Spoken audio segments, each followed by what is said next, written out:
on to your butt, storm chasers. Here's the man of the hour, the painter extraordinaire, Thunderhead. How's it going? How we doing? How are things? I bet you never thought you'd see this one. The stream starts, and you know what I'm doing? I'm painting. I'm painting a mini. Believe it or not. Which I estimate you won't. You're like, no, he's doing this to fool us. He's just doing this to spite us. The truth is, yes. I decided to put a little paint on the model first thing just to spite you. Just to get ahead of the shit talking. Ooh, lordy lord. Roland! Holy shit, thank you so much for that resub, man. 9 months. Oh, I should have a glove if I'm going to start that early, though. 9 months of subscribe. It's still amazing to me that we've been going for that. It took me about a month to get affiliated, so I've been streaming for about 10. And Roland, you've been here for, like, the whole damn time, dude. You've been hanging out, watching me paint away on minis for the better part of a year. Roland, thank you so much, man. It's always, it's, I don't know, guys. It's great. It's great having regulars. It's great knowing that when I start up a stream, I got people who want to see what I'm doing.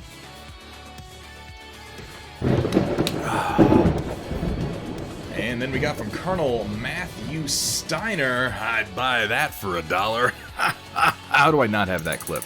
How do I not have that clip? And this one is adding up to an 8-month streak. You guys, thank you so much. I do formally apologize for the Funyuns. I will accept. I will accept that apology. The Funyuns juice is that wasn't great. That was not great. Oh shit, we got a hype train going already. Like 7 minutes into the stream. Really 2 minutes into the stream, because 5 minutes was countdown. Did you also? You did? Oh my god, yeah, one slipped in there I didn't see. Rogue 19. K, there's a K on the end of that. I just woke up from a nap, you guys. I'm trying to seem like I got my shit together over here. I literally, like, we got a Costco shop done. I went down, I unloaded everything into the new cellar that we just got put together. Had to run some wiring this morning, got that done, got the outlets kicking, and then I went up and I sat down on the couch and I was like, I'm gonna take like a half hour, and 3 hours go by.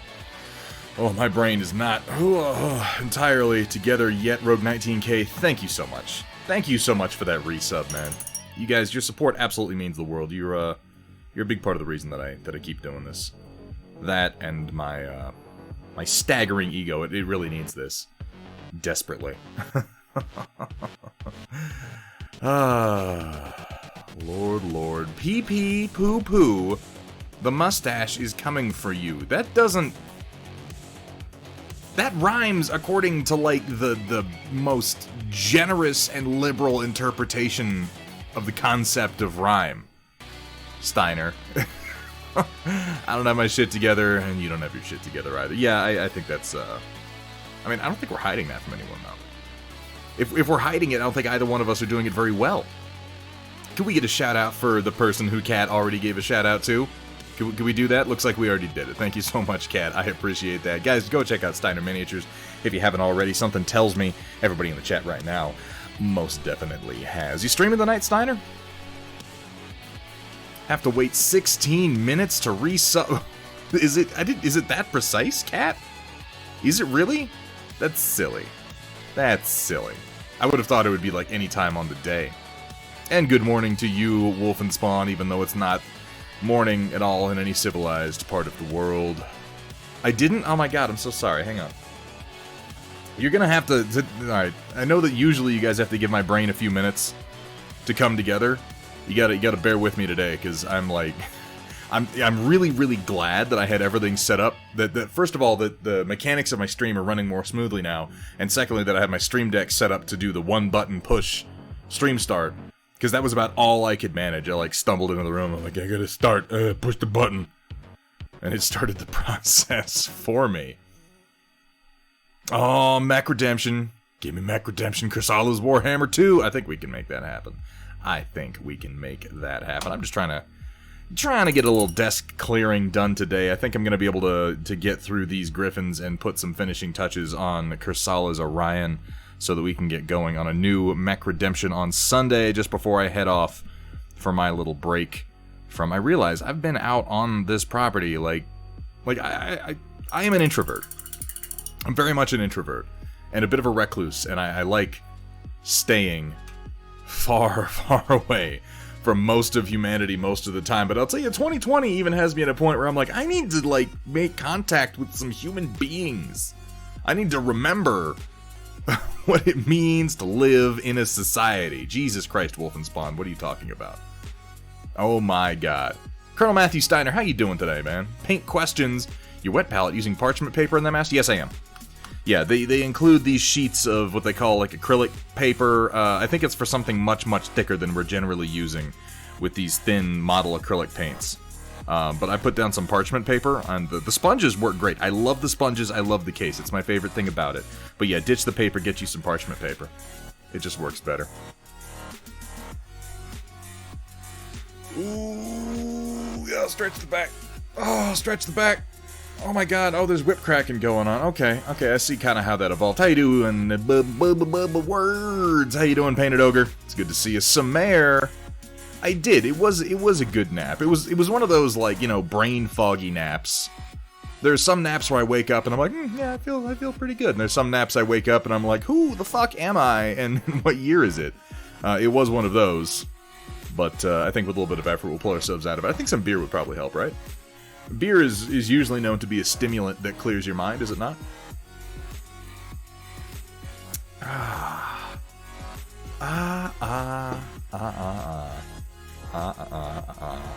Prime subs drive me nuts sometimes.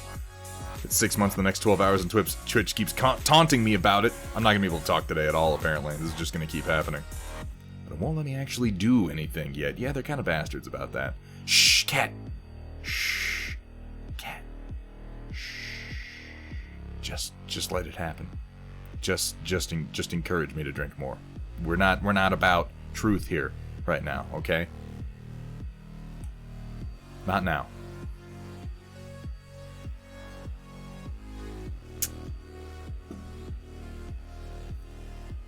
All your greatest ideas, huh? I don't know what that says about either one of us, Painted Ogre. Is your new camera the one on your face right now? No! The one on my face right now. The one on my face right now. These are the old Mark 1 eyeballs that you're seeing here, actually. These are the camera... Oh, you mean the one pointed... Oh, yeah, no, the one pointed at my face. That one is the old... Oh, DD214. I still... I love that document. The new camera's up here. That's the one that you're going to see here for the painting. And then the camera that used to be right here, the old painting camera, is now pointed at my face. That's the C920. If you don't respect the cat, you're gonna get the BAP. You gonna get it. I'm thinking this might be... I'm still not totally sure. I need to run another test stream. I might do it late tonight. I got Dead Space 3 running. I want to try running that with my new Lumix G7 as my face cam and see if we have any of those FPS issues that we had last night. I'm thinking the FPS issues might have come up because, man, I was running 1080p on my face cam. I'm running my VR rig on my GPU. I'm streaming all of this, and then I'm playing multiplayer in squadrons with a bunch of rendering everything in VR as well as everybody's locations and precise hitboxes. And I think that I just maybe overtax my system with one of those steps there. The GPU can only handle so much. So I played a little bit with my camera settings, and we're going to try some Dead Space 3 a little bit later. I want to make sure I can use my face cam for that on Thursday. If I can't, I'll probably just wheedle this C920 over there. At the moment, I'll admit some jealousy. Didn't sleep for shite last night, but did get a fair amount of work done on Lancaster today. As long as there's some productivity to go with it, I've gotten, nothing done hobby-wise today, but I feel pretty okay about it, because I'm I got shopping done. I went in, I got the emissions tests for the Colorado emissions testing done for 2 different vehicles so I can renew my registration. That's good. And I probably got it done just in time, because I'm sure that there's about to be a bunch of plague rats in that damn city. Steiner Miniatures, I got it's a Panasonic Lumix G7. You can just see it right here. I'll put my brush in front of it. You can see it actually on my face cam. I'm touching it right there. Hey, Pondburn! Howdy, howdy, howdy. Alright, alright, alright. Did you watch that, that game posted earlier, Hathaway? Go on to Alaric Kerensky's Twitch channel and check out the VOD of us playing that match. It was sick. Like, I felt a little guilty. I felt a little guilty at the end of that one, because it was myself and Everything Sucks, and we were in TIE Reapers, and then the other 3 players were all in TIE Interceptors, and all we were doing... Cat, I'm so sorry. What did I ignore? What did I miss? I don't want to ignore Cat. She said something. Oh! Oh! Oh, Cat. Oh, Cat. You can always encourage me to press your button. Hello there. So. We're running TIE Reapers, which is the support ship for the Galactic Empire and Star Wars Squadrons. You may recognize it as that ship you saw approximately 1 time in Rogue One, when it swept in to drop off a bunch of Death Troopers on the beach, which leaves me wondering, okay, EA, so where is my option to just, like, dump a squad of Death Troopers into space? Why is that not a thing I get to do? But I digress. So yeah, we all had TIE Reapers, the other guys had TIE Interceptors, and normally the weakness of the TIE Interceptor versus the A-Wing is that while it is significantly more maneuverable than the A-Wing, and while it can be given some very hefty weapons, it has no shields. It has no shields at all, so it just gets hammered once you actually draw a bead on it. And the TIE Reaper is the only Imperial ship that has shields natively. It also has a couple of support abilities, like the Tactical Shield, where you can target a friendly and shoot a shield out, and it grabs onto them, and it charges their shield up to 100%, even if they don't normally have one. And then you can hit... the other support we had was Squad Mask, which generates a bubble of stealth around you. It's not a bubble of stealth, it has a bubble activation area, and everybody in that bubble gets stealthed for 10 seconds, so they won't show up on radar, you can't lock onto them. And so we have 2 Reapers, and we target friendlies, we shield, we get everybody in the bubble, we stealth. We wait about 10 seconds, we stealth again. And you rotate back and forth between 2 Reapers, and we calculated that if you do it perfectly, there is a 5-second window. A 5-second window where TIE Interceptors are visible. 5 seconds in the rotation. So we call it the TIE Phantom build, because it's Interceptors with shields and stealth. And it was disgusting. It was they kept getting hit. It's like you would come up on them and it was like beating puppies or something, because they'd just be cruising along on the map thinking to themselves, oh, where are all the Imperials? I don't have any targets. And then 3 Interceptors just knock the squad completely out. And we just do this again and again and again. And eventually they figured out focus on the TIE Reapers. The problem is with 2 Reapers, normally you don't cloak yourself. The one Reaper activating the cloak doesn't cloak itself. But the other Reaper does. So we're going back and forth. Only 1 Reaper is visible at a time. And it's the only target they can go for. And it's pretty tough. And as soon as you lock onto the Reaper, Kerensky has such situational awareness. He would know somebody was on me before I did. He'd be like, hey, Thunderhead, there's an A-Wing on you. Okay, I got him. Don't worry about it. It was disgusting. Now, we had a game right after that. And if you watch the VOD, you can actually see this one too, where we came up against the team of guys who were obviously organized. They all had similar names. They had like a little clan tag. They were calling themselves Saber Squadron, which was cute because half of them misspelled it. And they reacted fairly quickly to what we were doing. They figured it out after the first time we wiped all 5 of them in the first minute of the game. And yeah, exactly, Pondburn. They spelled it both ways. It was kind of irritating, actually. Hey, what's up, Eads? How you doing? And Data Nerd, happy to see you. Hey, Amateur Pain Hour. I'm liking Squadrons quite a lot. And, you know, I'm right there with you, Amateur Pain Hour. I love X-Wing and TIE Fighter, X-Wing versus TIE Fighter, X-Wing Alliance, those were my jams. This is the rare case of EA producing a game that seems to have been actually programmed by people who gave a shit about it, because it's actually a lot of fun. It has a decent amount of nuance without making things too complicated. It actually plays really, really well. I think it's a great game. Now, they have announced they're not doing any DLC for it, but I hope they rescind that, because it is ripe for it. But okay, so we get into the second game, and these guys adapted to what we were doing pretty quickly. They, this brush needs a little bit of love. They quickly started fielding a U-Wing of their own and trying to do it back at us. They started giving shields to their A-Wings to make them more tanky. And that game, we didn't get away scot-free. I think they had something like 8 kills on us by the time we won. But the really funny part for us was we actually lost the next game, because we queued up for dogfight and we went in against the exact same team. The exact same team. And this time, oh man, did they ever know what we were doing. And they did it back to us so hard. They did the exact same rotation with 2 U-Wings, and they won. They did win, but they only won by 2. We had a score of 28 by the time they hit 30. That was a tight game.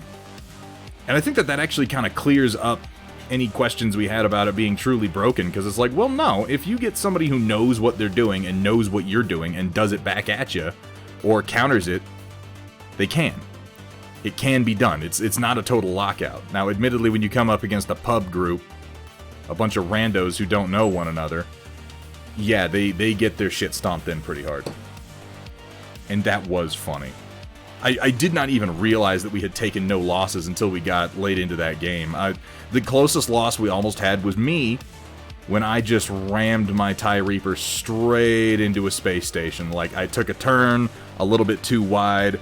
I was looking up through my canopy as I was turning, so I wasn't really looking down, and yeah, I came up against the top of the space station, knocked half my hull off, and then, because we were just so well organized, the other Reaper got on my tail, gave me a shield, and escorted me to the repair point.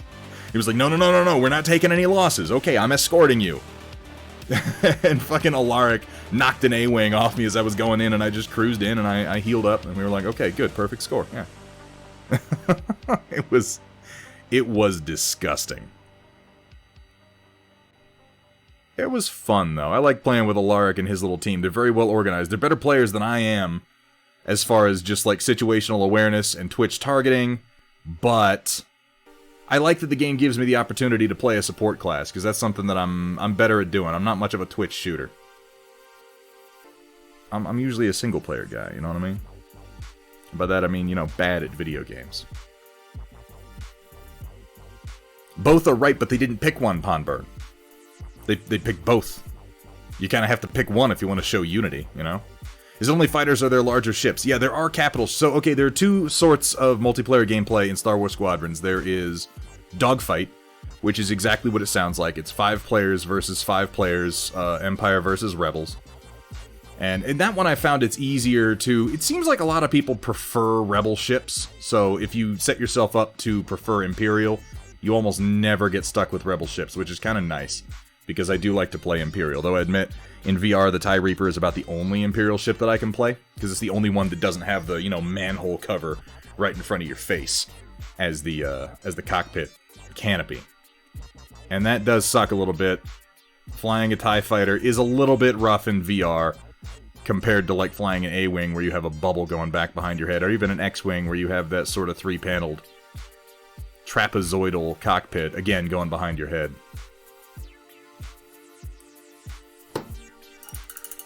Anyway, yeah, so there's Dogfight, which, as I described, and that's just 5 people, shoot, first one to 30, you win the match. Hooray, good for you.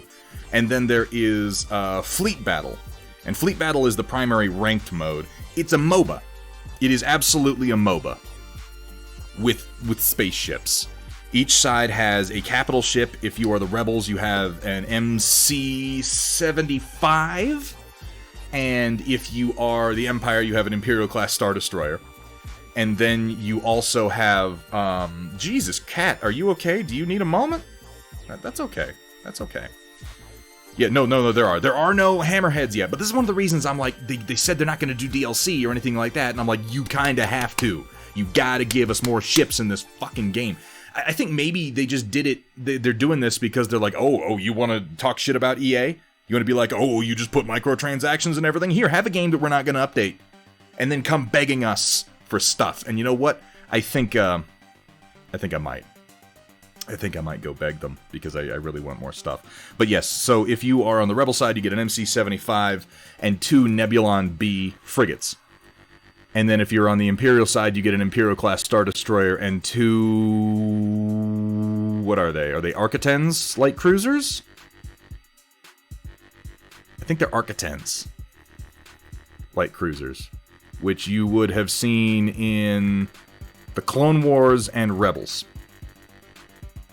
And then there's a morale system. So in that one, there are 5 players on each side, and then there are creeps. There are AI fighters that get spawned and kind of move in waves. And as you wipe out enemies, as you survive and you wipe out either creeps or enemy players, you build morale. And when your morale is high enough, you shift to either being on... If your morale is high enough, you shift to being on offense. If your morale is too low, then you get shifted to being on defense. Now, when you're on offense, a Corvette spawns in. If you are the Rebels, it is a CR-90 blockade runner. If you are Imperials, it is a Raider-class Corvette, a ship that has really grown on me over the last few years. I didn't like them when they first came out, when FFG first introduced them, but I think they're pretty cool now. I changed my mind a lot, you know? And then when that happens, that will go after one of the 2 towers, which, in this case, the towers in the nomenclature of a MOBA would be the Nebulon B or the Architens light cruiser. And then once you wipe out the towers in the form of those frigates for the enemy side, then the next time you're on offense, you go after the primary capital ship. And the ships are interestingly laid out. They've done a pretty good job of keeping them fairly canon, and also really, really brutal.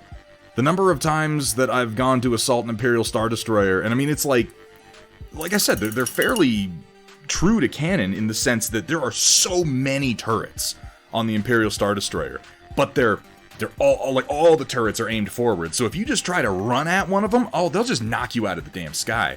And you can, it has subsystems on it. Each capital ship has a fire control system. They have their shield generators, and then they have, what's the last one? I don't know, the third one. Okay, so there's one where you destroy it and it makes the other subsystems light up. I don't really give a shit about that one.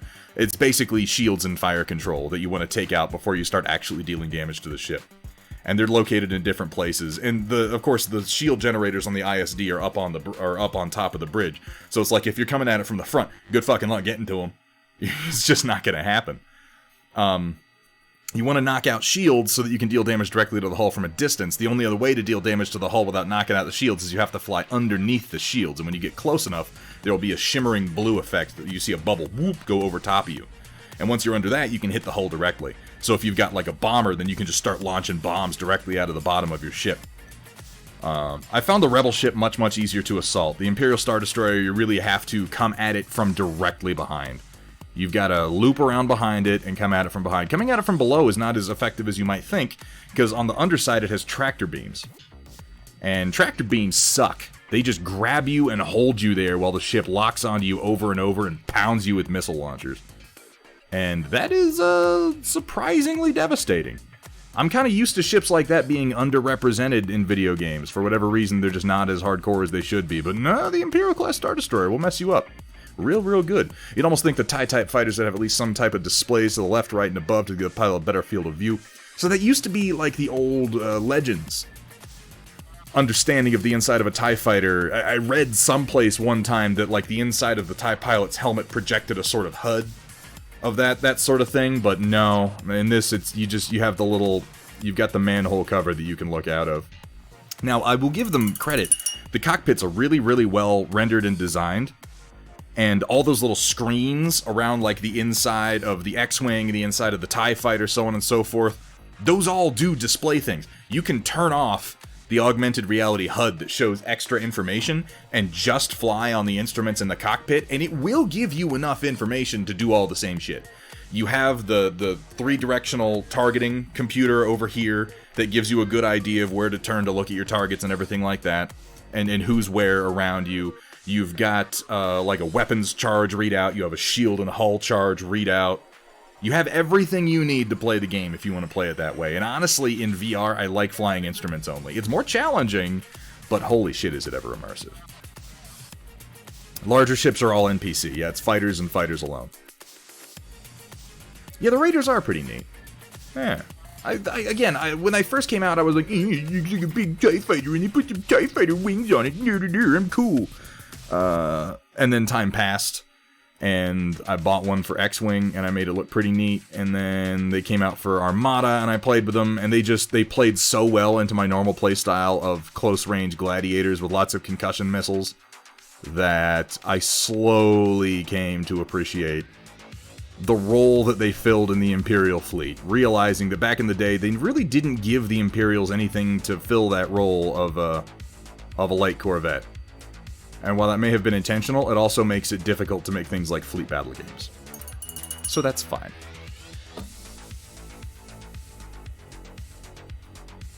After you play pretty much any Star Wars sim game, you almost have to laugh at how fragile everything is in the movies. Yes, shields, we have dismissed this claim. Now, to be fair, shields won't keep you alive for very long. The time to kill in Star Wars Squadrons is pretty short, to the point where shields are just gonna... Oftentimes... Now, one of the other things you can do that's really cool in Star Wars Squadrons is you can focus your shields, your deflectors, forward or aft. And I've got that mapped to a slider on my throttle. So if I'm coming in to like a Star Destroyer, what you can do is you can pop all your reactor power into your shield system to overcharge your shields, and then focus your deflectors forward.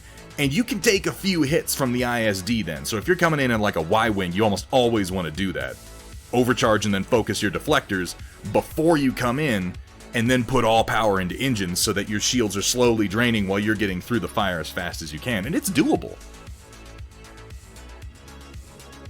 But just the standard shield charge, generalized to front and back without being focused, it gives you enough time to go, oh shit, I'm being hit, before you start to take hull damage. If you don't have shields, you're just like, oh, I'm being hit, oh, I'm dead. And that's the life of a TIE fighter most times. Now, TIE fighters are really, really maneuverable and have really, really good weapons, which is nice.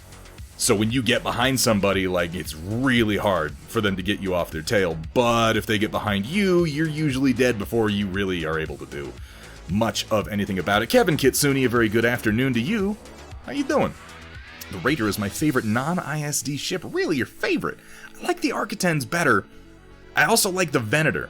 And I'll say the single-player campaign for Star Wars Squadrons is a lot of fun. There's at least one really cool map where the environments are so immersive in VR in Squadrons. There's at least one map where you're playing as rebels and you come into this, I forget what they call it, the something passage. It's one of those nonsense places in Star Wars where it's like, there's a space storm and we can only fly on this one corridor. You know the ones. And there's an old Venator that's all broken up, and you have to fly through it and fight TIE fighters in it, and that's cool as shit. That's a lot of fun. Some of the maneuvers I pulled off in the single player made me wish that I was recording as I did it, because they were entirely accidental, and I was not recording, and just describing them to you like you wouldn't believe me. You wouldn't. Oh man, I've just been playing more with the HOTAS lately, with the hands-on throttle and stick, and just kind of making it more muscle memory, so I'm not really thinking about what I'm doing, and the sort of natural movements you can get out of it are so much fun. So much fun. I need to grab something really quick. They're supposed to use the acclimators. Even those are big for a Corvette. The acclimators also aren't really combat ships, aren't they? Are they? The acclimators, as I understood it, were more like transport and landing ships. I will be right back, guys. 1 second.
Wieners. Right? Right, Cat of Harmony? That was the joke, right? I didn't spoil it for you, did I? That wasn't too on the nose, was it? Jesus.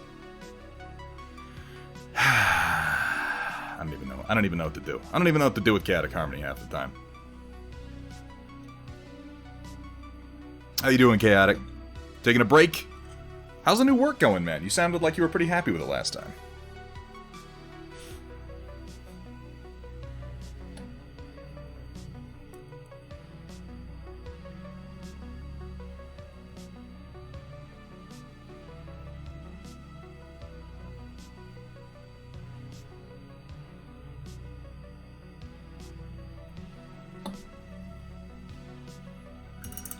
Wieners. Wiener jokes. What do you wish you had plastic tweezers for? What are we talking about? Oh, magnets. Magnets. Yeah, you want something non-ferrous to do a lot of that work with. I need a dark cool gray. I'm going to go with this Vallejo Model Air blue gray. Super interesting, despite being boring as hell on paper. Huh, that's funny. It usually goes the other way.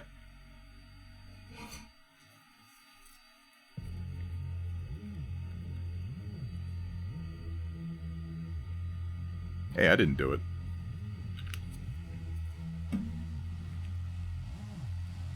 Yeah, aluminum tweezers.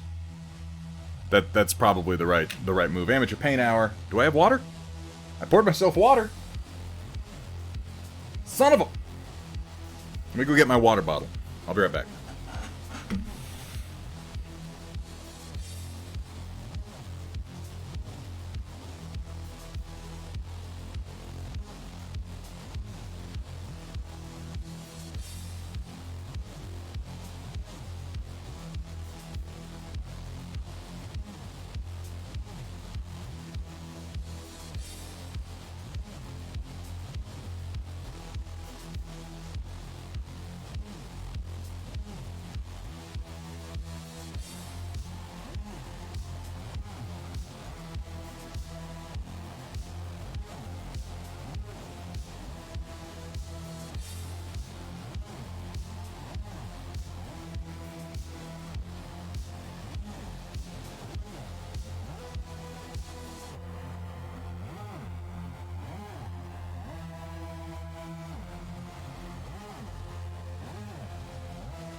There we go.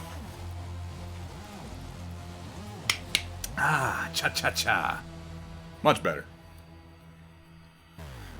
Professional streamer, everyone. I don't have any of my shit at hand. I filled up a water bottle just before I started the stream. I just have no clue at all what I did with it. I must have done something. I have a pretty cool talent, you guys. I don't know if you know this. I can spontaneously generate rifts into a fourth dimensional space located at the end of my hand. Here at Thunderhead Studio, we specialize in turning your shame into more shame. That's where I keep the other shame, actually, is in that fourth dimensional space. I have the ability to have something in my hand, and if I stop looking at it, right? And I maybe just move it off, just a little bit, and I don't pay attention at all to what I'm doing. Okay, I had to look because I was trying to set it down. Damn it. Okay, that was going to be a funny trick.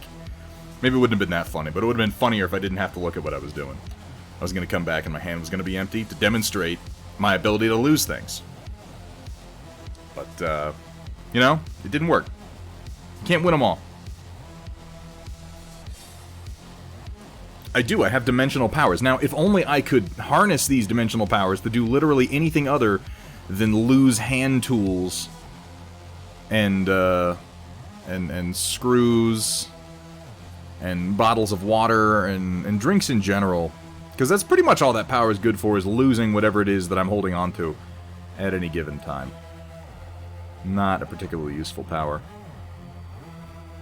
I'm gonna have to swap brushes in a bit. I'm having some trouble keeping the tip together on this one. I think it needs a thorough cleaning.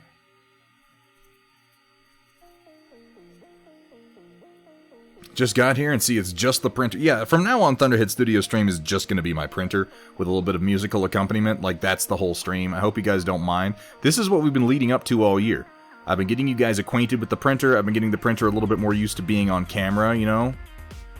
Kind of get it used to being a host, warming it up to the idea, and now it's going to take over. The printer is going to host the stream. It's a brave new world that we're living in.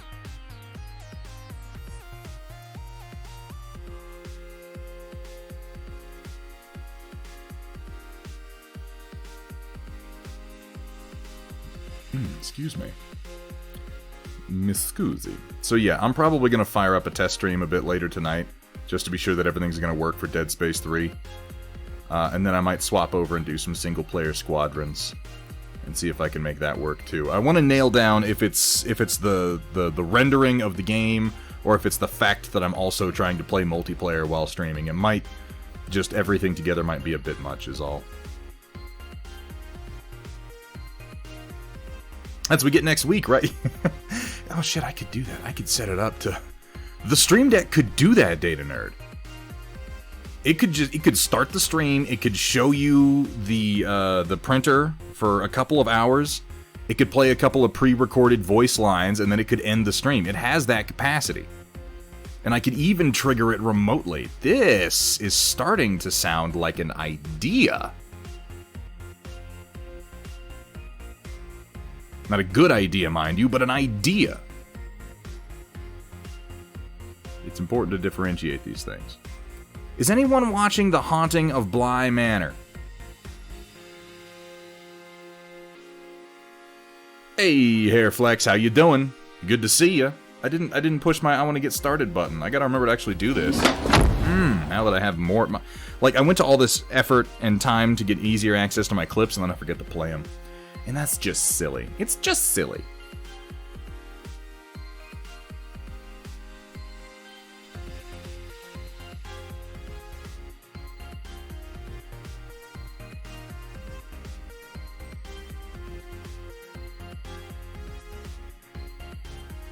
In all honesty, you could technically run the printer with music as a constant stream wherever you're not here. 24/7 live stream... And now, it's not like making partner is a serious short-term goal of mine, but that would tank my fucking viewer average so bad. They'd be like, are we sure we want to make this guy an affiliate? He's had an average, like, one viewer, half a viewer average for the last 3 months, and he's been running his stream when he isn't technically there. I feel like they'd have something to say about that. I don't know, though. You're right, there are a lot of 24-hour or 24/7 streams, but I feel like they have content people actually want to tune into, which is sort of an important caveat. Are you using that word right? Caveat? I don't use that word in my day-to-day speech very often.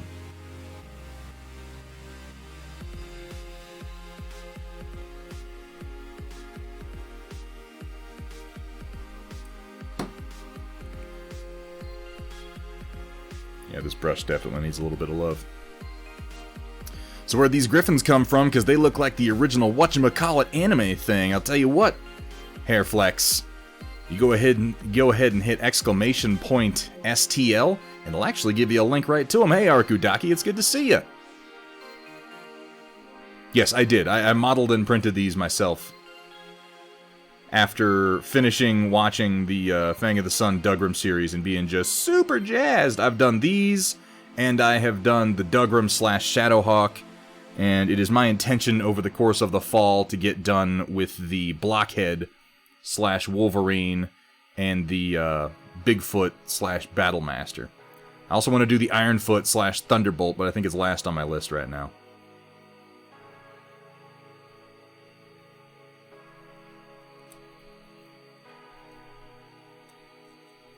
Caviar. Yes, thank you, Kat. That's exactly what I'm talking about.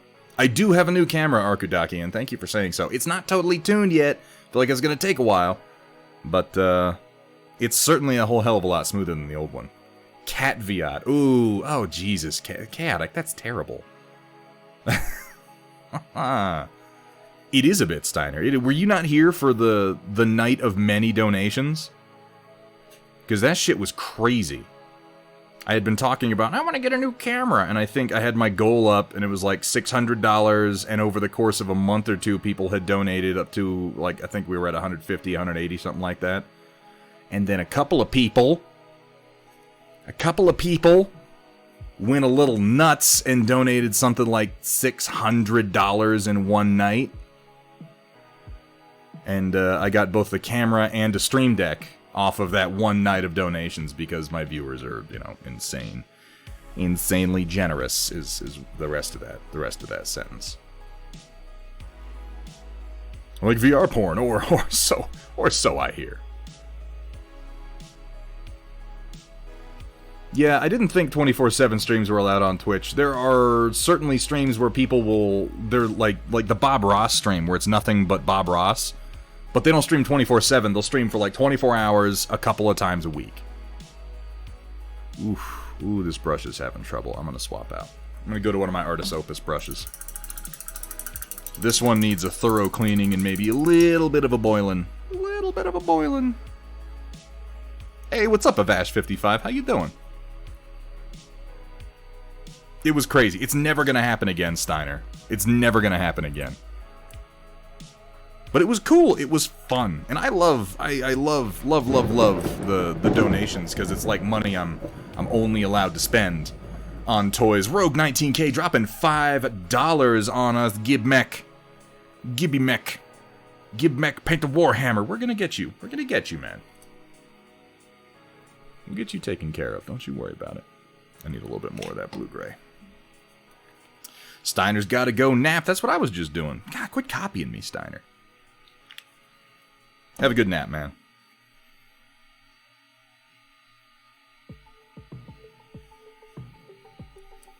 Any word if the clan invasion has shipped yet? So I know a lot more notifications have been showing up of distributors getting their copies. I don't know that anybody's has shipped to their final point yet.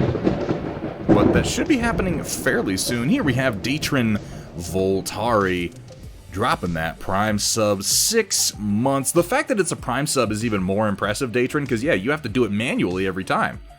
You have to actually remember. It's not like a regular sub where you can just sort of forget about it and they'll quietly keep taking your money. You have to look at it and go, I also want to give Thunderhead money this month, which is just amazing that you keep making that decision. But thank you so much, Datron, man. I really appreciate it.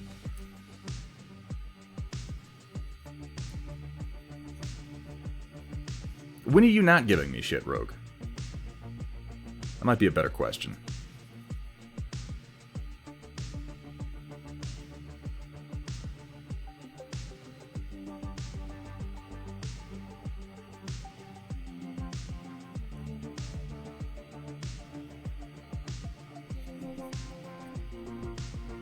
People in the US have begun seeing shipping notifications. Yeah, I imagine, I'm hoping that those are actually going to start arriving on people's doorsteps here pretty soon. And we'll get some of those fresh, swanky new clan mechs getting painted.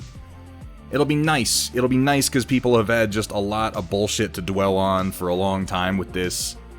Lots of, you know, oh, that render doesn't look just the way I want it to. Oh, those details aren't good enough. You gotta put plastic in people's hands and then they will shut the hell up because they'll be too busy actually playing the game.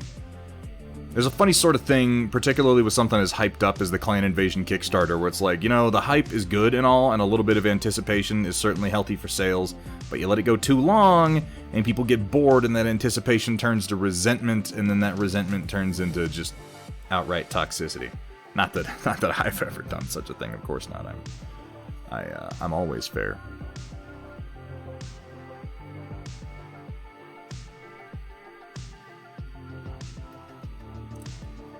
Always.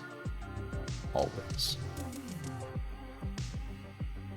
Waiting for the Inner Sphere mechs to come in. That was most of my order for the Clan Invasion Kickstarter was, like, I was one of the guys who in the beginning when the Kickstarter was on early was like, is there a way that you could give me, like, just Inner Sphere mechs? And they made that somewhat easier with the different redemptions as time went on, but I eventually got out of the Kickstarter. I'm just waiting for retail.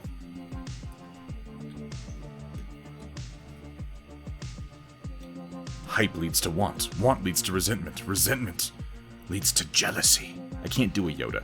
I can't do a Yoda. That's not one of the voices that I have available to me. Ooh, cat. Cat. With that 9-month streak. Thanks for you, man. Thanks for you, man. Wait, so the thanks are for me. Or you're thanking someone for me being... that's an odd sentence. I'm just gonna take it. I'm just gonna take it and roll with it. Cat, thank you so much. Cat Ion, ladies and gentlemen, if you're not following her, you really, really should be. Cat is a fantastic person and a good friend, has been for a long time. I think I mentioned before on here that it's here on Twitch, or rather, in large part thanks to Twitch, that Cat and I managed to reconnect after many, many years. It really was kind of many. After high school, I booked it for the Army, and nobody from back home saw me for a good long time. But thanks to the interwebs and thanks to Twitch, Cat and I got back in touch, and we'd kind of pinged back and forth a few times on Instagram and whatnot. Saw her working on, like, some models and some artsy stuff, and I'd be like, hey, cool, I do that stuff too. But she has been such a massive help since I got started on Twitch.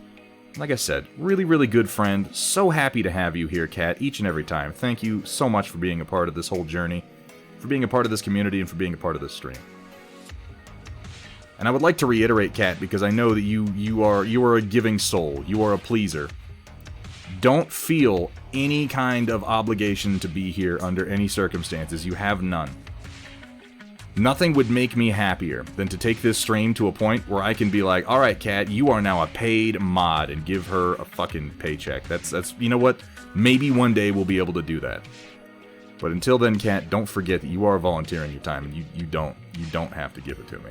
But thank you so much for each and every time that you choose to.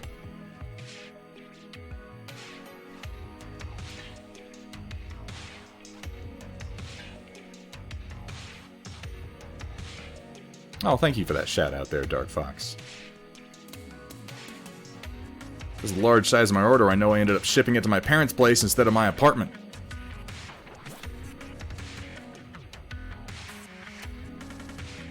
I confess, the reason that I actually canceled my Kickstarter order with CGL was because of the words of a certain designer who works for them.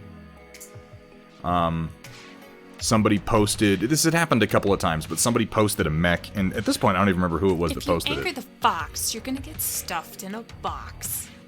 It's true, they'll do it. I have no control over who goes in the box or not. And they had posted a super heavy mech that they had been working on. It was maybe an Ares, possibly? I don't know. I don't know the super heavy mechs very well in the Battletech universe. They've never really interested me, I just kind of avoid them. But they had posted a super heavy mech they were working on, and one of these designers, these professional paid artists with like a decade of experience working in the field, felt the need to come in and say, this looks like shit. And, I mean, I'm paraphrasing, but not by much. And, I didn't like that. I didn't like that. Seeing somebody who had been designing for like a couple of months and playing around with 3D design, and then some professional designer comes in and just punches right down, boop, right in the top of their head. I'm like, what the fuck, man? And it hadn't been the first time that this had happened, so I was like, you know, I got into the Kickstarter the day that they opened it, because I was like, whoa, these guys need money. These guys need money to make Battletech happen, and I want to be a part of it. And then they made like $2.5 million off of it, and I realized, oh, they don't actually need my money that much. They're doing just fine. So I opted to go ahead and wait for retail. But clearly it's going to make it there, and I probably won't have that long to wait before I get some of those mechs. The other reason being that when with a 3D printer, like, I'm in no hurry. I'm in no hurry to get the new sculpts. I can afford to wait. I've got plenty of plastic on my desk at any given time.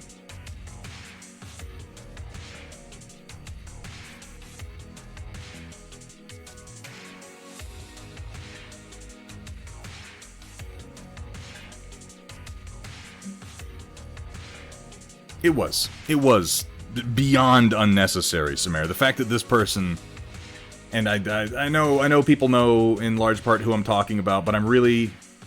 And I wanted to mention this, you guys. I know that we have had our fun a few times here on the stream and in the community, poking fun at certain individuals and looking at their reactions on social media and being like, what the hell is this dude thinking? And making fun of their names and having a good time and everything. And that's all well and good. We've done that. But I don't want to encourage that as part of our community, as much as this person may have irritated us a few times. I don't want to make them a regular target of ridicule, and I don't want to create, under any circumstances, a toxic environment for any particular person. Now, if we create a toxic environment for a whole group of people, no, that's not good either. We shouldn't do that. But that doesn't mean that we can't mention it when it happens. I would just like to cut back on the teasing and the fun poking and the name calling. I don't think that's really necessary. I think that's lowering ourselves to the level that we're trying to discourage, you know? Or as they say, don't mud wrestle a pig, because you both get dirty and the pig loves it. Some people thrive on Facebook drama. I personally am not one of those folk.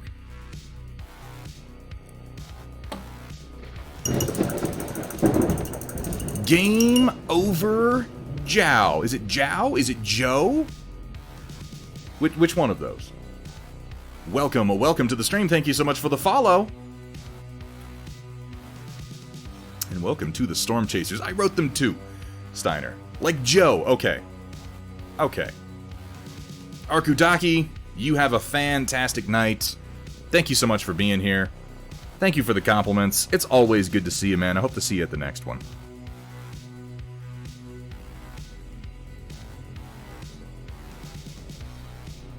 I've been thinking more about TwitchCon. Now, obviously, I don't know when the next one is going to go off, how soon it's going to be, how sensible it's going to be, but that could be a fun sort of thing to attend. I really enjoy going to conventions. I do.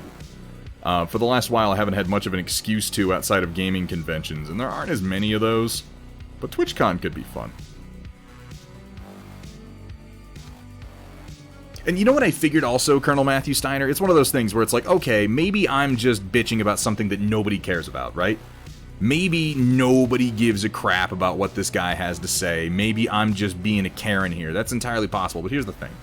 I'm just going to make my opinion known to the company, and if I'm the only person who says something, then by all rights, they should just ignore me. If there's one person who has a problem with one thing that one of your designers did, they should ignore you. If, however, what I'm saying becomes part of a pattern, if 50 people complain, if 100 people complain, then my complaint is now part of a useful body of evidence. So, you know, I put it in with no expectation of anything happening, and I have to, on some level in my life, believe in karma and believe that people being turds will bite them at some point. Because if I didn't believe that, I would just stop trying. I know that it's objectively incorrect. I know that there is no justice in this world, but I choose to believe in some anyway. Because the alternative is madness. You know, more madness than usual.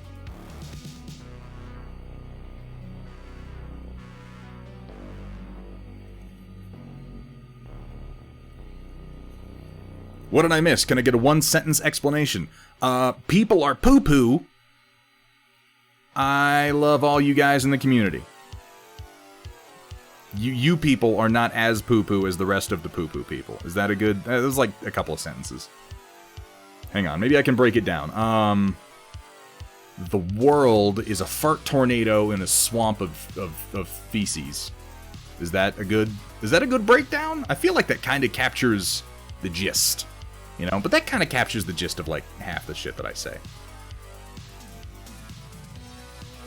Cat, everybody has made this. Every single person who gets to the 9-month sub mark makes the fucking baby joke. I do it. I did it to Daylight Gamer just the other day. I hit my 9-month sub mark on DLG stream, and I told him that, no, I hit 10 month. I hit 10 month, and I told him that I was going to file for sole custody of our subscription. It wasn't that funny, but it's all I could think of at the time. It was a little funny. A little funny. I'll give myself that. It was a little bit funny.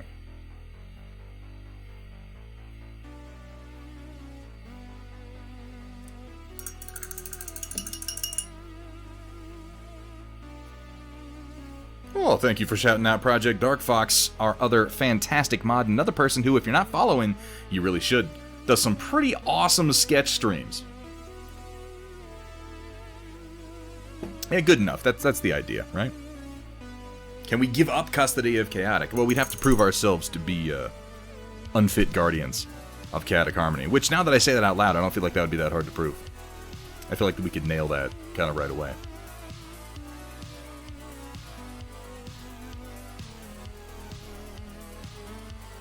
Virtual conventions are nowhere near the same as in person. Yeah, no, they're not. It's not. It's like when I saw. I didn't participate on any level in any of the like. There's something about mech paint jobs that really just brings a tear to my eye, and sometimes a tightness to my pants. This stream has a lot of the latter. A lot of the latter. Oh, Chaotic. What would we do without him? We would be slightly more bored than we usually are, I think is the answer to that.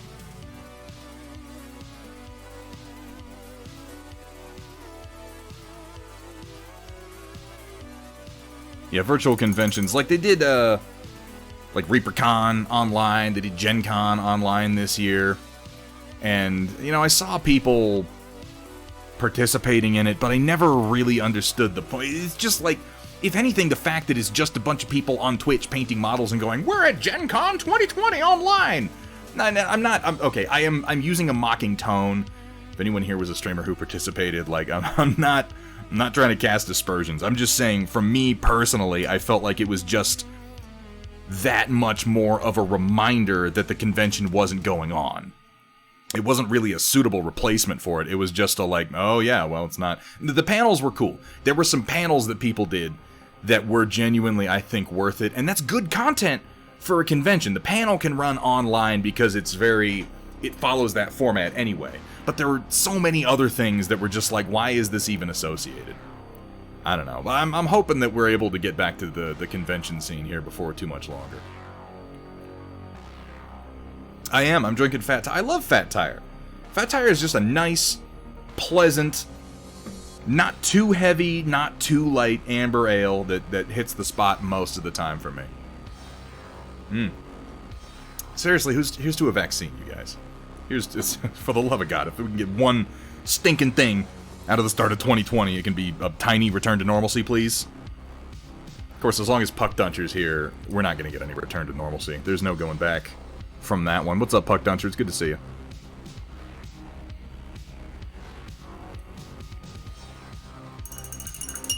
Wear a mask and buckle your fucking seatbelt, right?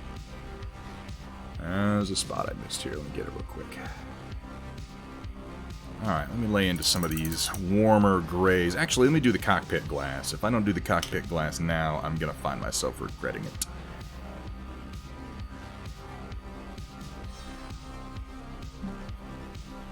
What am I looking for? Polished leather, rich leather. Polished leather. It's kind of an amber color. Ooh.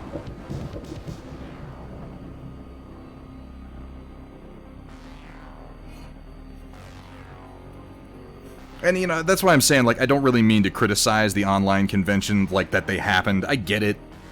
You know, we're all just like, ah, shit, I'm stuck in my house. Well, at least there's something for me to watch. And that's cool. I just personally, like, it didn't do anything for me.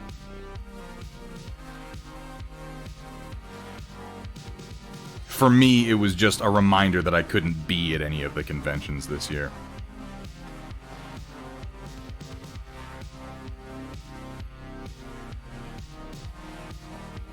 Vandal Noir, 6 months! Longer than most of my marriages. Youch. Youch, my friend. Thank you so much for that 6 months, man. It means a lot.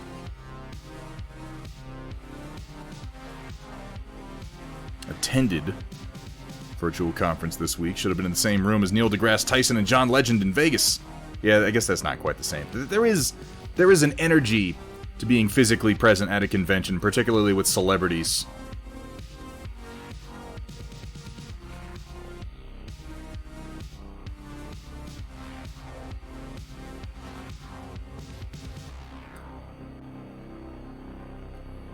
There's a power to being in the same room, to looking up and catching their eye.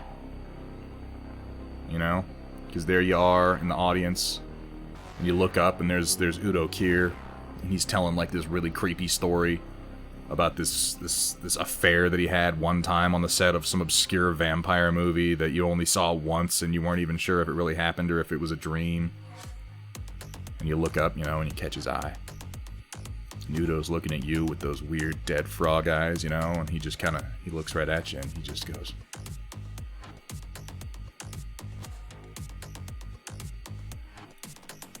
"Is that just me?"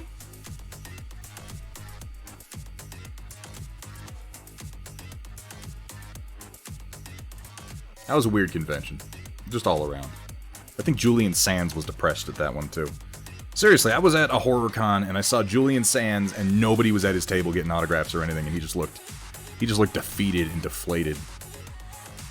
And that made me sad.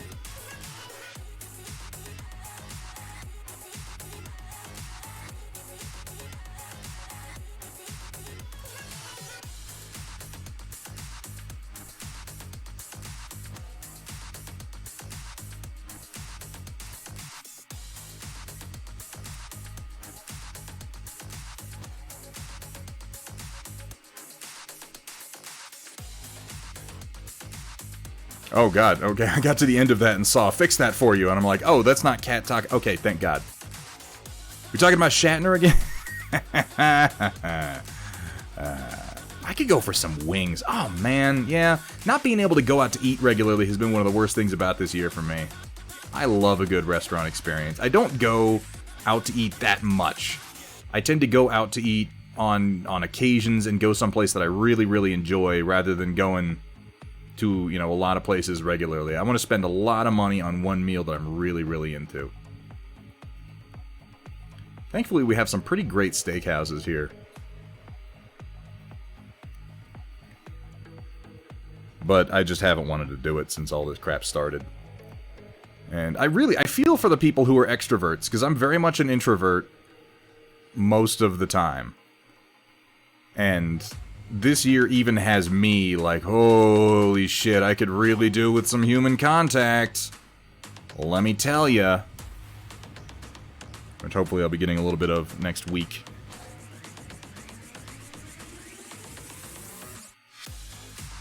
So for the people who thrive on that regularly, you have my sympathies. This would be like a dream scenario for me normally. And for the most part, it had, well, not a dream scenario, because obviously it's in like the worst context possible. But the particulars of it, you know, like I daydream about having an excuse to not leave my house for months on end and have nobody come to see me and like not touch me or shake my hand or breathe at me too heavily. And even I am like, come breathe at me. Come breathe my air a little bit, please.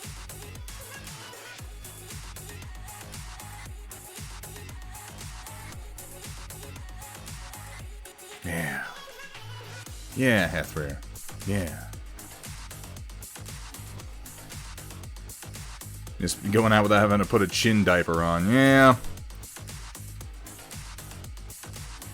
And I don't want to, like, I'm not going to go off on this. I don't want to make this like a political thing. It should never, I would like to remark on the fact that it is a political thing at all. That's all I'm going to remark on, because none of this ever should have been made political on any level whatsoever.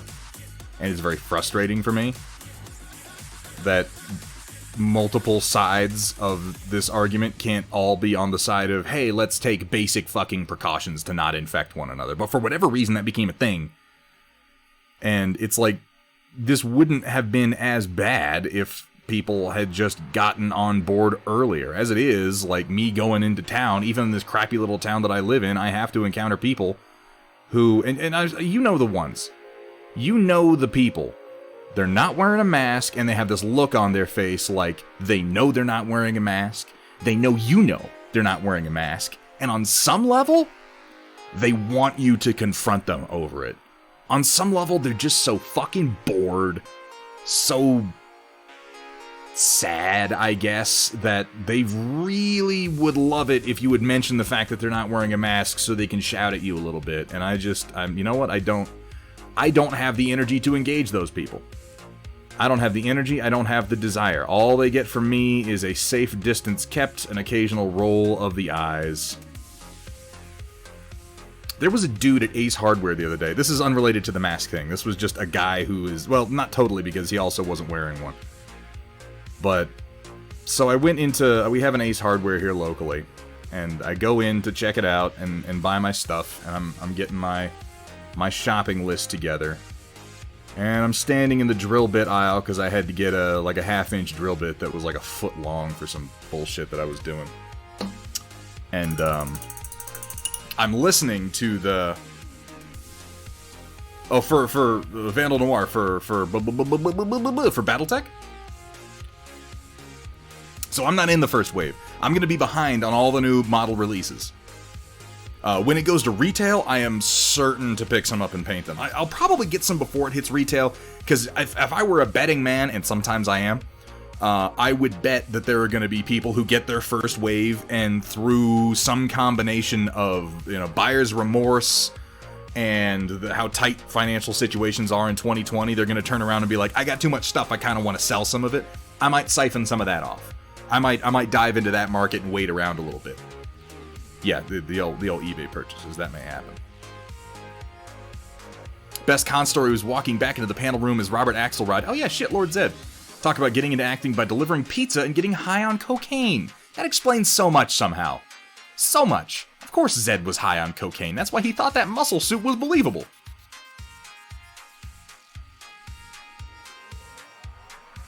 Ooh, is there a steak place where we're going, Hethrier? That's exciting. I'm very excited about that. But I want to finish this story real quick, because it's just so silly. And maybe I'm overreacting to it. Maybe I got more out of it than you will. You tell me.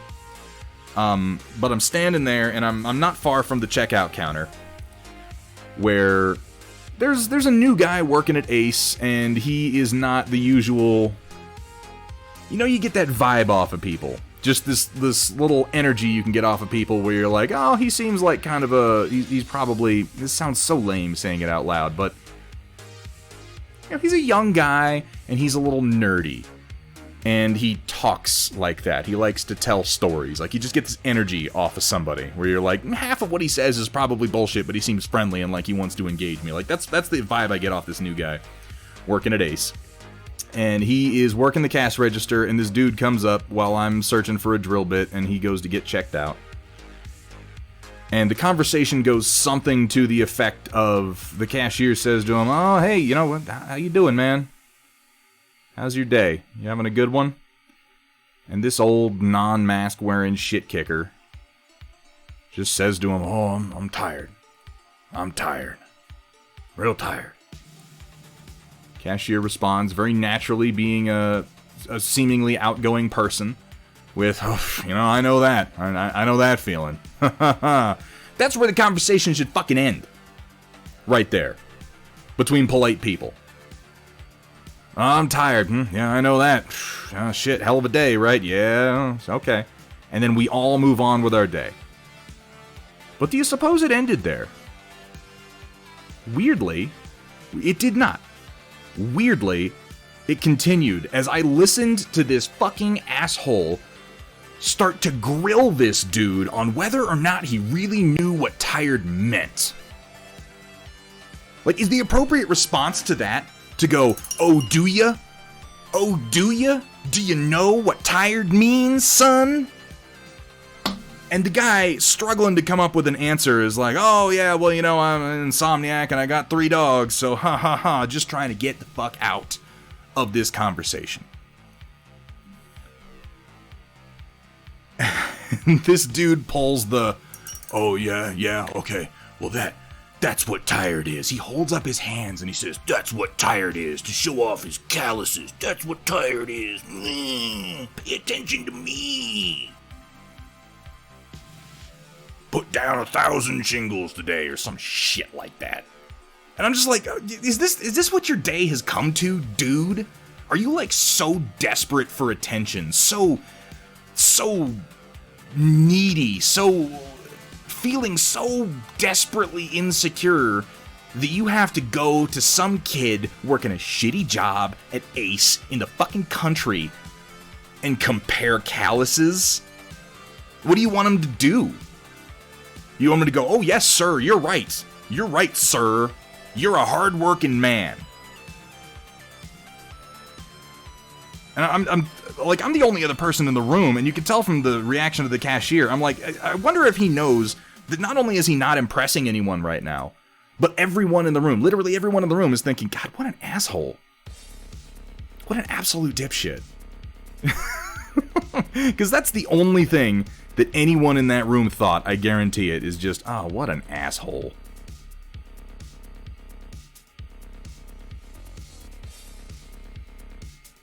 But, you know, ultimately this is the attitude that I'm talking about. These are the guys who, I feel like maybe they're just bored. You know? They want to compare. They want to have a little confrontation. They want to engage you in the worst way possible. They want to tell you what they heard on Alex Jones last night. They want to tell you why you're wrong for caring about other people. They want to tell you how you're not good enough. They want to tell you how they're better than you because they sell their fucking labor for pennies and they'll never have anything to show for it. And I'm like, ugh. That's my response. It was weird.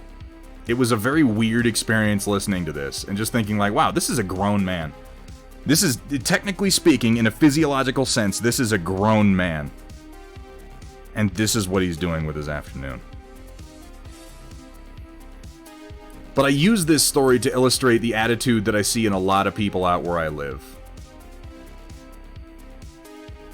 And let me tell you something, chat. It's tiring. It's very tiring. It really is dealing with these people. I can't go to the grocery store without running into assholes like that.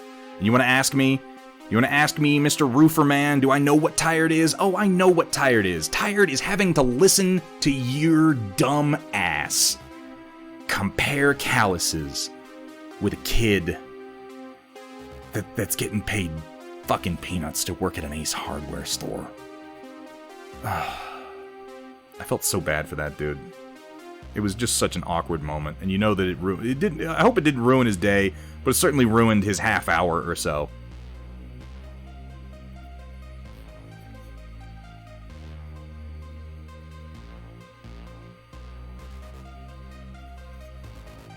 People are exhausting. They really are. I'll play devil's advocate. Perhaps the dude was desperate for attention. 8 months of lockdowns and social distancing is every douchey ass looking for friends, and I hate people, like really. And see, there's probably truth to that, Vandal Noir. There's probably truth to that. But if you're looking for attention and you choose to seek it in such an incredibly toxic way, like you're not going to get the good kind of attention. That leads me to think that this was the kind of child that would be like, that would act out poorly to get any sort of attention at all from his parents. And maybe there's a tragic story there. Maybe this man's life is one long tragedy. Maybe his parents never paid enough attention to him. Maybe he was denied the tea. All of this is possible. And while that would be tragic, I don't care. I don't care. I just want him to shut the hell up. Roland, I'm so sorry you told a story and we missed it. I'll tell you what, I'll go back and check, man. I'm just complaining, you know?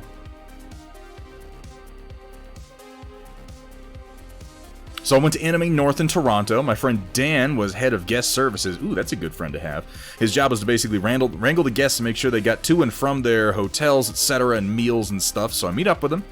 Here's Christopher Sabat in tow. Christopher Sabat. What's he from?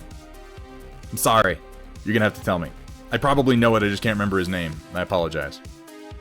They're headed out to get some dinner, so we roll out to my rental to a local... Head out in my rental to a local Taco Bell. And get to the drive-thru. Chris was like, let me order. So I pull up, and he rolls his window down and proceeds to... Oh, there we go, Vegeta.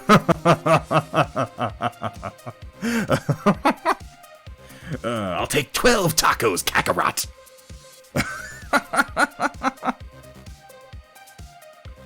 Your pathetic fire sauce would have no effect on me.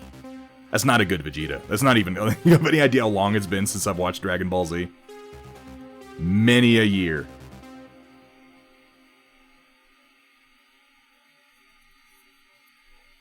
Yeah, I think everyone's... and that's kind of what I'm leading into here, is in telling that story, is that I'm exhausted. I'm exhausted and I hate being around people. And I imagine, yeah, just like you said, that dude's probably exhausted too. But you know what I'm not doing? I'm not grilling the kids at Taco Bell to see if they worked as hard a day as I did.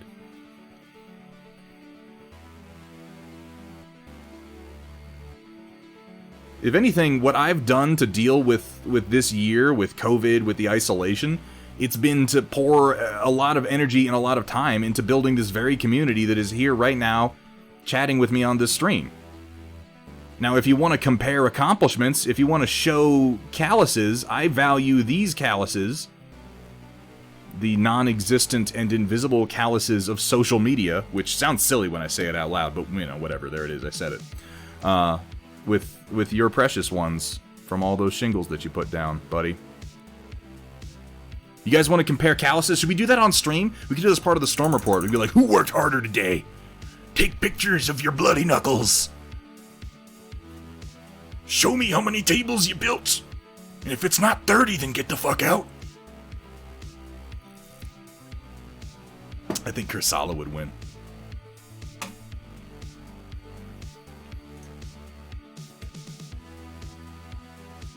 You know, there's some real truth there, Aeon Drummond. It is a slippery slope. You let hate get a hold on your heart, and it's damned hard to get out.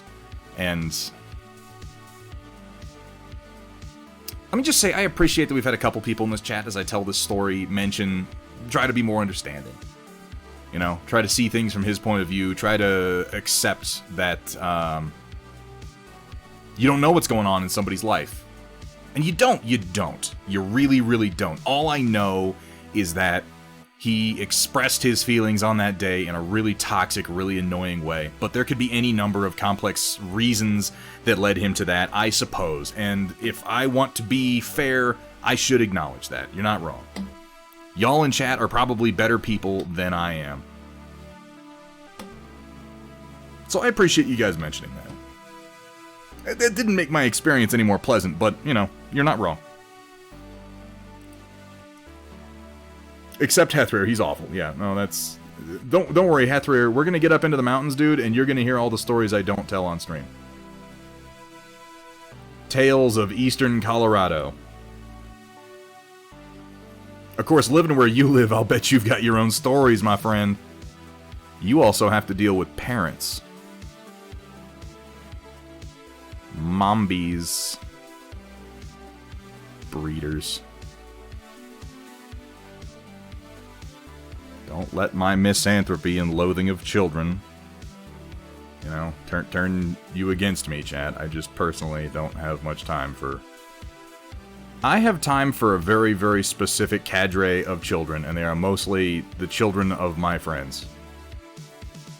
They get a pass because of who their parents are. And most of the other kids, I'm like, ugh, get it away from me. Ugh, God, it just sneezed into its hand. Ugh. Brokeback Thunderhead. You know, I never saw Brokeback Mountain. Like, obviously, it was a whole cultural touchstone, so I know, like, what the deal was with it. But I never actually watched that movie.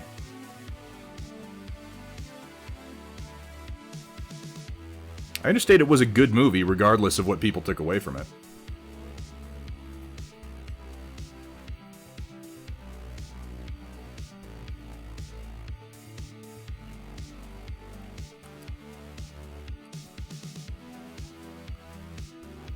Yeah, Kursala, like, I was just thinking that too. Like, if I'm going to compare calluses and work on stream, I'm going to be like, welcome to the part where Kursala wins, because he's been building, like, 12 tables and some shit for some kids and, like, some rocking chairs and then designed a file, and I'm over here like, well, I figured out how to use drywall screws.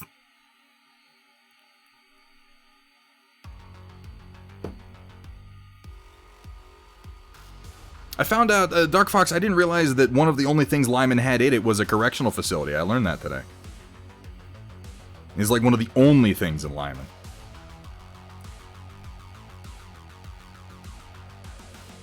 Hey, what did happen on Sunday? Was I here Sunday? What did I do, chat?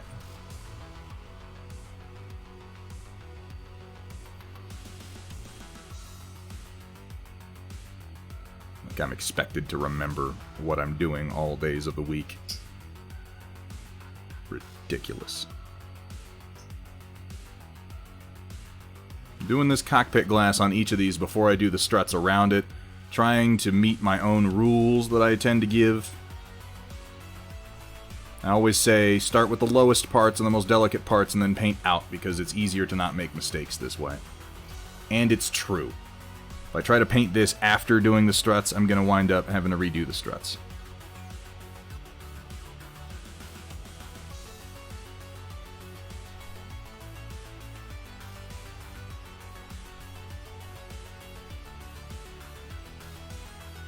Going for kind of a warm amber color on this glass.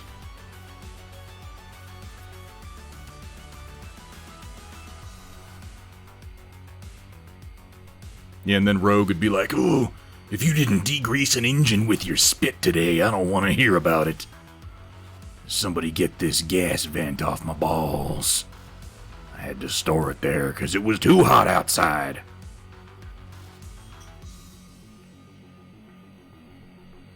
We got some manly men here in this chat.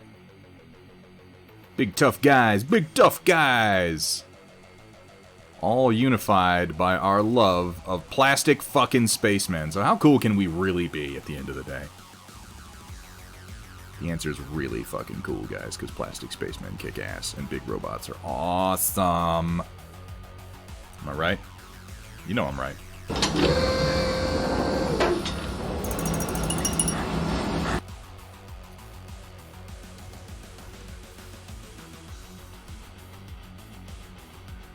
Wait, what did I miss?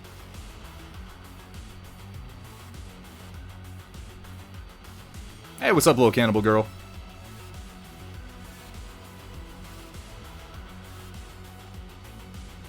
Your name's in purple, so it's hard for me to see. Sorry about that.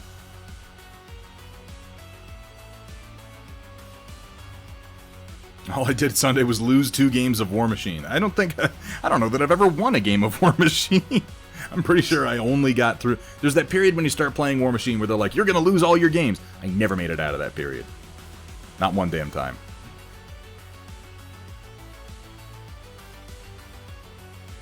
I mean, that depends on what you thought it was, Avash.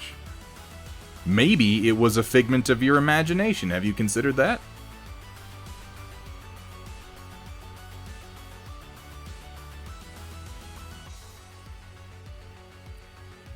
I got a bunch of those queued up from that movie.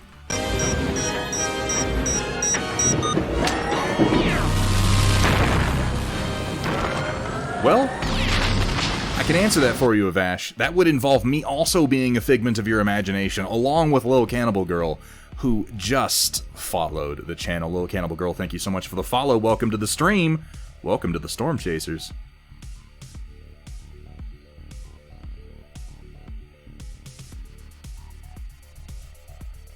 But we could all be figments of your imagination. It depends on how vivid of an imagination you have, you know? I'm always reminded of Luke promising rewards to Han Solo in the first Star Wars movie. She's rich. If you were to help her, the reward would be, well, more wealth than you can imagine. Well, I don't know, I can imagine quite a bit.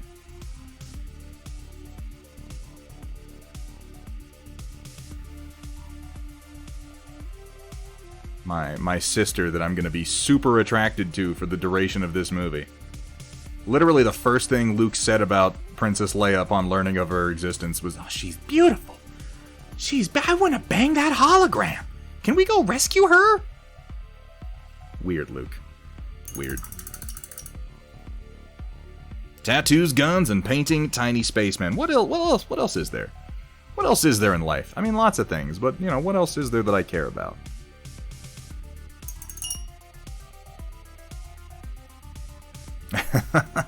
Well, you got good taste, Cannibal Girl. Ah, cha-cha-cha-cha. Played one game of War Machine. The guy who was teaching people to play forgot to teach certain rules until he could use them to raffle stomp newbies, and shit. That's never a good time. That's just a bad player. You know, there are a lot of those. There are a lot of people like that in the tabletop gaming community, and they always kind of get my sympathy because I'm like, man, this is how you get your jollies. This is how you get your kicks. Those toxic players who like, what is it you're proving to yourself by stomping a newbie? I'm glad Play and Win is not here right now, because Play and Win right now would be telling you a story about me that I am not proud of. I was teaching him to play Malifaux, okay? And he... teaching. It was an accident. It was an accident, I swear. I was also learning to play Malifaux. I had some really good draws. I should have fudged it a bit and just let him pull ahead, but it wasn't good. I'm not proud of it.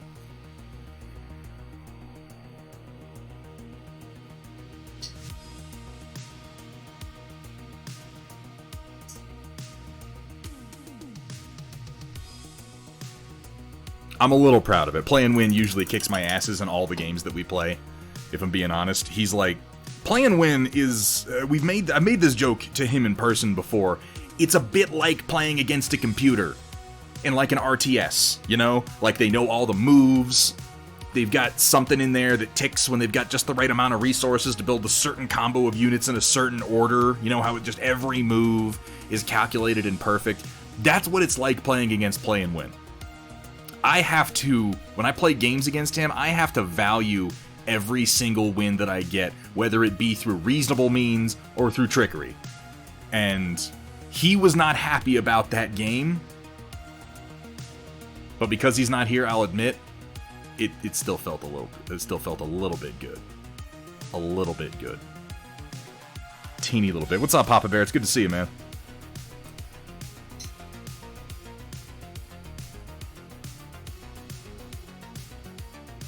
It didn't feel great, but I still count it as a win.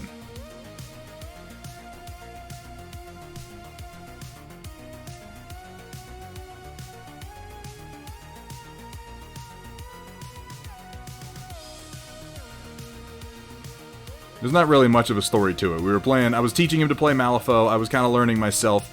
I had a couple of good draws. I knocked out his whatchamacallit. What's the leader called in Malifaux? I don't remember. I haven't played it in about a year and a half. Anyway, it went quick. Of course, I say this like he didn't kick my ass the first time he taught me to play War Machine. Big air quotes on that one. Under the guise of showing me how his list worked. Oh yeah, no, I just want to show you the synergy of when you line up all the Signar lightning and then oh, you lose. Like, oh, fuck you. Ah, God. Favorite moment of teaching a game was when I forced my little brother to play Battletech when I first got it for my birthday. How did that go? I mean, it sounds like a nice story, but I suspect it's going to go horribly wrong.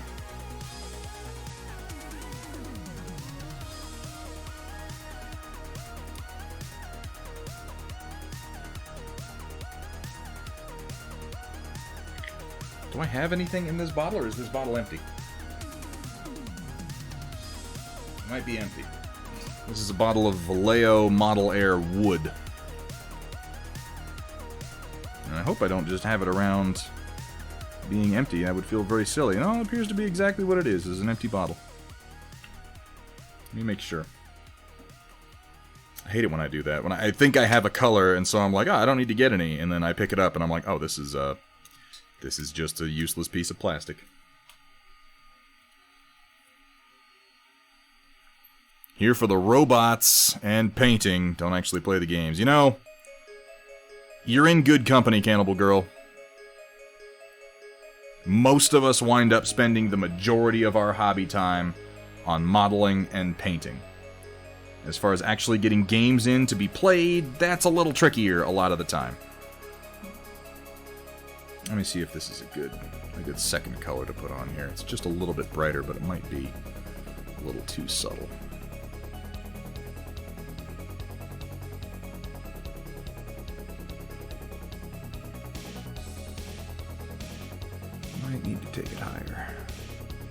don't want to do, like, that many layers on here. But, oh, no, that's not bad. That's actually not bad. I think one more touch-up after this, and that'll be a good lens effect.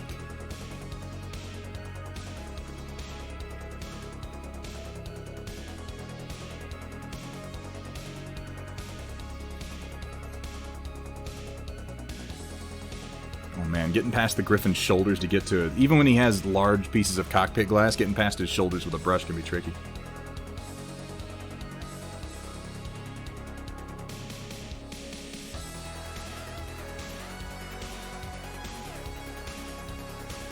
That's good enough.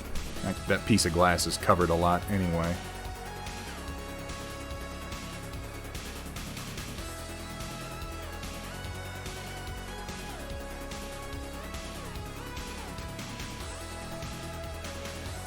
Here. Wait, what did I say?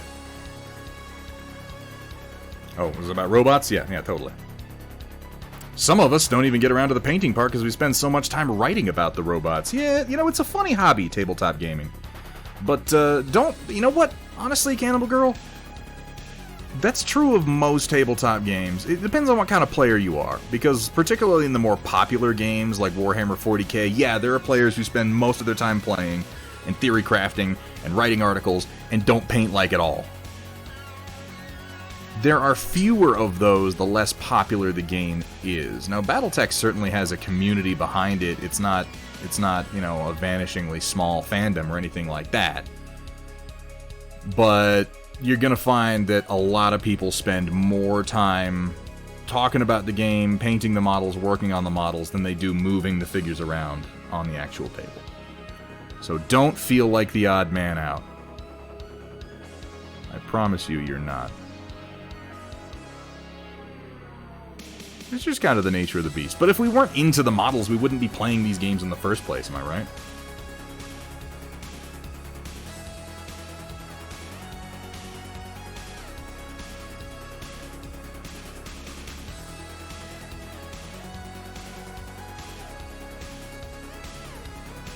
You would just be, on your computer playing HBS Battletech. Nothing wrong with that, by the way. That game is fucking amazing. Alright, swap these out for the other two.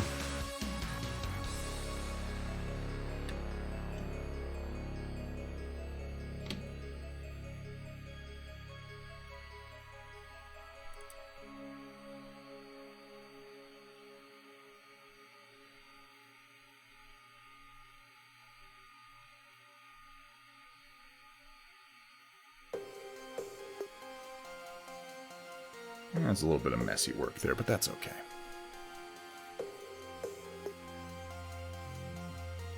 Maybe some ice for all this Blender work. It's because it's a program. Blender's a program that he's working on.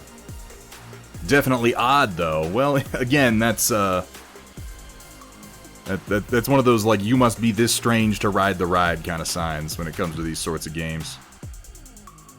Not as odd as you might think. Tabletop games are actually really a very, very popular hobby.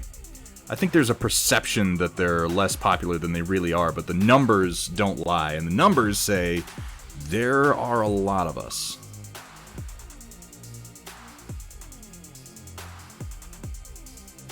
Numbers are as close as we get to the handwriting of God. Poetry, promises, love, these are lies. Why don't I have any Newton Geisler? For that matter, chat, can you answer me why the hell I only have one Pacific Rim clip? What's wrong with me? I gotta fix that.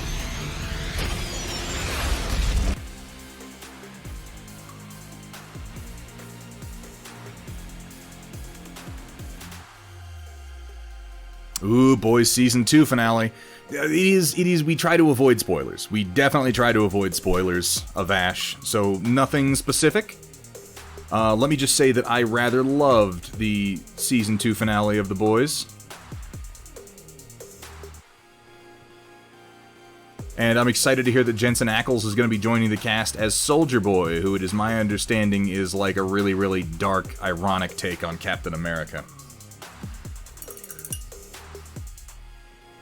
Need some Cherno Alpha. You're not wrong. I need Cherno rolling out those big ol', the fistful of quarters.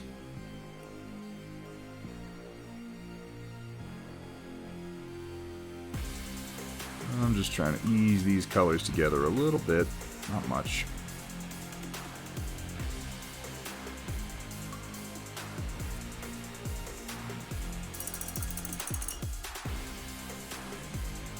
One of the first soups from what I read. That would make sense. Like, if they're doing the Captain America thing with him, then that would make sense.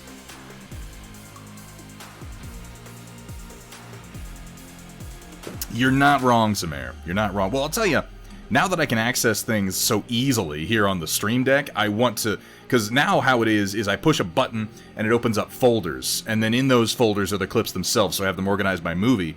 And my...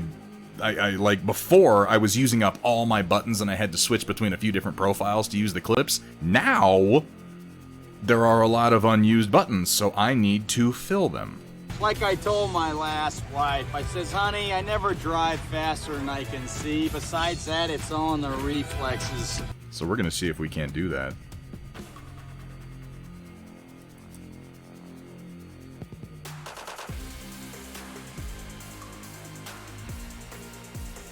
Now, to be fair, Kat, I don't, like, that would be some serious conjecture that I did not pick up on over the course of the season. I think that's just wild theory crafting.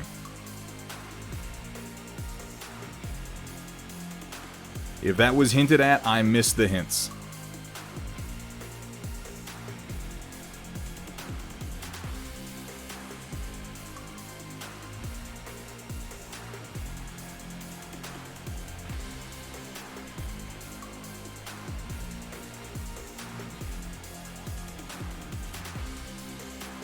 But yeah, we do try to avoid spoilers. It's a great show, and I'm glad people are enjoying it. I think now it's safe to go for spoilers for season... Well, I don't know. I don't know how I feel about even spoilers for season 1, just because it's one of those things where, like, it's a new enough show, it only has 2 seasons, there are people out there who might not have watched any of it, and I would like them to get a fresh experience without any major spoilers being dropped on them. Because it is a great show. If you have not watched The Boys, holy crap, you should. Anthony Starr steals the show, and it's got some fantastic acting from Karl Urban.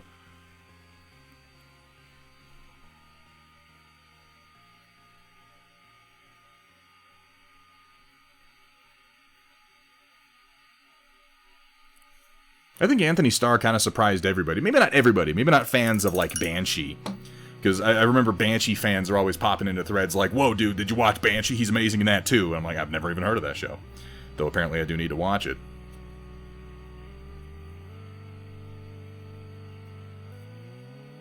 Yeah, you know, and I think that's what I'm going to add on my next round, Samara. I need the comparison shot between the two fists coming into the palms, at the very least, you know? And yeah, the extendo fist and the fist pound clips. I have the one from Robot Jocks, but I need to mix it in.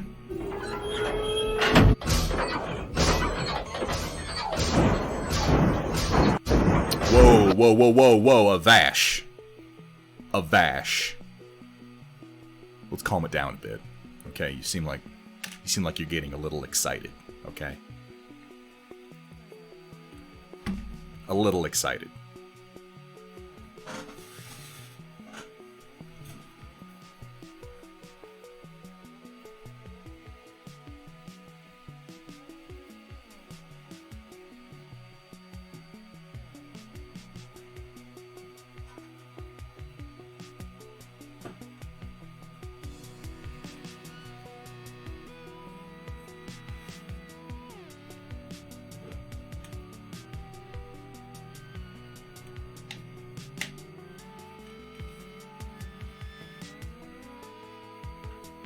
And I just feel like everyone in this stream knows better than that, you know?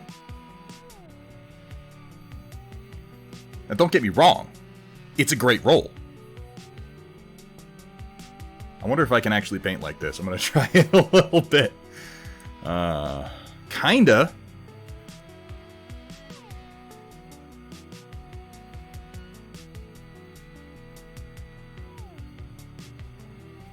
Ooh, this is hard.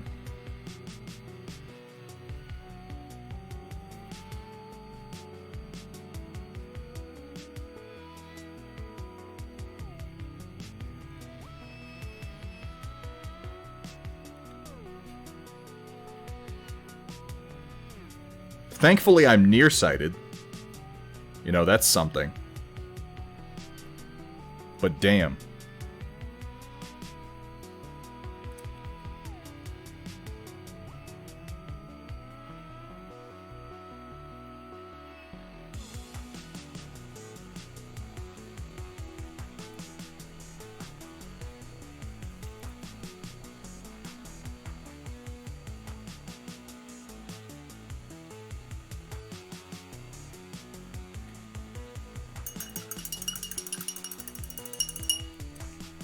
Have I made my point, Lavash? I might be a little biased. It's just possible.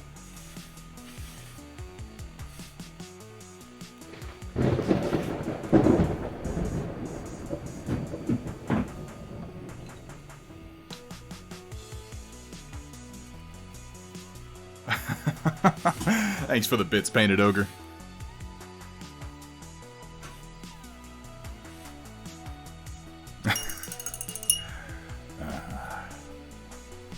You forgot that I had that pond. I need to post some pictures of I had the full Dread 2013 Judge outfit.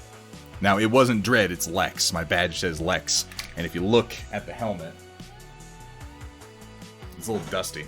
But the details on... Yeah, it's real dusty, actually. Whew, look at that. Hang on. It sits up on a high shelf. What can I say? Give it a quick wipe.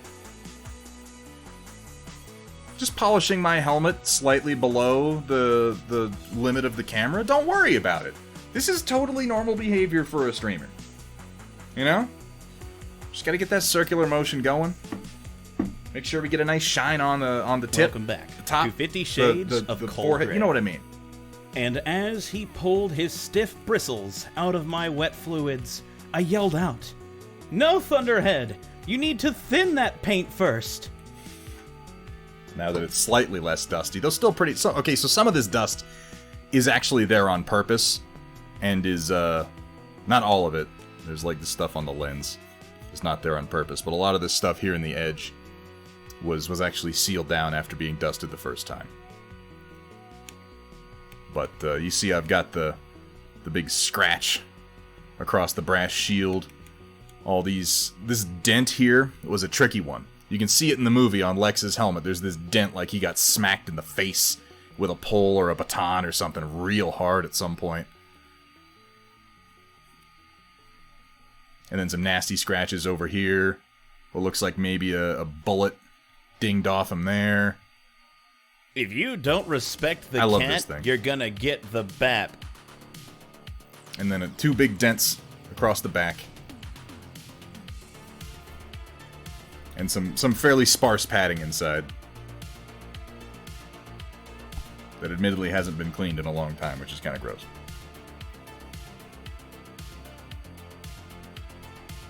Oh, I love that helmet. I really do. They did such a good job in that movie. I want to work on my Mandalorian bucket. Hell yeah, get to it! Even with my legitimate Titanfall 2 helmet, I'm a bit jealous.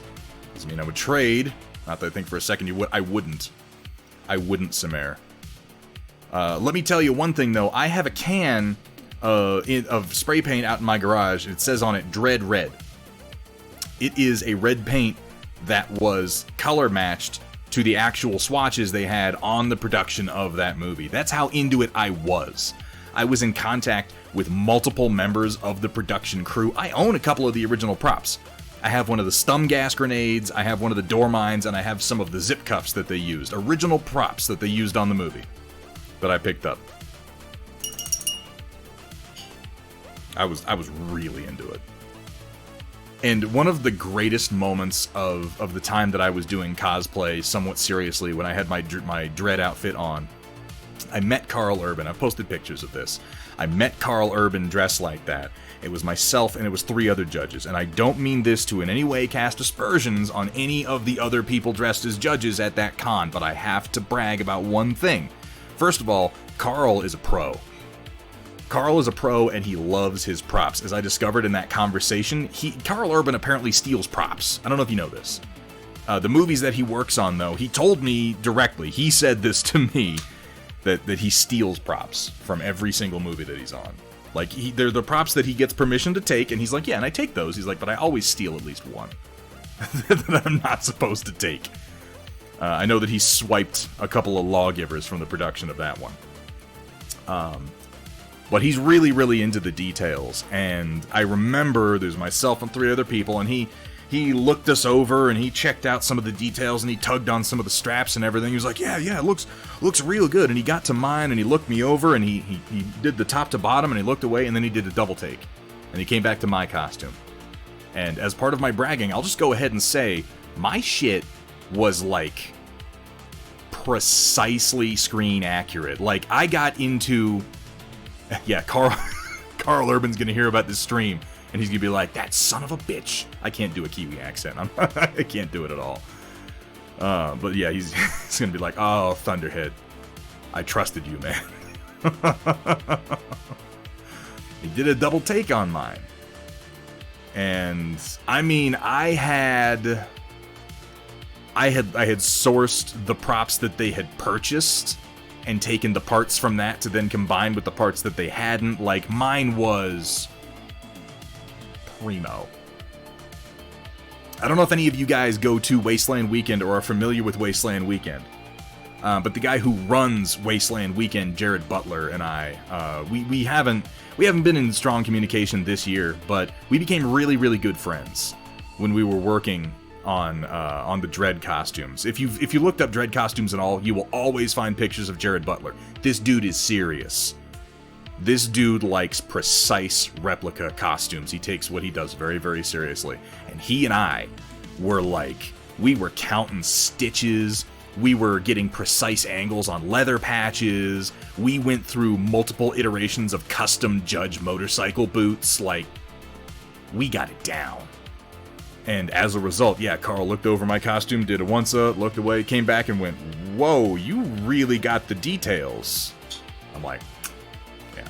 My elbow pads and my knee pads, the green ones from the costume, were cast from the original costume pieces. And then done in rubber.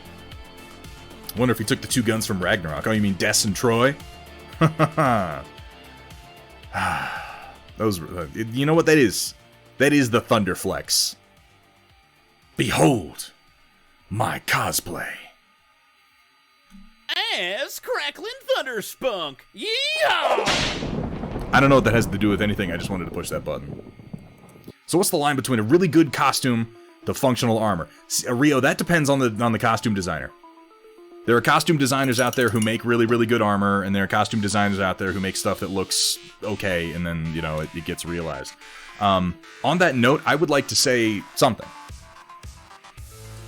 I would like to say something very specifically about Dune. The upcoming Dune, the one that's coming out soon. I was kind of dragged back into the screen-accurate replica cosplay scene by some friends of mine who were in the Dread group with me very recently, who were like, dude, have you seen the costumes in Dune? And I was like, no, I haven't actually. So they have started a group, and they've started to replicate like the still suits and everything, and I don't know if you guys have looked at a lot of the stills of the costumes from Dune. Most of them look pretty good. The Sardaukar armor looks pretty good. Yeah, Roland, the House Atreides body armor looks bad. It doesn't look bad in the sense that it doesn't look cool. It looks cool. I don't think you can move in it. Like, I've looked at how it articulates and the way the plates are, and I'm like, can you even sit down wearing that armor? Maybe it's got some super clever construction that I'm not seeing, some points of articulation that aren't obvious, and it'll become obvious when we get more movements, you know, like the actual film, but the Atreides body armor looks like you're wearing a fucking carpet tube. It's ridiculous. The plates are articulated in strange places. It's got way too many stiff portions on the abs. The shoulders, like, don't raise very high. And I'm like, what are you doing there, man? Yeah, take a look at it. And really ask yourself, I always ask yourself when you're looking at armor for sci-fi stuff, ask yourself, like, what happens when I raise my arm? What happens when I collapse my core? Like, what happens when I try to twist? And if you look at the Atreides body armor, the answer to a lot of those questions might be, well, the armor stabs me in the gut. It's kind of how it looks to me. I want someone to make me a Dead Space 2 Riot Police armor with full deploying helmet. I'll contact DARPA. They'll get right on that for you, Rio.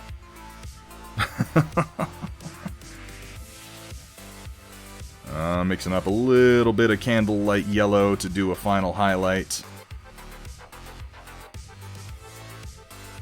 on these. Maybe 2 more. Maybe 2 quick ones on this cockpit glass.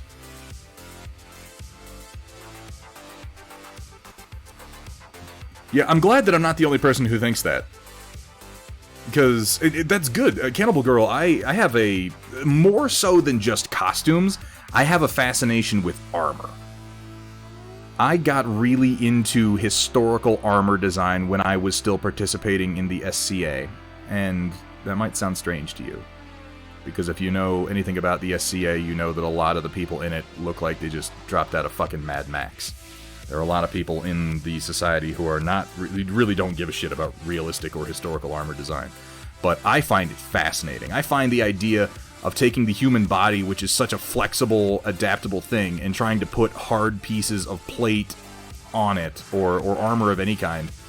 One of the things I learned was how effective soft armor can actually be, like a Gambison or a Rhinothorax. I find the practice fascinating. I find the ways that we have engineered all these different ways of armoring the delicate parts of the human body. It's really, really interesting. And when someone in a movie designs a costume that takes that into account, like real movement into account, I always geek out over it. And yeah, I saw the House Atreides armor and I was just like, it looks like shit. It looks like it was designed by a concept artist who's never worn armor in his life. And it looks like these actors are extraordinarily uncomfortable wearing it. Like I said, maybe there's some super clever design work going on that will only become obvious once the movie comes out and we can see the actors actually moving around in it. But when I look at it, I think I would never want to wear that. I especially would not want to wear that in combat, where the inability to move would just result in me getting stabbed.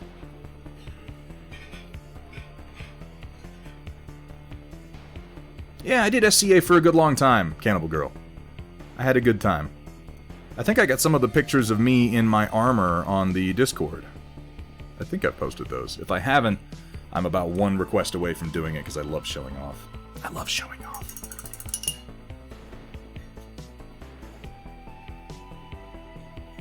But see, you're right to a point, Datron Voltari, and that's what I'm saying. Maybe there's some really clever articulation that is not obvious looking at it, but I'm not seeing it. Like, if you just look at the seams of how the armor fits together and say, assume maximum articulation on those seams, you still wind up with, like, a plate of armor this big, which you can't see my hand, so that's useless. But, you know, like a 12-inch piece of armor going across your abdomen. And I'm like, you can't even sit. You cannot sit if you have armor like that. If you look at old-style plate armor, there are huge portions that are often either super articulated or not plated at all. And most often you're gonna find well, they'd have plates covering down to the abdomen, but then you'd have nothing on your hips at all, because they'd have to move around and shift, and you'd have big fouled plates hanging over the waist. And even in those, that's armor that you would wear like on a horse and not for running around in for the most part. You wouldn't try to fight in foot on that. There's a very, very good reason that historically most armies have defaulted to things like chainmail, which is that's bad nomenclature. It would just be mail, and soft armor like gambesons, and not just because it's cheap. Admittedly, yes, because it's cheap, but also it's better to fight in. So yes, what I'm getting at here, chat, ultimately, is that I know way better than the guys who are getting paid millions of dollars to work on Dune, and everyone should respect me for that. No, that's nonsense. That's ridiculous. Those guys are getting paid crazy amounts of money to make those costumes. I just wish they put a little bit more thought into them. Maybe they'll prove me wrong. Maybe they'll be amazing. I don't know. I just know that since I got into that costuming group, I thought the Atreides armor was regrettable.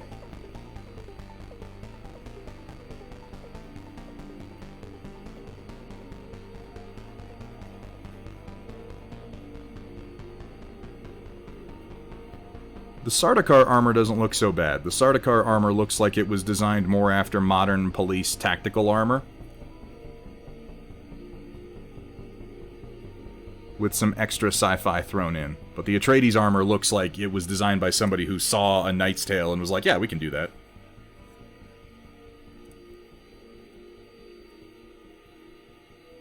It is nanotech. No, I'm not even going to argue with that. Medieval plate... Well, that's the thing I'm saying, though, nanotanks. That armor, that full plate armor, was often way more articulated than people realize. It had to be made by people who really, really knew what they were doing. And there were drawbacks to it, too. There's, you know... I don't subscribe to the myth that spread around a while back when people were like, yeah, but knights, you know, if a knight fell down in his armor, he'd never get back up on his feet again. Like, dude, I've worn plate armor. When you distribute that much weight across your whole body, you can be pretty nimble. There's none of that garbage about they had to hoist knights onto their horses with cranes. Bullshit. Okay? These guys knew what they were doing. You had hundreds and hundreds of years of dedicated craftsmanship working towards one purpose, and that is creating this armor. They knew what they were doing. And if that armor was that difficult to fight in, this is the great logical disconnect when people say that medieval armor was really, really tough to fight in, or that it weighed you down a whole lot, or any of that bullshit. The logical disconnect is these men, like, their whole business was fighting. Being nobles and fighting. If it didn't work, they would not have worn it. This is not to say that there is not nonsense armor, even historically speaking, because as it turns out, people were just as, if not more, vain historically than we are now, and people with money have always spent it on stupid things. If you don't believe me, look up lantern shields. So there are certainly suits of armor out there that were only ever meant to be display pieces, and a lot of them are still sitting in the same castles as the people who had them commissioned in the first place hundreds of years ago, and nobody's ever put them on. But they were all based on real designs, functional designs. Or they were crafted, certified badasses that were freaking absolute units of men. They were also probably, like, just riddled with PTSD. Thunderdome, true. How you doing, Thunderdome? It's good to see you, man. Please see your previous comment about Batman armor. I'll take a look. Hang on, let me see.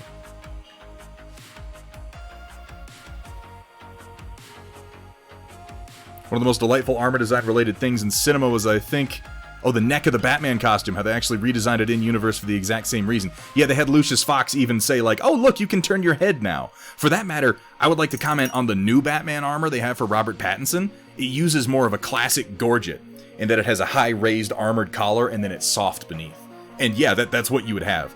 Gorgets would be like a solid collar around your neck, and then you would shift your neck around in that, and your helm would kind of go over top of that usually.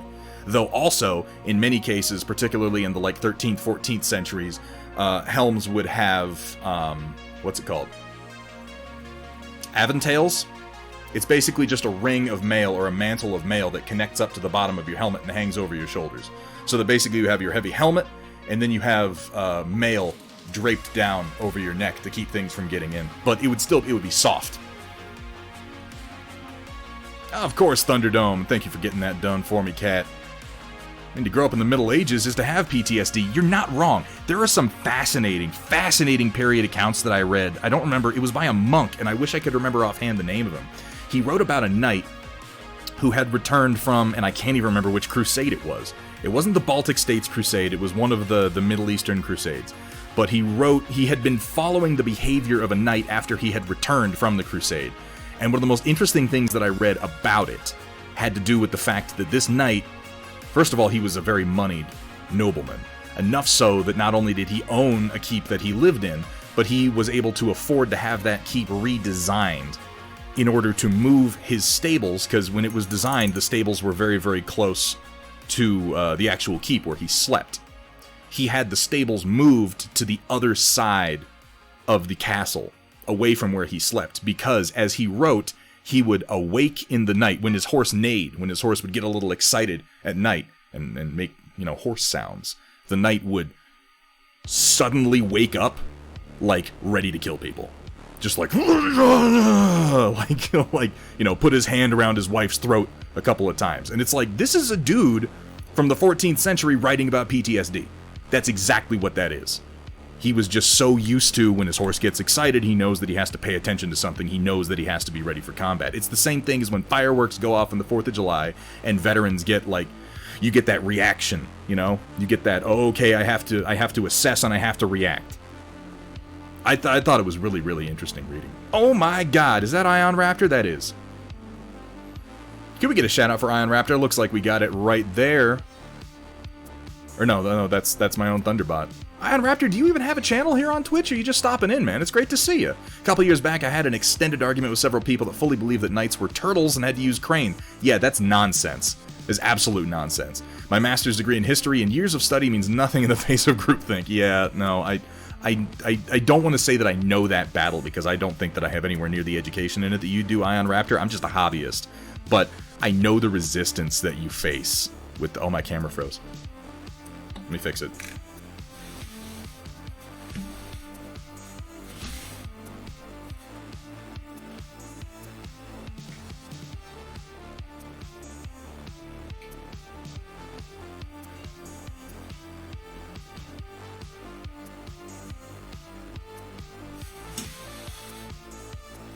I fixed it that way last time. Hang on. Silly camera.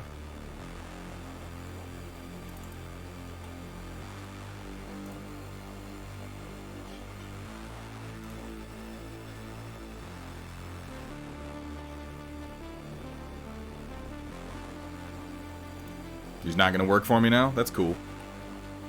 Let me switch over. Let me switch my scenes real quick and see if that helps. Nope. Come on.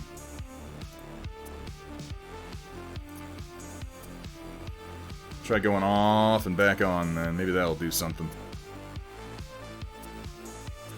Seems like it does this at about 2 hours of being on.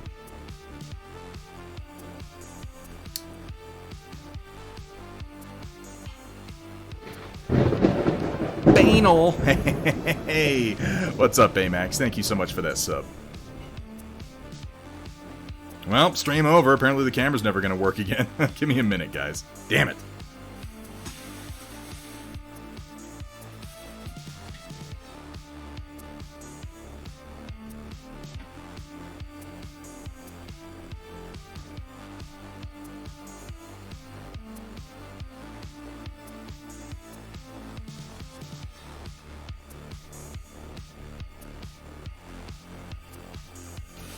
Is this really how it's gonna be today? Is this how you're gonna treat me?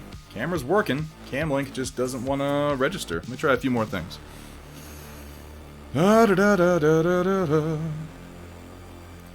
Welcome to the black screen stream.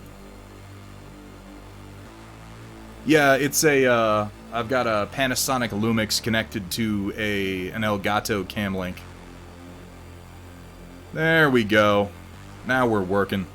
I just gotta fiddle with it every 2 hours or so. We'll work out the kinks. We'll work out the kinks. Thank you for giving that shout out to the Amax as well. Amax, it's always good to see you. How you been, girl? How are things? You're just jonesing for that DLG, for some of that day late. No, don't do that. That would be harassment. Don't say that.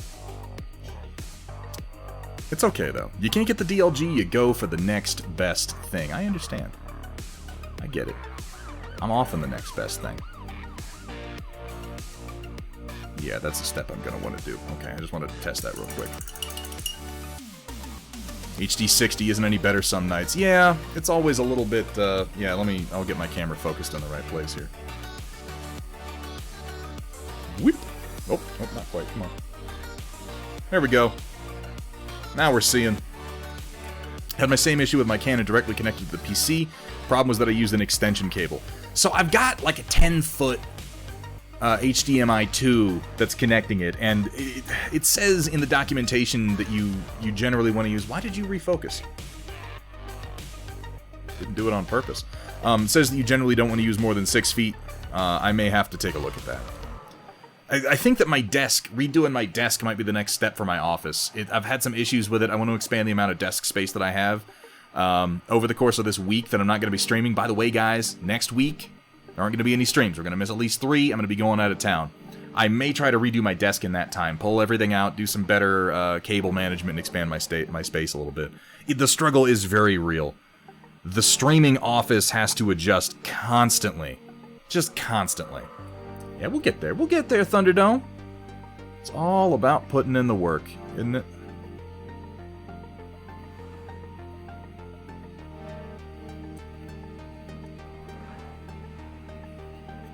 First stream back, just be the giant storm report. So we're not going to do anything crazy and allow like 30 pictures per person for the storm report, Pond Burn. We'll probably keep it somewhat under control, but there will definitely be some storm reporting. By the way, I think I was saying, Ion Raptor, before I got interrupted so rudely by my camera, it's good to see you here, man. Hope you're having a great day. Dude, that tall geese is so fucking cool. I don't know if you guys have seen this. It's over on the Discord right now. What channel will he post it on? I think 3D Modeling. He extracted one of the tall geese files and made it into a printable STL. I saw you did a version 2, and that's excellent because my first attempt was a bit abortive. Some of the parts are just real spindly, but yeah, dude, I'm gonna be painting that fucking tall geese. You better believe that. That is so cool. Thank you so much, Ion Raptor.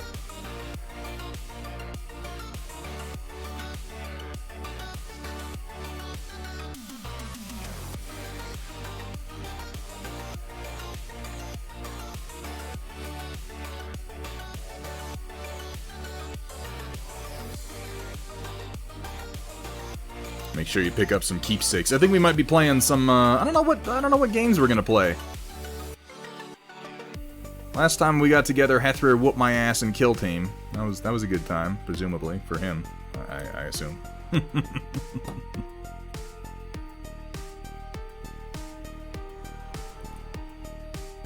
Still fun. That was ridiculous. Your custodes are nonsense, and you should feel bad for using them. Oh, let me just casually kill 3 Plague Marines with 1 attack. Yeah, thanks for that. That's awesome.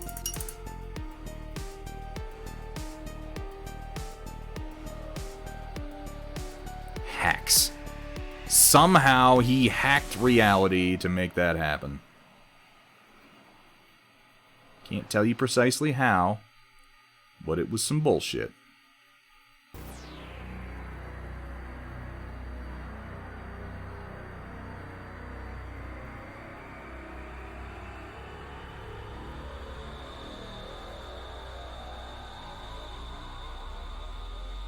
I've managed to spend like 2 hours on nothing but lensing these cockpits. I'm a little ashamed of myself. I need to get more painting time in off stream. Lately, all my painting time has been on stream, and I just paint slower. I just paint slower when I'm streaming. I'm sure Thunderdome Drew knows what that's all about. Hey, what's up, Godamyth? I saw you earlier. Sorry I didn't say hi. Good to see you, man. Glad I stopped playing 40k with 7th edition release. 6th edition was the best edition, IMO. I liked 5th. I know a lot of people didn't like 5th, but maybe it's just nostalgia, you know? But I enjoyed it pretty well. I need just a touch of this here bleached linen from Reaper. Thinking of bringing Rising Sun and maybe the Switch. Yeah, man, bring some fun. I need to turn my brain off for a few days while we're up there and just not think about anything. I think that's going to be good for me. Let me know if anything goes wrong with it. Likely won't be able to print it for a long time. May end up needing scaled up. I was thinking about doing that. I was thinking about, because I'm not going to play with tall geese. I'm not going to put tall geese into Battletech. I may try printing him like 6 inches tall and painting that. That could be fun.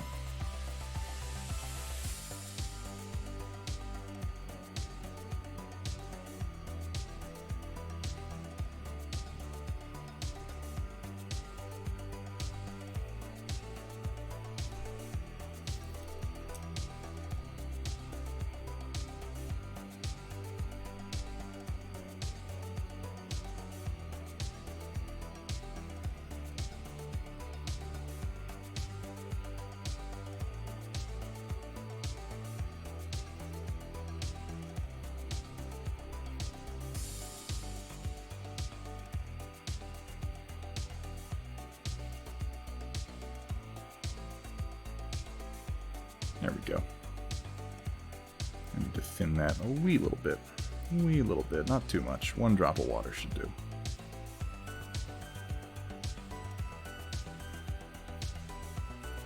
Could see Tallgeese being an Arita-modified Shadowhawk. I wouldn't hate that. It's got the right weaponry, for the most part. Next week, WJ. By the way, good to see you, man. How are things? I enjoyed early 8th. Don't think I'll be playing 9th. Yeah, I don't know. I talk... Periodically, I talk shit about being like, oh, I'm gonna get back into 40k, but I never do it. The Kill Team is the closest I've gotten to getting back into it, and honestly, the reason I got into Kill Team is hello, my name is Thunderhead. I am an alt-aholic. I like to make lots of different and diverse armies. I lose interest in an army once I've painted, like 30 Space Marines, and it's like, I paint 30 more, and I'm like, fuck you, I'm gonna paint some Tyranids.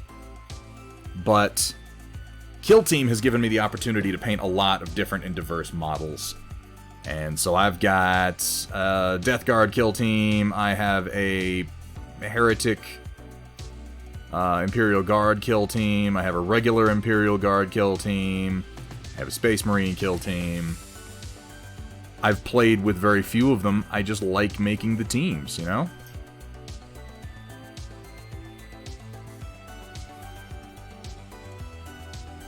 Dude, spec out Tallgeese. Fucking do it. And then give me a slightly less spindly pose. Wow, it is really difficult to get to this one piece of glass with his shoulder in the way. I just kind of have to do it from this angle. And trust that it doesn't look like shit. Of course, who's going to notice it's covered by the shoulder? I'm going to glaze in a little bit of my mid-tone here to grant a little bit more interest so that it's not quite so stark.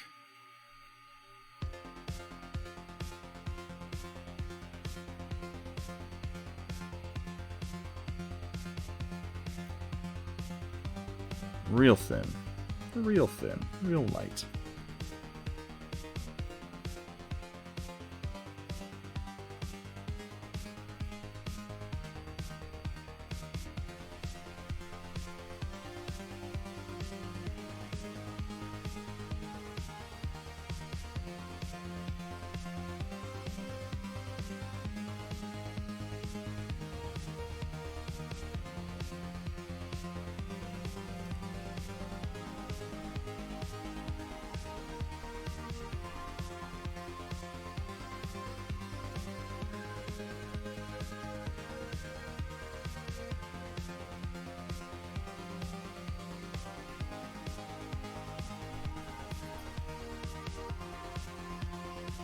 And a little bit here.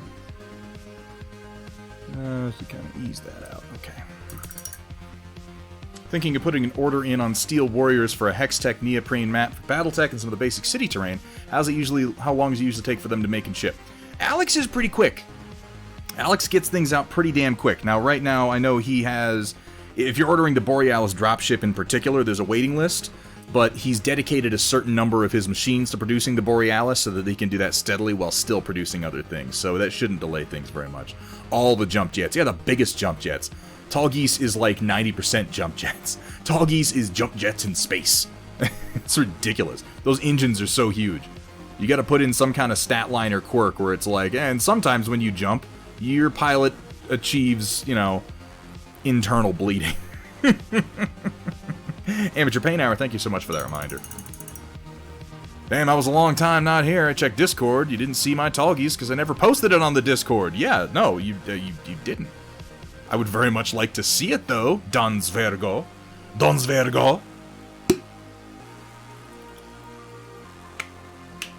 Thank you so much. I've had a lot of positive reactions to Trinity City. I think it would be okay for me to mention they haven't told me that it's not okay. So I'm going to assume that it is until one of them jumps in and goes, dude, what the fuck are you doing?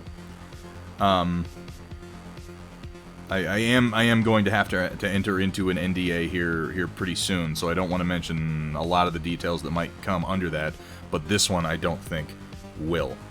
I've been in some talks with Talon Games about producing some stuff for Cav Strike Ops, and one of the things that they are thinking of producing, I say thinking of, there's no guarantee that this is going to happen at this point, we're still in discussion on it, but they also like Trinity City. And it has been mentioned and it is being considered that they might produce some MDF is it 12 millimeter? I believe the scale of cav is 12 to 15 millimeter.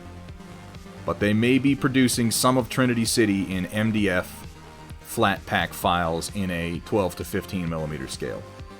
They may be. Again, this is not guaranteed. This is just something that we have been talking about. But that ties right in with the fact that I am super stoked that people like Trinity City. I really am. I put a lot of time and a lot of love into it. And it's always validating to hear that other people see in it what I see in it.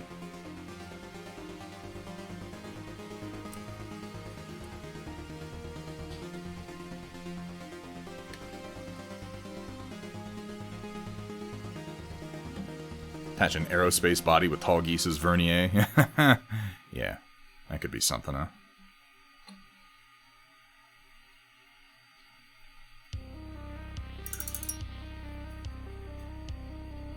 Is that Battletech scale? No, it is significantly larger. It would be about twice the size of the current Trinity City buildings. Because Battletech scale at mech scale is 6 millimeter, and that is 12 to 15 millimeter.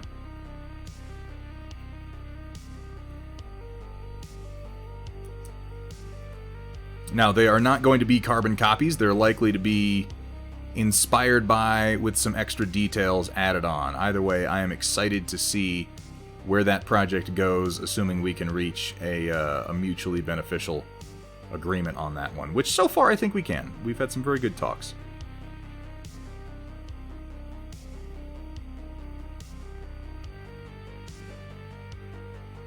All in all, the guys at Cav Strike Ops at Talon Games are really a pleasure to work with. John Walker over there is a good dude, real passionate about his products. Awesome, I'll take a look. Have you posted it to the Storm Report, Don? Because I think I'd love to see it there.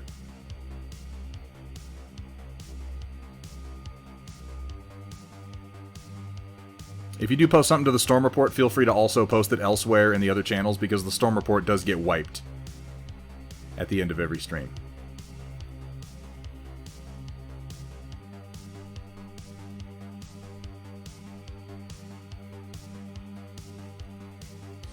We get the entry set of 4 buildings, and know that there are duplicates in the starter set for Trinity City. Best to get the starter set and then build off that. I'm under the impression, God of Myth, that each package builds on the previous one. They include the previous ones in them, and then there are more. I think if you wind up buying one of the lesser packages and then you want to upgrade, you should be able to contact Steel Warrior about doing an upgrade price. I know we talked about that in the past. I don't know how it's been implemented so far. But you should not have to buy the same building twice under any circumstances.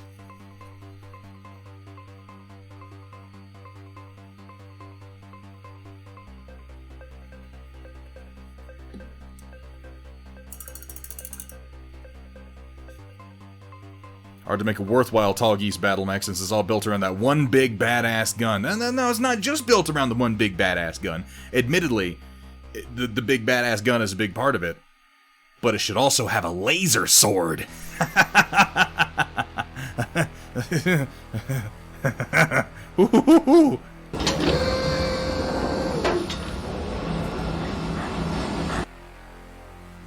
Right? Am I right? I think I'm right.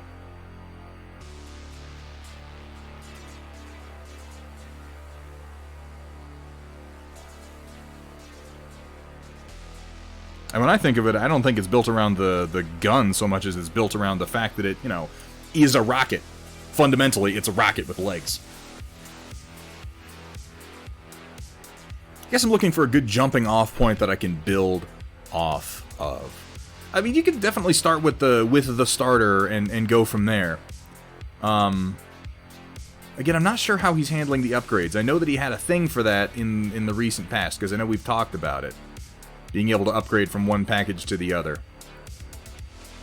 If you start with the starter set, I don't think that that's going to be... that you're going to regret it.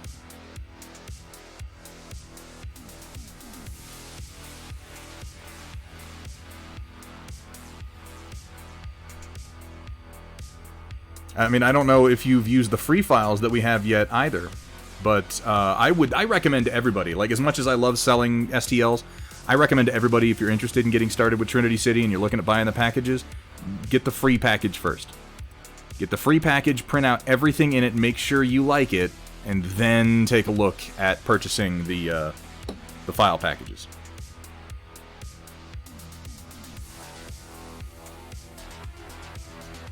Xeon has the best melee weapon. The Heat Hawk is pretty cool. Not gonna lie about that.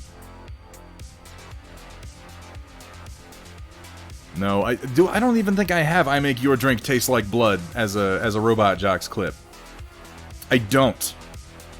I'm surprised that I don't, but I don't.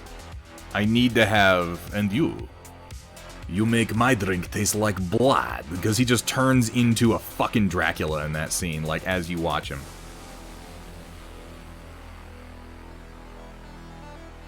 You make my drink taste like blood. What does that even mean, dude? You're making my beer curdle. Yeah, good one. Good one, Achilles. Real insulting. Excellent. I'm glad to hear it, Don. Oh, I'm sorry, God of Myth. I was approaching that from a... Oh, yeah, no, ignore everything I was saying then. I was talking about the STLs. You're talking about buying the physical... I mean, yeah. Sumair, that movie is so awkward. I don't know if they did it on purpose or if it was just one of those genius accidents. I can't rightly say. It could go either way.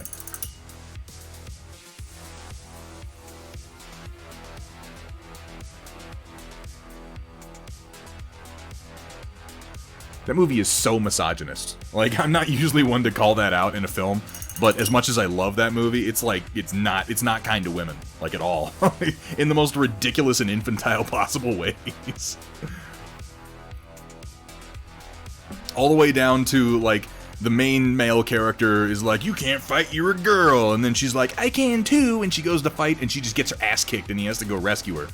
And he gives her, like, the creepiest date rape kiss while he does it. And it's like, ugh, I don't know about that, man. It seems problematic even for the post-apocalyptic future, my friend. Do like that all the buildings seem to be available on the individual level. Talking about buying them printed, not the STLs, because you don't have access to a printer. And you're looking for the best place to get started. I get the starter set. If you're not sure about going in for one of the bigger packages like the Megalopolis set, now I will say that Alex at Steel Warrior, he prices those sets really, really well for what they are. But yeah, get the starter set, get some pieces in your hand, and get a feel for them. Again, this is one of those things where, technically speaking, if I was just like, I want to make a bunch of money, I'd be like, you should buy the Megalopolis right now, buy 4 of them. But get the starter set, play around with it a little bit, you know, move it around, see what you can build out of it, and then decide what you want from there. There's no rush. Steel Warrior is going to continue to offer it. I will say this. If you're looking at buying physicals, God of Myth, wait, did Black Friday already happen? When is No, Black Friday hasn't already happened. That doesn't happen until, like, next month. Yeah. I'm sorry, I forget. Because I don't, go to stores. He's gonna be having a Black Friday sale, though. I can tell you that much.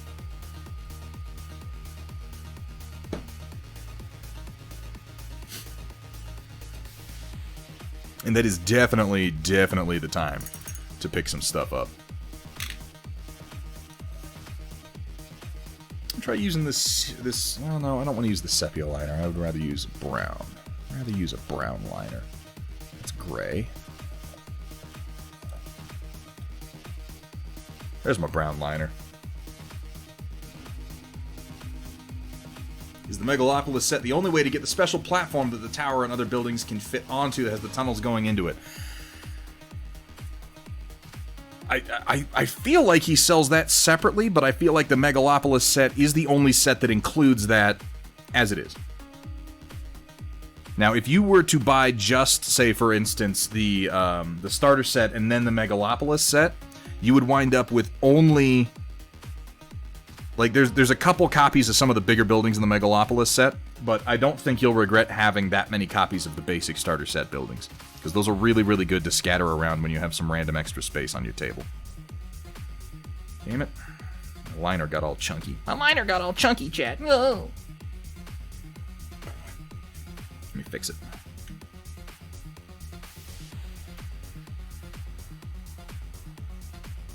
The Hexless package does not have the foundation? That's surprising. There is a Hexless base for the Trinity Tower. I know, I made one. Do you have to buy it separately? I admit I have not looked at his actual package layout in a while. The website has been doing remarkably well lately, and he's been making a lot of noises about wanting to redo the packages and simplify the purchasing process. You make it so that you could just go to like a one page that's Trinity City, and then using Dropbox select exactly what you want out of it.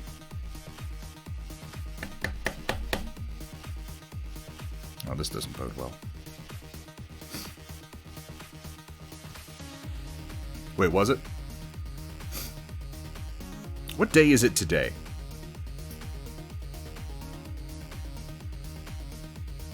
Yesterday wasn't Thanksgiving. The sad part is I had to ask myself, like, wait, was it really? Canadian Thanksgiving. There we go. I was like, I had a moment there, I'll admit, where I was like, what month am I in? That doesn't bode well. American Thanksgiving. Freedom Thanksgiving. The Thanksgiving of maximum fucking liberty. We just had Columbus Day, or should I say, what is it now? Indigenous Peoples Day? I feel much better about that one. Because Columbus was a bit of a butthole, as it turns out. This isn't to say that most of his peers weren't also buttholes, it's just that we don't have days dedicated to them. Thank you so much. Magical extra beer. I'm glad, really glad I'm not the only person who had that reaction. Like, oh shit, did I miss a month? You're welcome, Roland. Italian, are you?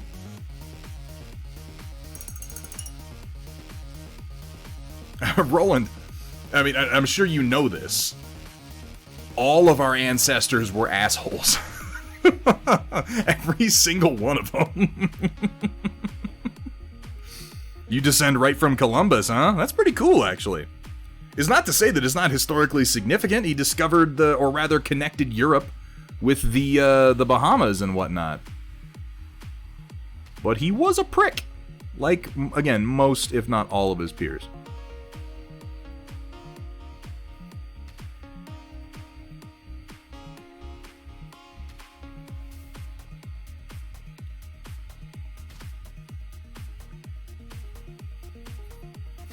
Day 207 of the new normal.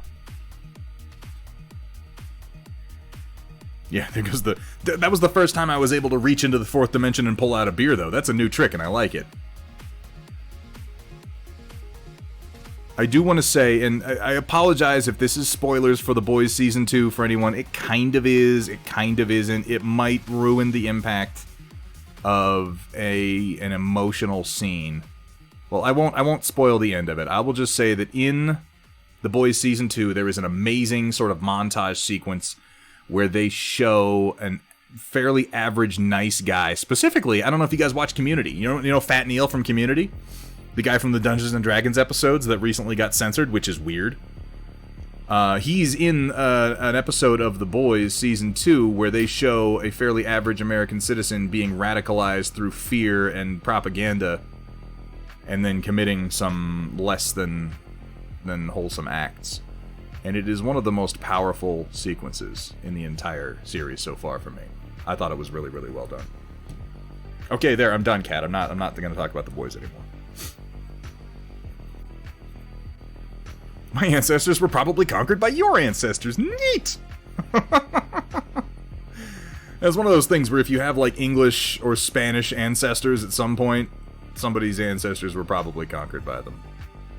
They did that. If you take it back far enough, though, everybody conquered everybody at some point. Fucking Muslims occupied the Iberian Peninsula for, like, a period of several hundred years. I feel like that's a part of history that isn't really mentioned all that much, but Reconquista happened for a reason. Everybody was slaying and occupying back then. That was the thing to do.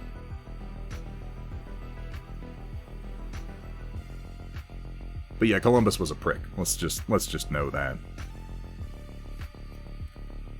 Philippines. Oh, okay.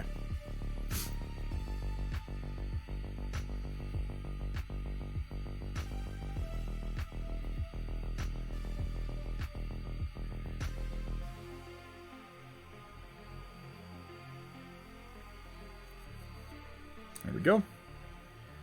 Let me go ahead and do a little bit of reflection.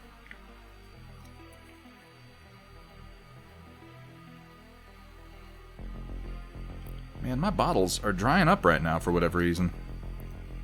This is another hazard of living where I live. I tend to get a lot of drying in these bottle tops if I don't seal them real tight. It's a little frustrating at times when I have to open them up and pull out chunks of semi-dried paint. Yeah, there's some.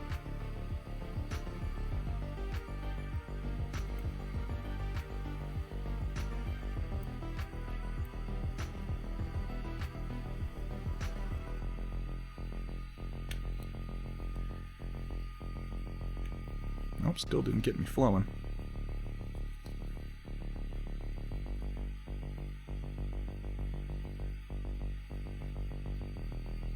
Yeah, that's better. There we go. Let me wrap that up before it bleeds through onto my nice paint surface. I'm trying to actually keep my shit a little bit clean these days since I changed out my paint surfaces. I'm sure that'll last all of a week.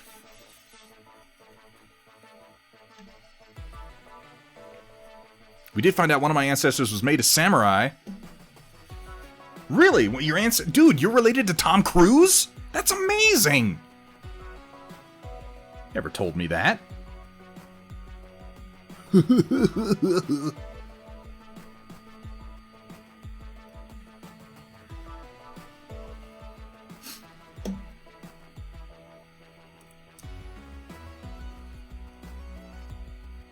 a fun night, but gotta crash. Pond burn! Thank you so much for being here, man. It is always a pleasure to see you. I hope you have a great night. Tom Cruise, the first weeb. Oh no, there were weebs before that, man. Trust me.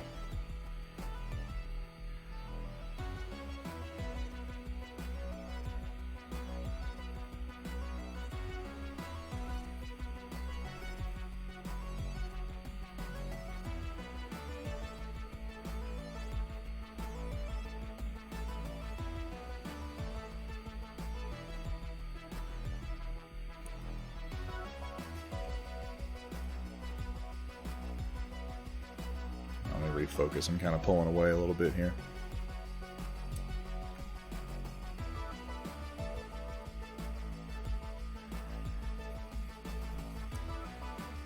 And right up here.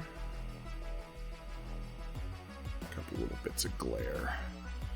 I'll make this one a little bit more substantial, not much.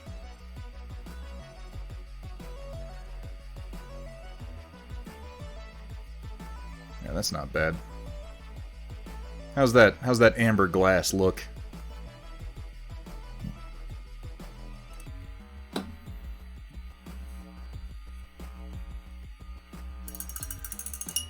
Is it safe to unmute yet?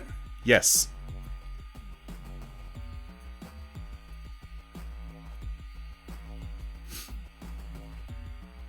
Tomas Santiago Cabral.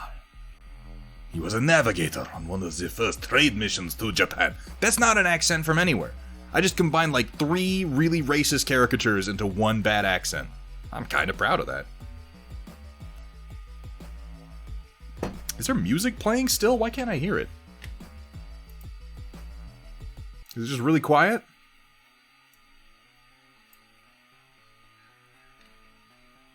It is. It's very quiet for some reason.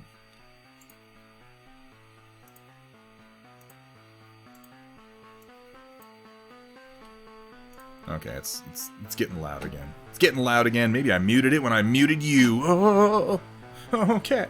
Please don't mute me.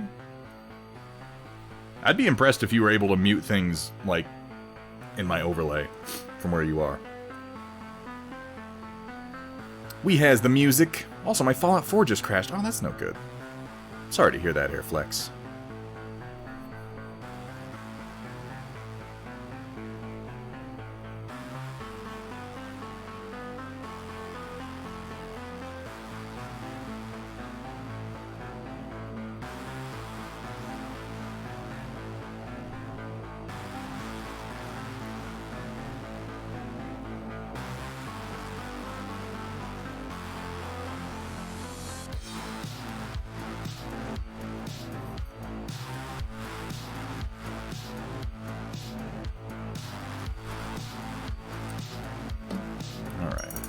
2, last 2, and then I can highlight their gray. And then they're red, and they'll be pretty close to done.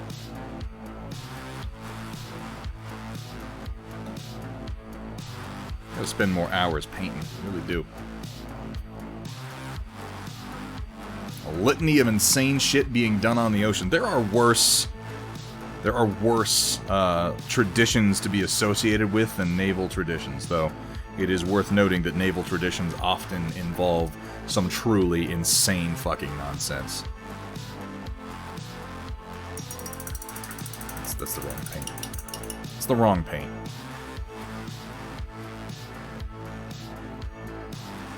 I wish my family tree were so interesting. We got soldiers, we got farmers. That's about where it ends.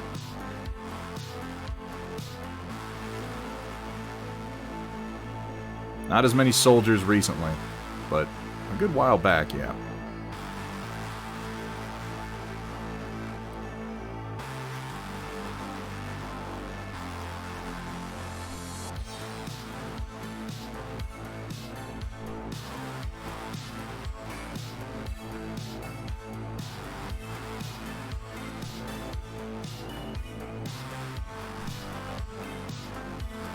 Carry this a little bit down into here. A lot, just enough to darken it. I think that'll look better. Heyo!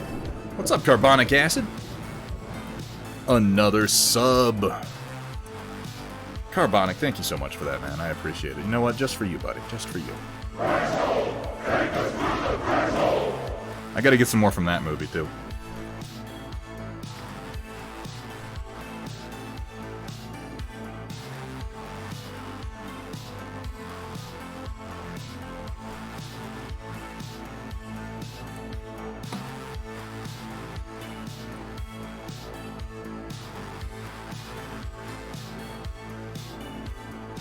I need a gif of the dude walking out into the firestorm. Oh, yeah. When he holds up his arm and the wind just, like, blasts all the skin off of it. That's a cool scene. I have done unspeakable things in the name of a faith that was never my own.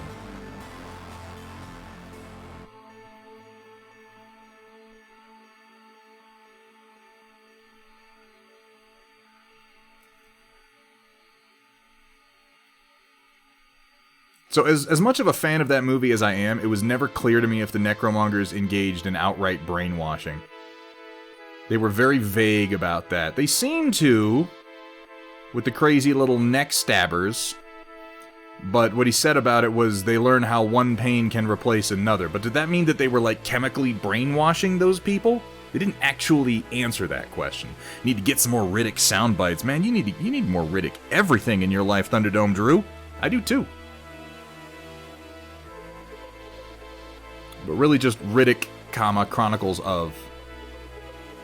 And not so much Riddick, the movie Riddick, because I didn't like that one so much. I feel like other people liked that movie more than I did. But my love lay with Pitch Black and Chronicles of Riddick.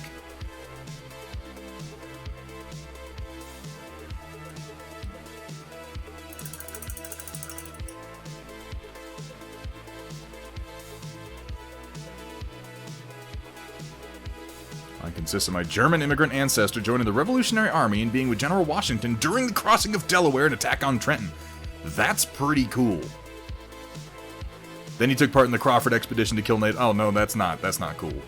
Ah, damn it. Why does history have to be so simultaneously cool and totally uncool? Am I right? I mean, for, myriad, multifaceted reasons that couldn't possibly be answered by any one of us right here and now, but still.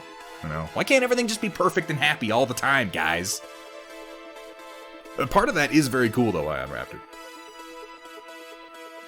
It is. It's convert or die. But the question for me was, were they just threatened and tortured into conversion? Or were they actually brainwashed? I guess they weren't actually brainwashed because we saw multiple people turn against it,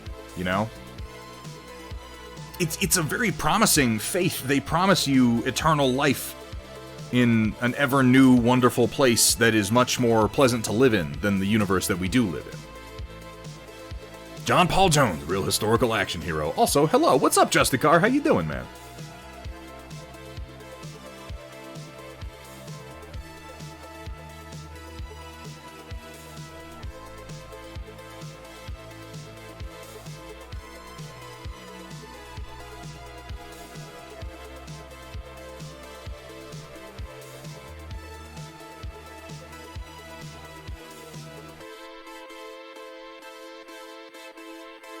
Now you may notice as I paint these that this cockpit glass that I'm not really all that well focused on is quite large and very, very easy to paint lensing effects on because of the sheer amount of surface area. Maybe it's because a certain person who always talks about that sculpted these figures. It's just possible. Yeah, no, that's the truth, Cat. You know, okay, now maybe you'll appreciate this, Ion Raptor. Hey, what's up, Rodan? Yeah, I saw you post earlier. I'm sorry I didn't say hi, man. It's good to see you. I think that Ion Raptor will probably appreciate this. Some of the best, just based loosely on what you've said so far, some of the best historical accounts are not from, like, there are interesting historical accounts from, you know, well-read and moneyed men of education at the time. Some of the only people who were really writing things down, you know, like Tacitus and so on and so forth. Your Charlemagne, if you will. But some of the most interesting accounts historically are from, like, everyday people. From the peasantry. From a point where they were able to write things down that then got preserved. You get some of the truest looks at day-to-day life through their mundane writings about things like historical recipes, just like lists of shipping documents, things like that. It gives you a much clearer picture, whereas there were, again, more moneyed, more educated, more powerful men who knew how to write, who wrote very well, but were also very, very biased about what they wrote, how they wrote it, who they wrote it about, and their perspective on things. When, if you can find writings from, you know, Joe Schmo Potter down on the block writing about how much clay he had to go get today, you can get some really, really interesting details out of that. Have you played the FPS Riddick games? I did, yes, Escape from Butcher Bay and Dark Athena. Those were great games, like even independent of the story of Riddick, which was probably told best in those. They were fantastic games. Just the gameplay was amazing. I love the fist fight mechanics in Escape from Butcher Bay. Oops, that's way too big.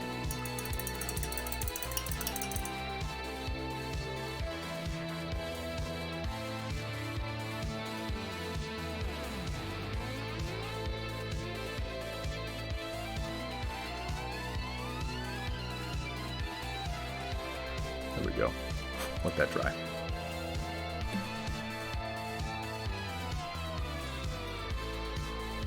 Oh yeah, no, yeah. In the 1950s, well, they were fascinated with Jell-O at the time.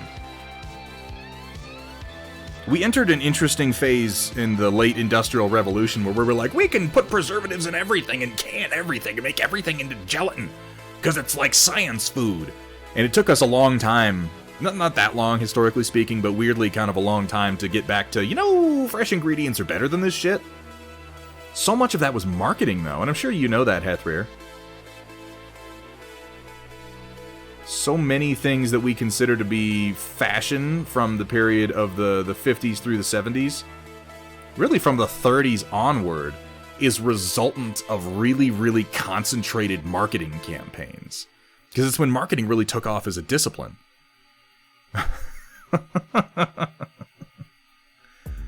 Hell, the modern lawn views so many things as weeds because some motherfuckers had to sell a bunch of weed killer. And they were like, what does it kill? Clover? Well, you don't want clover in your yard, do you? Clover is bad. It's not. It's not at all. It's like a nitrogen fixative.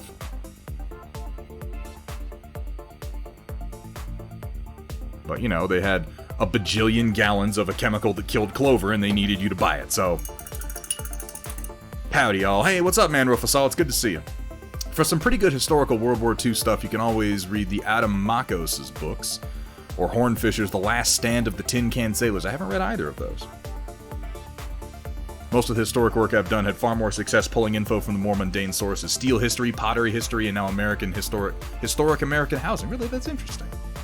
I've heard that there are some really, really interesting studies and comparisons to be read relating to modern American housing. The comparison between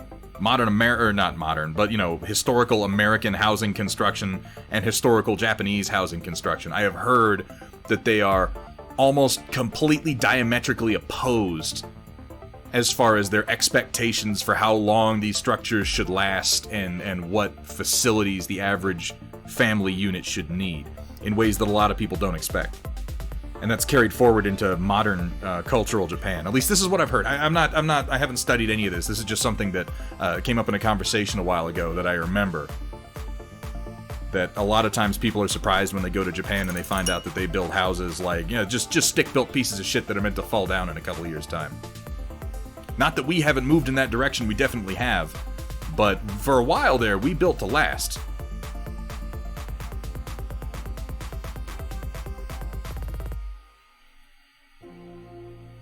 Capitalism. Well, I'm a big fan of Snowpiercer, so that's how I feel about capitalism. Alright, let me pull out some gray and start doing some highlighting on here. Which gray am I after? This one. Yeah.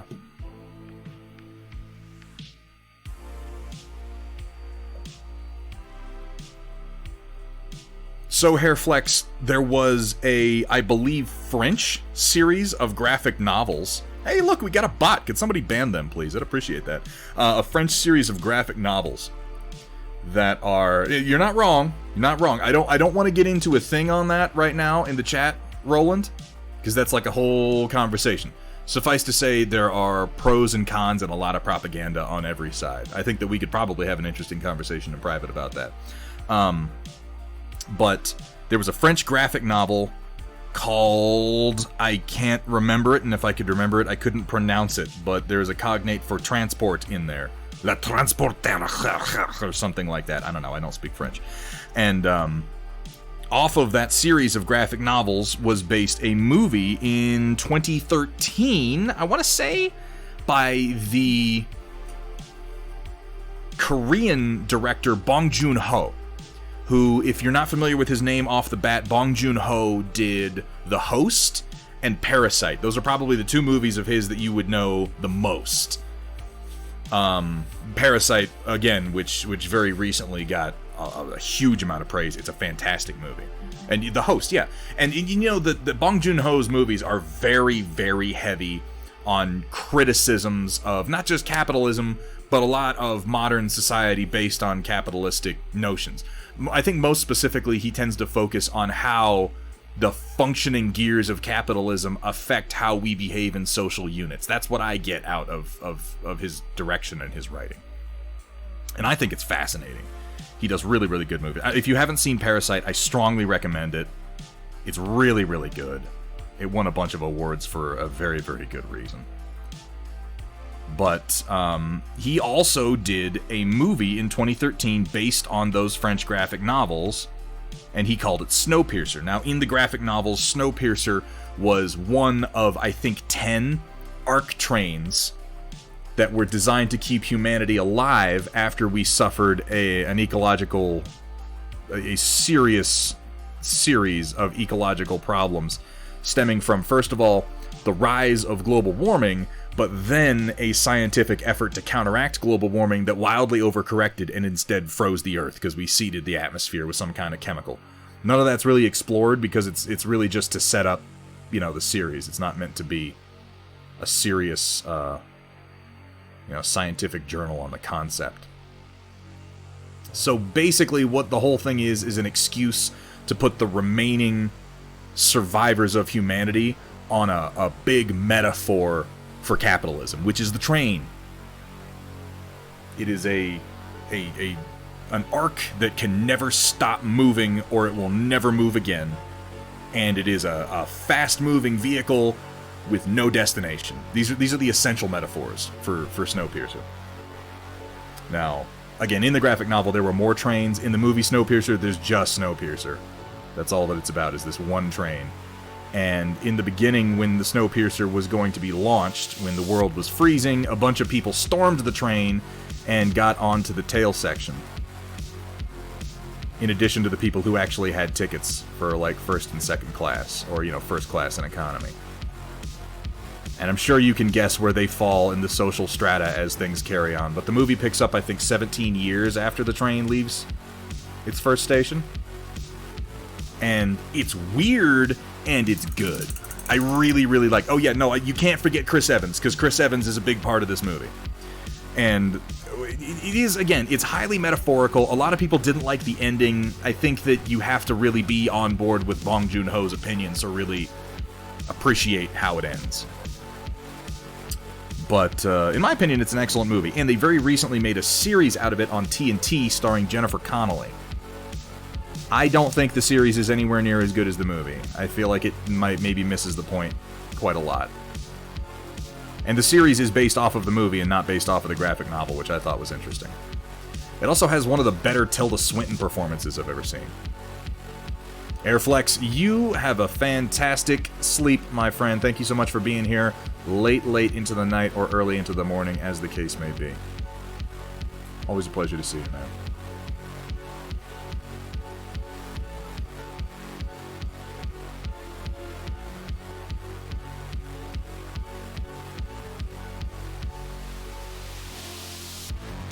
No, I don't think I'm going high enough on this.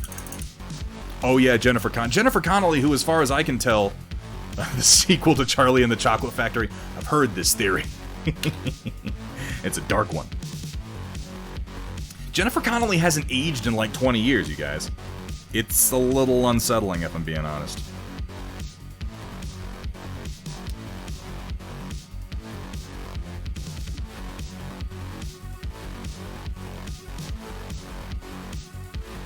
Her and Paul Bettany are married, aren't they?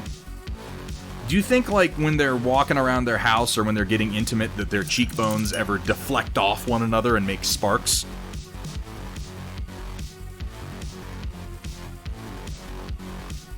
But yeah, it's got Chris Evans going crazy with a fucking axe, which is definitely worth seeing. It also has one of my favorite lines from Chris Evans in any movie ever.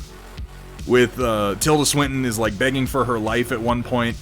And she asks, like, what is there anything I can do for you? And Chris Evans goes, you can fucking die is what you can do. It's amazing. You can fucking die. His anger in that movie is so raw.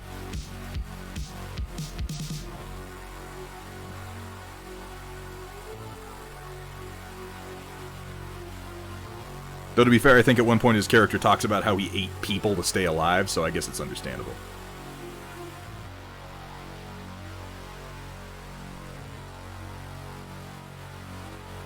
Need to thin that a wee little bit, and then it'll be just right.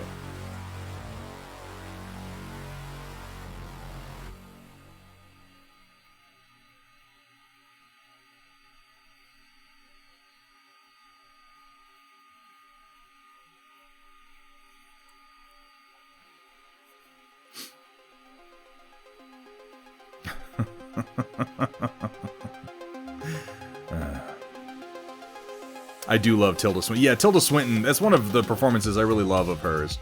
She has this amazing speech in the beginning where she's trying to explain to the tail people in just the most condescending way possible their place on the train. And she uses the metaphor of a shoe that was thrown at her. She puts it on this guy's head. She's like, look, everything in our society depends on everybody knowing and being in their place. Everything in its place. Every part in its place. Every passenger in their place. In their preordained and appointed position.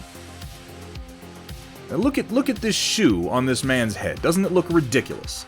You wouldn't wear a shoe on your head. That's not where it goes. You wear a hat on your head. I'm a hat. You're a shoe. So be a shoe. And it's just like, how fucking disconnected can you possibly be? It's in the delivery. Her performance in that movie is fan. I'm not like a big Tilda Swinton fan. I think she winds up in a lot of roles that are just like, oh look, it's Tilda Swinton being weird again. Okay, whatever. But that one is pretty excellent. She brings a very dark humor to the movie that I think is needed.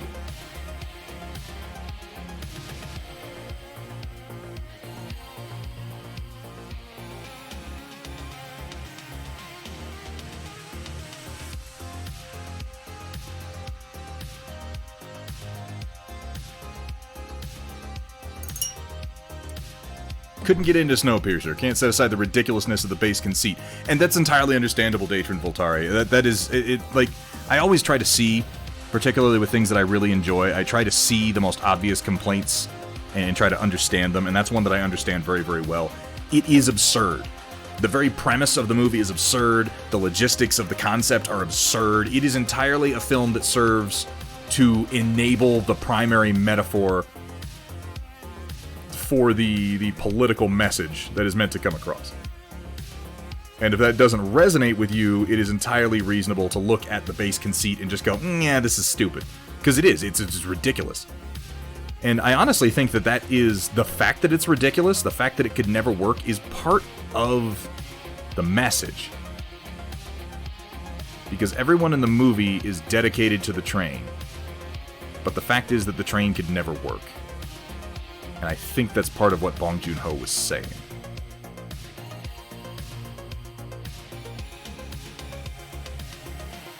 But again, he has some very anti-capitalistic political leanings that might come through a little bit.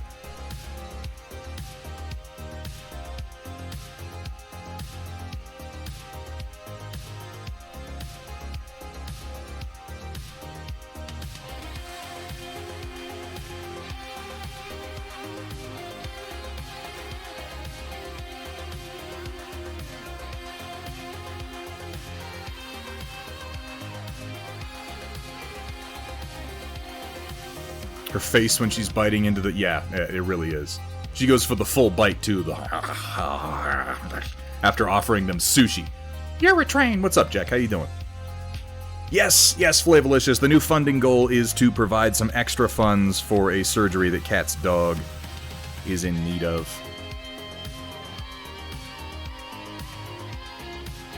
I'm gonna write a movie where the rich people are the good guys and the poor people are the bad guys. You mean Atlas Shrugged? You gonna write Atlas Shrugged, Roland?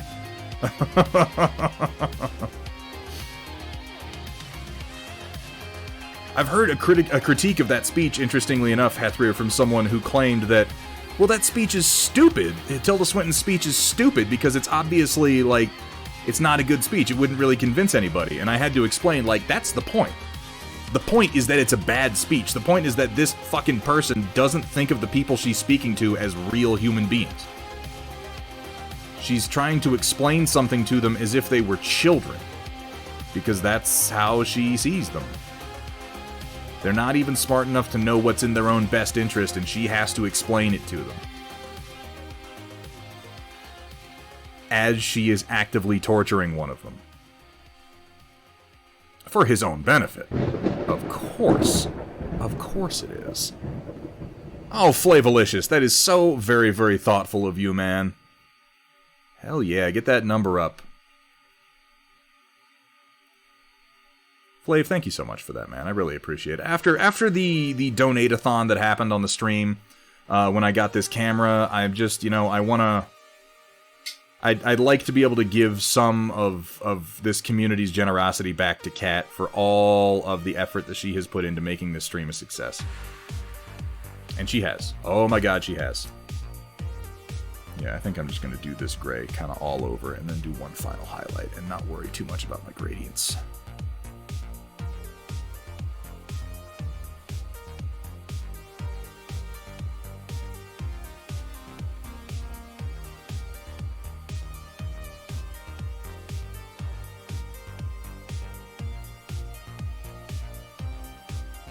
Flavolicious is like, well, at least as long as it's not going into Thunderhead's pocket, then I guess we can go ahead and toss a donation in there.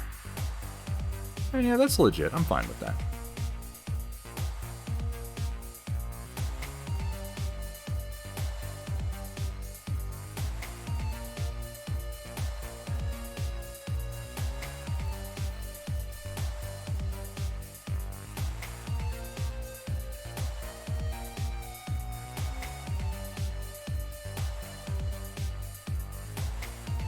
But again, I feel like if you've watched The Host and you've watched Parasite, all that stuff to do with Snowpiercer and the political opinions should be like, oh yeah, no shit. Like, Bong Joon-ho is totally not down with classism, like, at all.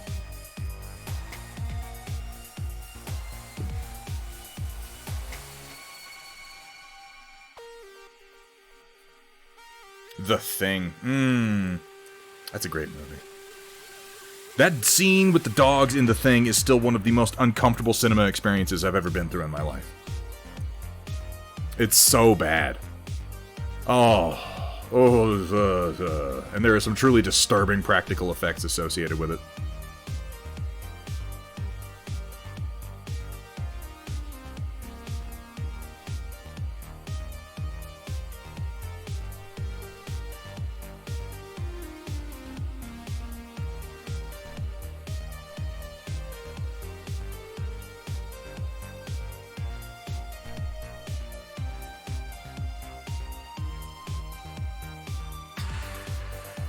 You know the ones I'm talking about. When it starts spraying acid to pre-digest its fucking meals. Yeah, that one upsets me. Like, a lot.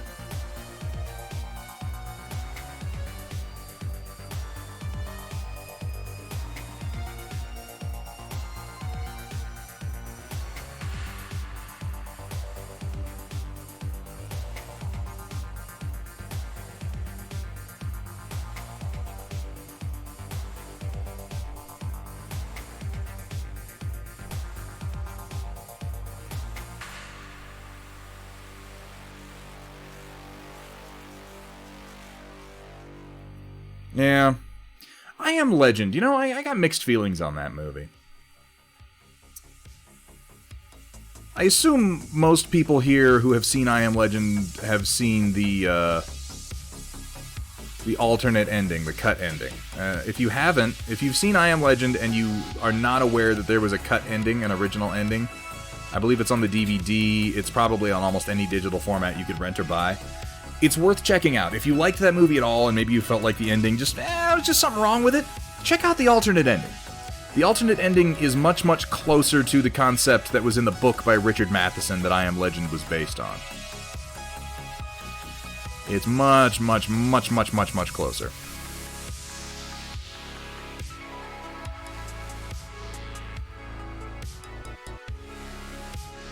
It's still not exact, but the concept is still hidden in there anyway.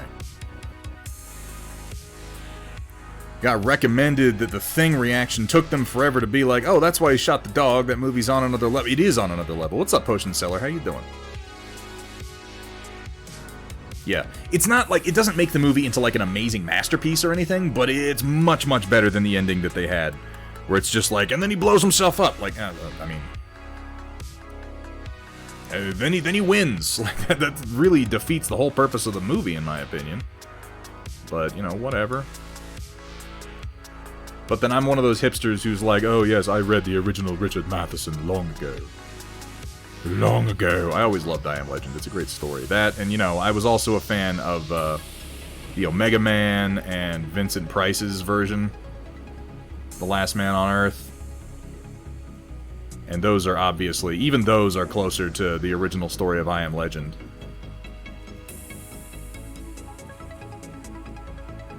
Than the original ending of the movie I Am Legend.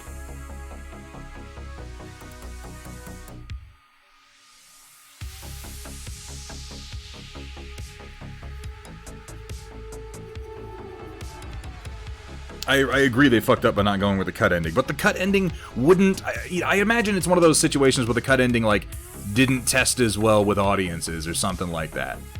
Because it actually challenges your notion of what's going on over the course of the film, and people just aren't comfortable with that, I guess. People don't like endings that make you question who it is you've been rooting for the whole time, and you're like, wait a second, was I maybe wrong to assume some things? I don't know why. I guess we just want to be entertained. God, I sound so pretentious. People just want to be entertained by the movies. Bunch of sheeple, man. I love being entertained, too. It's just that I am entertained by challenging questions sometimes. It wasn't even that bad. It's not like the movie challenged you that much. It just was like, hey, maybe they're not all monsters, you fucking asshole. It makes more sense of the name, too. Like, the whole point of calling the story I Am Legend was that at the end of the story, he realizes, wait a second, they have a society of living, thinking beings, and I am a creature that lives on its own, the last of its kind, that comes out in the daytime when they can't be awake and murders their loved ones in their sleep. Like, oh shit, I'm the monster. Like, that's the whole point of the story. I Am Legend. He was, in fact, legend.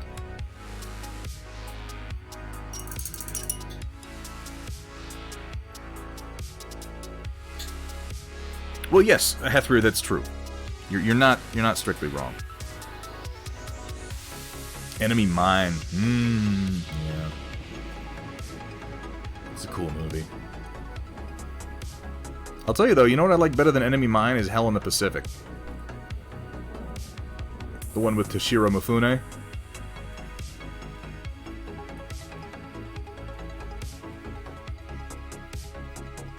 Who else was in that movie? It was Toshiro Mifune and somebody. An American actor who was in a bunch of war movies at the time. And I can see his face, but I can't remember his name.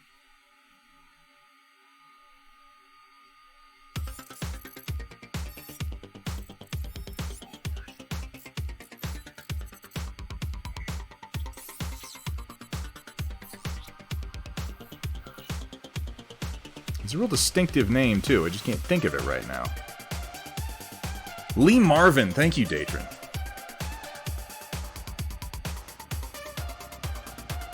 Yeah, that's the potion seller. That is supposed to be the intention of the title, as it's stated in the book. Is at the end of the story when he is literally standing trial for his crimes against these vampires.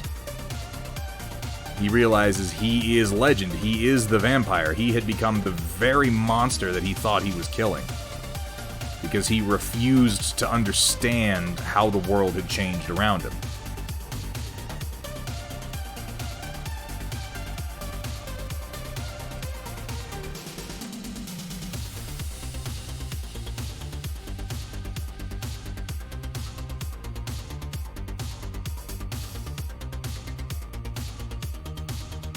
More minis or trauma-inducing foods? More minis, Roland, please. More minis. Let's not have a repeat of the Funyun incident. Mr. Carr in the background of the first Lord of the Rings movie. Oh, really? Oh, no, I know the one you're talking about. It's in the Shire. In the Shire, yeah, you can see a car.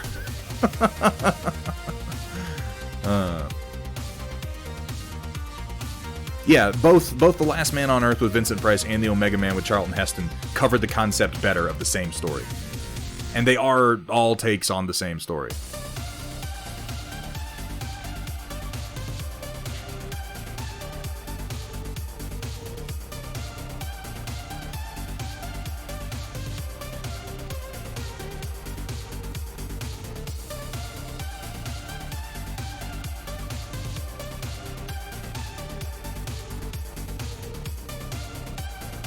That story being I Am Legend by Richard Matheson. A book that is very much worth reading, in my opinion. It's not a very long book. My question is, what do the vampires eat to survive? Plain cattle blood? I don't know if they ever answered that specifically, but I don't know that it was really important to the plot.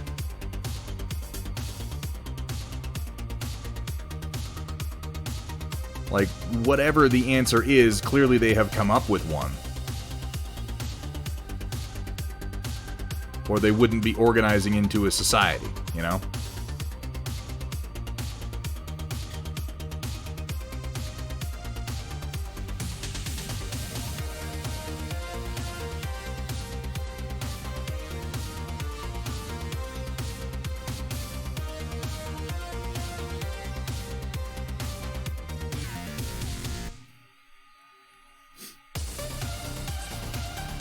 Yeah, the special editions most certainly removed it. But I've seen the image that you're talking about. They also talk about it in the extended cut commentary. Just a car. Hear about the Lord of the Rings drama about the show having nudity in it? No way Tolkien would want that. You know...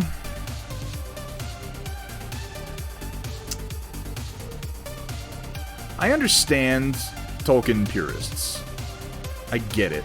And I get the instinct to be like, what would Tolkien want? But I also understand the argument that what Tolkien would want is not necessarily what is actually best for the production. It's not necessarily what is actually... Because you have to understand, Tolkien, he was a singular man. He had his likes, he had his desires, he had the reason that he did things. That doesn't mean they were all right. It doesn't mean that they were the best way to tell a story. And I understand the temptation to try to be as true to his vision as possible, but it's also not totally necessary. And this is a position that I came around to over a long period of time.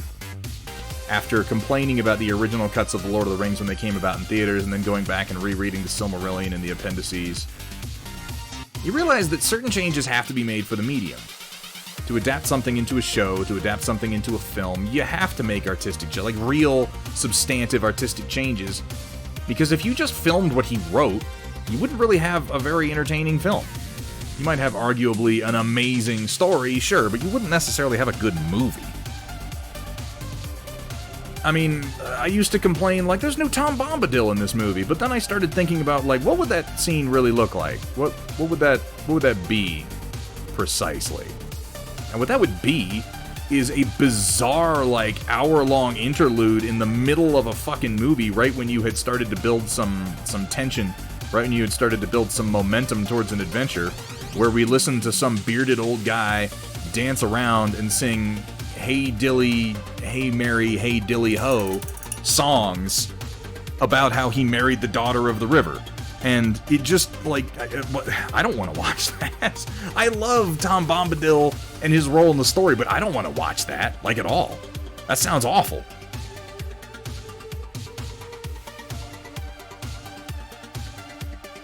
So I'd rather just see what they give me and judge it based on its objective merits than worry a lot about what Tolkien might have wanted. Because the fact is, we don't know. We know some things about what Tolkien said about his own work, sure, certainly, absolutely we do. We have people's reports of things that he liked and things that he didn't, sure, certainly we do, and that's great. But had he lived this long, his opinion might have changed on a number of those things. We don't know. He did write like a history. He wrote like a fucking linguist, is what he wrote like. It's like going back and reading Isaac Asimov and being like, how did I enjoy this so much when I was a kid? This dude writes like he's a fucking mathematician, because he was. It makes for very satisfying mysteries because they're all laid out mathematically and precisely. But you also probably have to adapt. I'm fascinated to see what they do with Jared Harris's Foundation series that they're working on right now. The Foundation series is some of my favorite reading by Isaac Asimov. They're gonna have to adapt certain parts of it, because certain parts of it just would not film very well.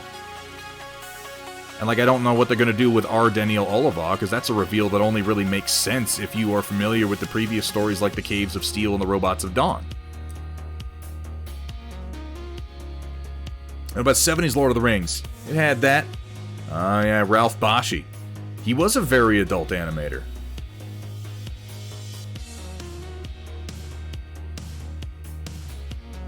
That's why, what I'm trying to say is I'm not going to form any opinions about the latest treatment of the Middle-earth series from, it's Amazon's doing it, isn't it? I'm not going to form any opinions about that until I actually see it, and I don't want to do that because... I heard you liked Battlemechs. I do. So I put a Battlemech in your Battlemech, and Exciting. now Thunderhead's 3D printer is broken. Eventually, someone's going to play that clip, and my 3D printer's going to break, and I'm going to ban that person from the stream. Eventually. I don't know who, I don't know when. Maybe not today, maybe not tomorrow, but someday, and soon.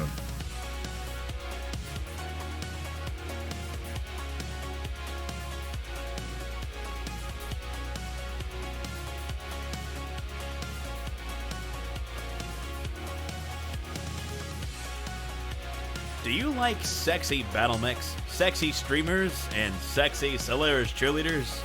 Well, Thunderhead Stream has some of those things. Some. And more. And more. So, the time that I'm taking to do these parts right here, I'm not going to do this on the other mechs. As I'm doing this, I have decided that it is better to paint these entirely in this light gray and then wash them dark. This is way too time consuming for these mechs. I'm going to do it on this one, and then I'm going to do the fast way on another one.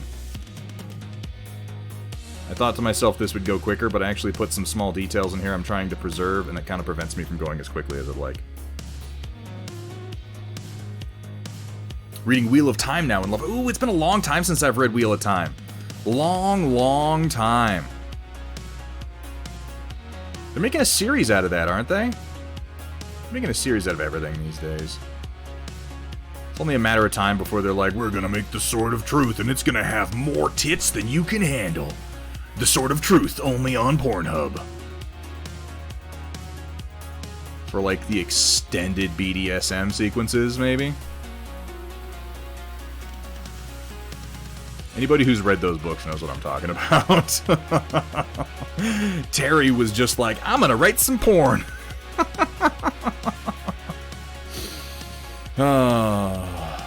They have? Oh, no. Okay, I know the one you're talking about. It was that one that they made. It was it a Raimi production? I feel like it was a Raimi production because it was all the same cast and crew that worked on like Hercules and Xena and stuff. Yeah, Legend of the Seeker. It was not very good, as I recall.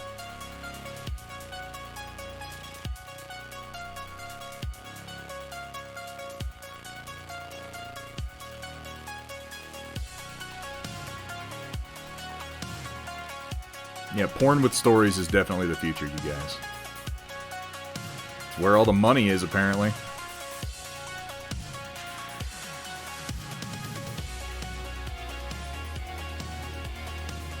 This is definitely going to be a quick paint and wash on the rest of them. I don't want to do this again. I'm going to do it for this one, and he's going to be like my display piece, and then the rest of them are getting a much quicker treatment.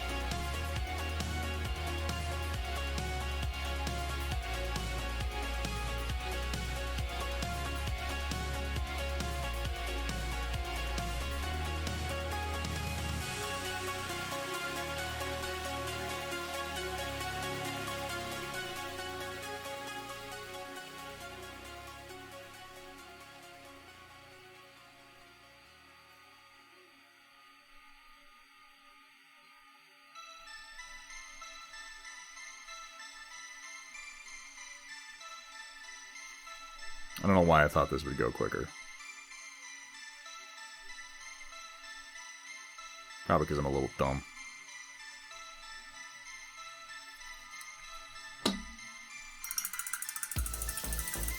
"7 minutes until Storm Report closes.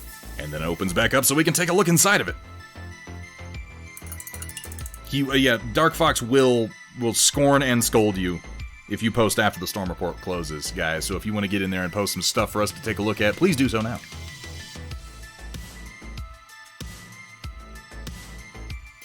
Yeah, that's the truth, Potion Seller. It's like right now, if it was a fantasy series in the 90s through the 2000s and it achieved any popularity whatsoever, somebody has bought it to make a series out of. If anything, I'm surprised that it took this long.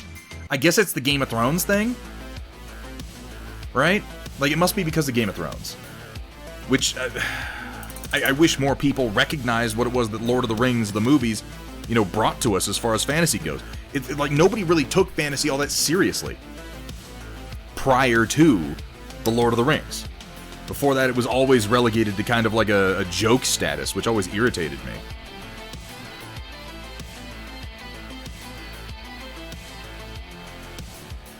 Because everybody's too cool to be into fantasy, right? Fucking people. I'm glad we live in an era now where people can just admit that they like silly things. Actually, we still don't live in that era. They just like it, and then they refuse to admit that it's silly, which is even more insufferable to me, honestly. Maybe the secret here is that I just don't like people, and whatever they do, I'm going to find a way to have a problem with it. Maybe that's the real takeaway here.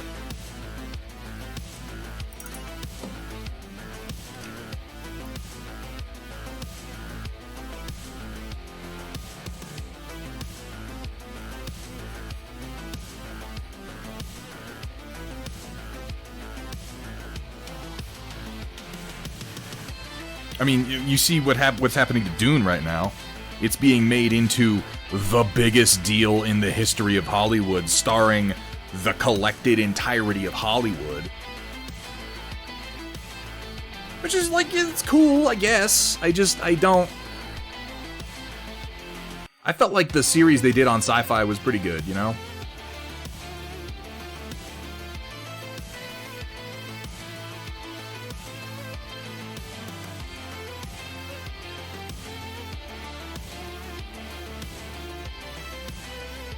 I want to live in willful denial that it will be amazing. It might be! Hethrir, all the signs are there that it's going to be really, really good. It's going to have some stupid things in it. Like, I assume that Hans Zimmer is doing the soundtrack because, you know, the world is determined to do things that I hate. I don't actually know. I haven't checked.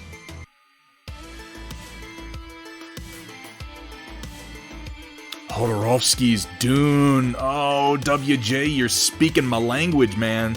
You're speaking my language. That would have been something. It might not have been good, but it would have been something. It did. It did drag on, but Dune drags on. Like, I feel like people forget how fucking long that book was, or how much completely unnecessary garbage was in it. I feel like Frank Herbert honestly gets... And this is gonna, again, just, you know, pretentious Thunderhead alert. Before we go in, know that I know exactly how fucking pretentious this sounds. I really do. I feel like Frank Herbert got more credit as an author than he really deserved, in a retrospective sense. Because he lost his damn mind as he was writing those books. Children of Dune is not as good as Dune. And that was right after. By the time you get to, like, Chapter House, he's just sort of writing down his own descent into senility. Like, it's crazy. God Emperor of Dune is nonsense. And his son was a fucking hack. God, I hated his writing. That's not really a criticism of him, though. That's, you know... Of course Hans Zimmer is doing it. Yeah, of course. But in video format, it doesn't work as well. You're not wrong. I've made that point myself. I liked a lot of what they did with it. They probably could have cut a little bit shorter, but I feel like they hit the important parts. You know? I'm poisoning your talk. Have I mentioned today that Mad Max Fury Road is a steaming pile of shit? Have I mentioned that, Hethrir? I'm just saying that for Hethrir's benefit. I don't really think it's a steaming pile of shit. I didn't like it all that much, but, you know. It's a movie. It certainly is. See, I knew that was gonna piss somebody off other than Hethrir. To be fair, Frank Herbert was a master of putting tons of information in minimal pages, not like Orson Scott Card good, but still, that's a good comparison, actually. The greatest artists are always damaged or insane. Look to H.P. Lovecraft. H.P. Lovecraft is a great example. He's written some of the most seminal and influential fiction in history, and he was, like, legitimately crazy. He was, like, staggeringly mentally ill and suffered from severe xenophobia.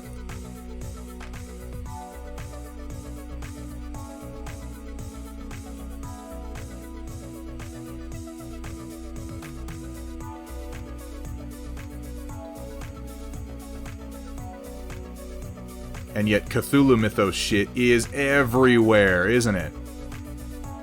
I'm not even going to pretend that he wasn't an amazing author. Clearly he was. I love his fiction. But then you read, like, Reanimator, which is a story about how terrified he is of black people, essentially.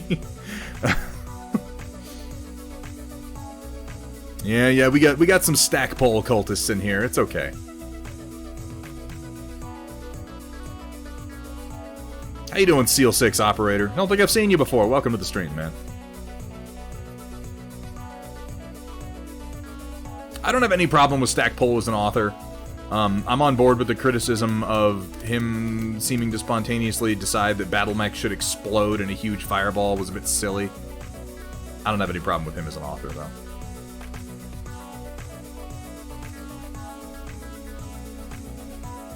I just feel like if my complaint about an author writing for Battletech is, this thing that happened is a little bit silly, I need to take a step back and ask what the fuck it is that I'm reading.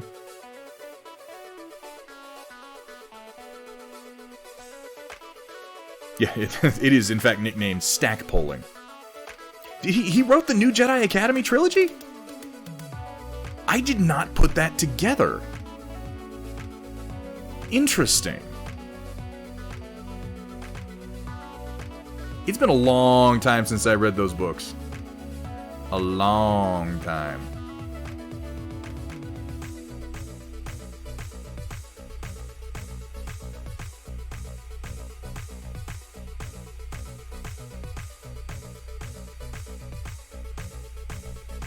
Yeah, definitely. I'm definitely going with the quicker method on the rest of these guys. And I'm just gonna clean this up real quick. And then I think I'll go with a high white. In fact, let me try that real quick, real easy. Take some of this bleached linen white, which is just a little warm, but very, very white. Let's see what that does on here. There's that high highlight I was looking for.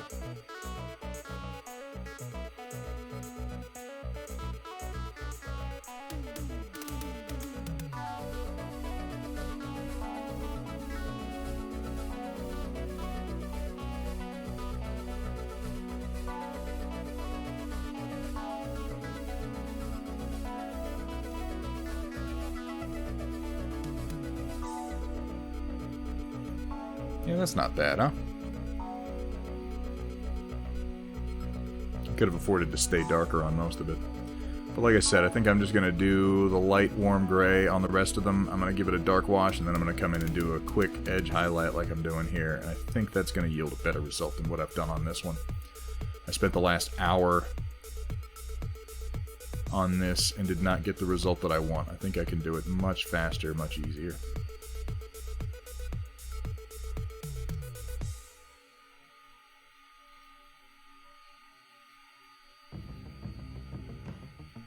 But I'll do that, particularly when I'm streaming and I'm not thinking really critically about my painting. I'll find myself wasting lots of time on a technique that I should skip.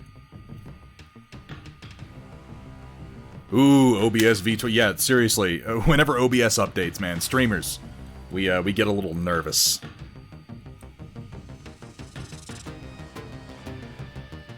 Hey, Hardy1247, good to see you. Printed out all the Soltics. I'm about to scratch build some more Dugram-esque handheld guns. Yeah, I definitely, for the guns, I leaned more on Battletech than I did Dugram.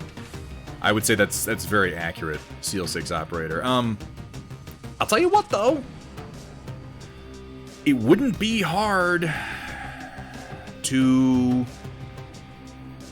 you know what? I'll tell you what, Seal 6 operator. If what you're looking for are more Dugram-esque handheld guns, if you can make some OBJ files, would OBJ be right for that? Huh. Yeah, I could do it with OBJ.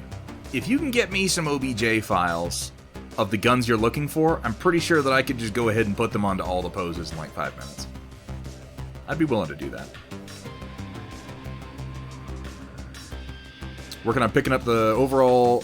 Oh, pricing up the overall setup for the new Star Citizen HOTAS setup with tracker and 3440 by 1440p monitor. You are a madman, Hardy. For Star Citizen? Yeah, track IR, I figured. For Star Citizen, the game that still doesn't exist. I mean, I'm not gonna say you shouldn't, because you can use that for some really, really cool stuff other than Star Citizen, like Elite Dangerous, like Star Wars Squadrons, or any number of other flight sims. But yeah, Star Citizen's never coming out, man. I don't want to be the guy who's like, hey kid, there's no Santa Claus. But I do have to tell you that that game is never coming out. I don't believe it. So, of the new sculpts for the Clan Invasion, you don't like the Raven sculpt. Really, Avash? I thought that the Raven sculpt was one of the better ones. I like the smoother lines on it, though. You love it and been playing it for years. Well, I can't argue with that. If you're getting good play out of those early builds, man, and you want to invest that much money, that's awesome. I love my HOTAS setup. I got it for Elite Dangerous, and I still don't regret it. I'm sorry, Potion Seller. There's no Easter Bunny either, man. So yeah, I want to do a quicker version of this white that I did here on the rest of the Sultics. But, how's this guy looking?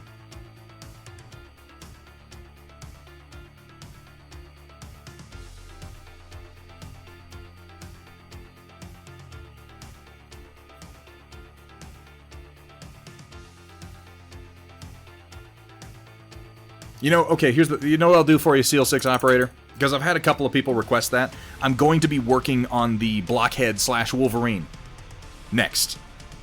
And as I'm working on the Wolverine, I will go ahead and I will do the Dougram original weapons for the Sultics, and I'll go ahead and put those files online as well.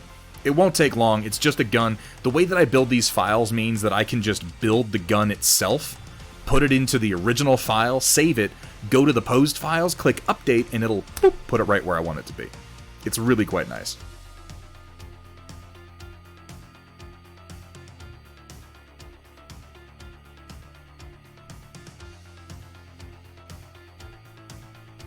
$1,500 hours. Okay, Hardy, I am not going to argue with you then. I think you probably know a little bit more about what you want in that game than I do at this point. Like, holy shit.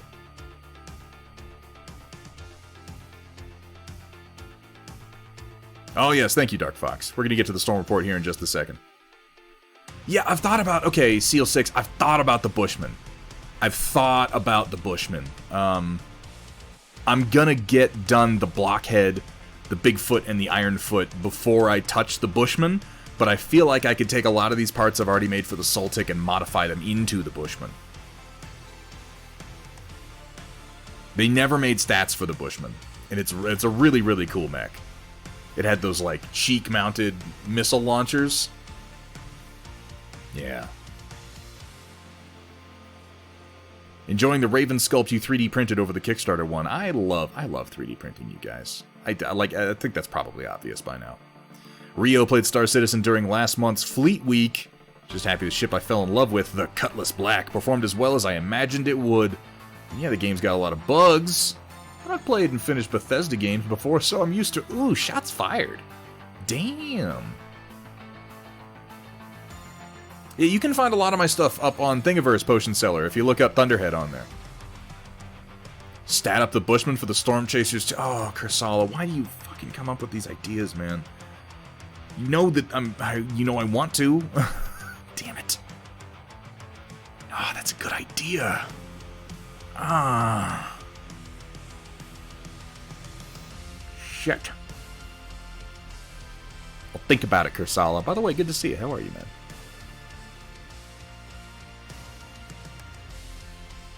It would be. If someone were gonna stat the Bushman, it would have to fall into the 55-ton range, along with the Griffin and the Shadowhawk and the Wolverine, the Sultic, the Dougram, and the Blockhead. Thunderdome Drew, have a great stream. Off to Tinker and Taylor and maybe Soldier and Spy just a little bit. I could buy that. Thunderdome Drew, you have a fantastic night. Could we get one more quick shout out for Thunderdome Drew, a fantastic painting streamer. A lot of fun to watch. If you're not following him, you really, really should be. These are not oil paints. These are all acrylics that I'm doing on here, Hardy. I've had a couple experiments with oil paints. I want to do a little bit more before I stream oil painting again. It's a new set of skills to pick up, and right now, I'll be the first to admit I'm in a bit of a painting slump. So I want to get the gears turning a little bit more. And once I'm producing more regular painted figures, I'm going to dive back into oil painting. I've been picking up a lot of tips from Wapelius, though. If you're into oil painting, I am absolutely certain that you follow Wapelius. And if you don't, you really, really should. That's James Wapple. That guy is amazing. He makes me feel like just... He's one of those painters that just looking at his work gives me the I want to throw my brushes away feeling, but then talking to him gives me the I want to get more brushes feeling. He's a huge inspiration. Absolutely, Thunderdome Drew, you have a fantastic night, man. So anyway, at least we got a good amount of gradient lensing done. on our Soltix today. I'm going to do a different approach for these gray areas that's going to go a lot faster on these other ones, but this is, minus some red highlights and a little bit of work on the PPC, about where we're going to land for this squad of Soltix. These are the original colors from Fang of the Sun Dugram.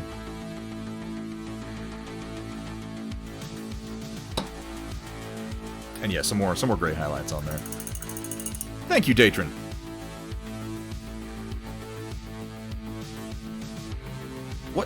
What? Is Fade Rat in the chat? Did I miss it? Did I miss it? What's up, Fade Rat? How you doing, man?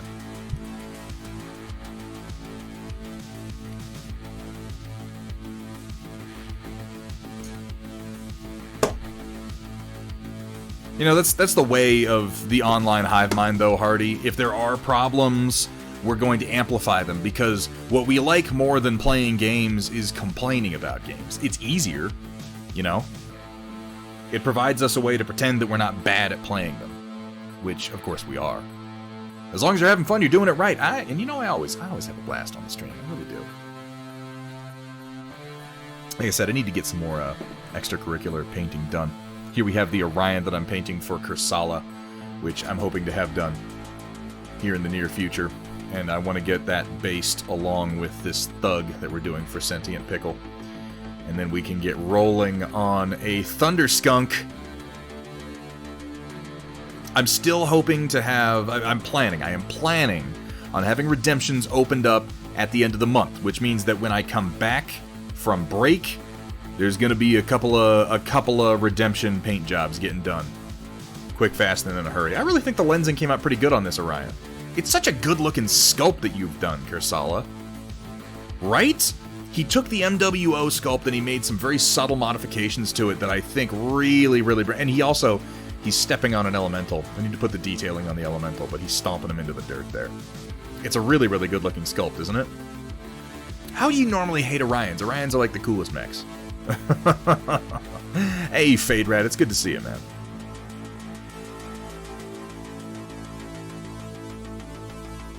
Well, to be fair, No Man's Sky got a bad rep because in the beginning it had some serious problems, and they fixed it. And what most people haven't heard is that they genuinely did fix it. I'm glad to finally be actually working on this for you, Kursala, because I know how much work you put into it, and I think it really, really paid off. Okay, WJ, but a lot of the Generation 1 battle mechs that weren't based on Japanese concept art looked like shit. Like, that's...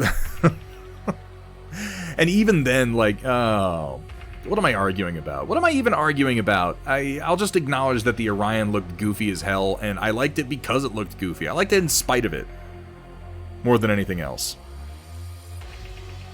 The pipe arms were a little bit rough. I'm not gonna lie. Oh, lordy lord, excuse me. Yeah, the early art was not good. It was not good. Let's not talk about the Flashman. Fucking egg. Ooh, what time is it? What time is it, Kat? I think you know. All right, locusts and gentlemex, get ready to feast your eyes on glowed paint and wet palettes with the occasional culinary atrocity thrown in on tonight's Storm Report. Brought to you by viewers like you. Like you. And you. And you. And you and you and you. And also you.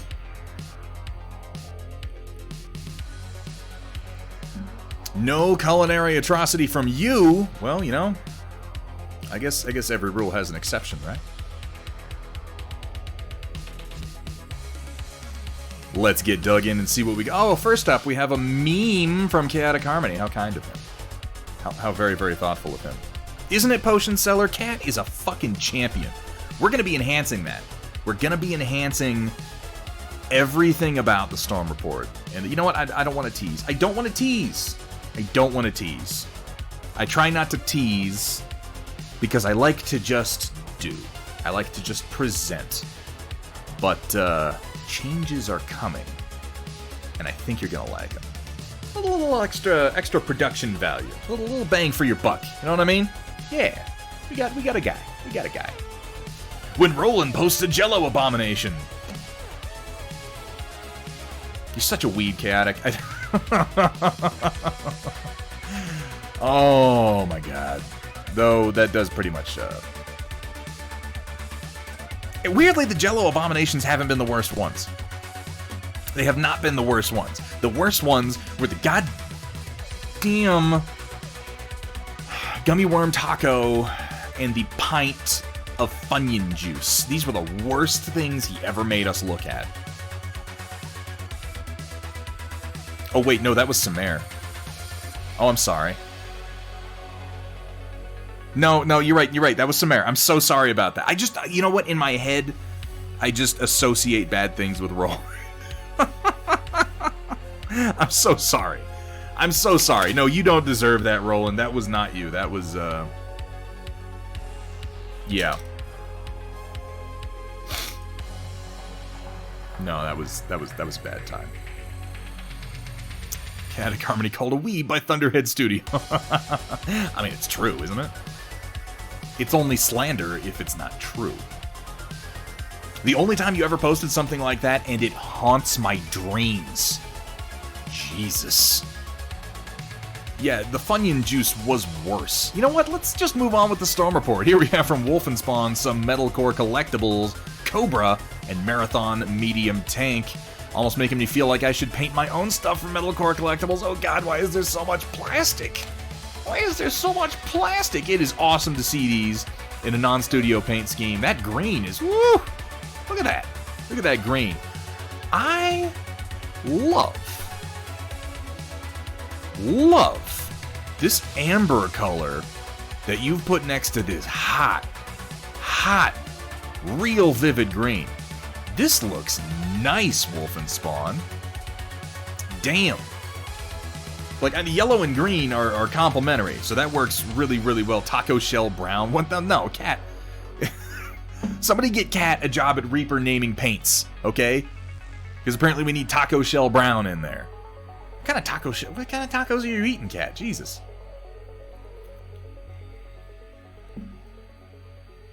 I'm not even going to read that, Kursala. I read the first sentence, and I know that I don't need to read the rest of it, because it doesn't need to be in my brain, like, ever.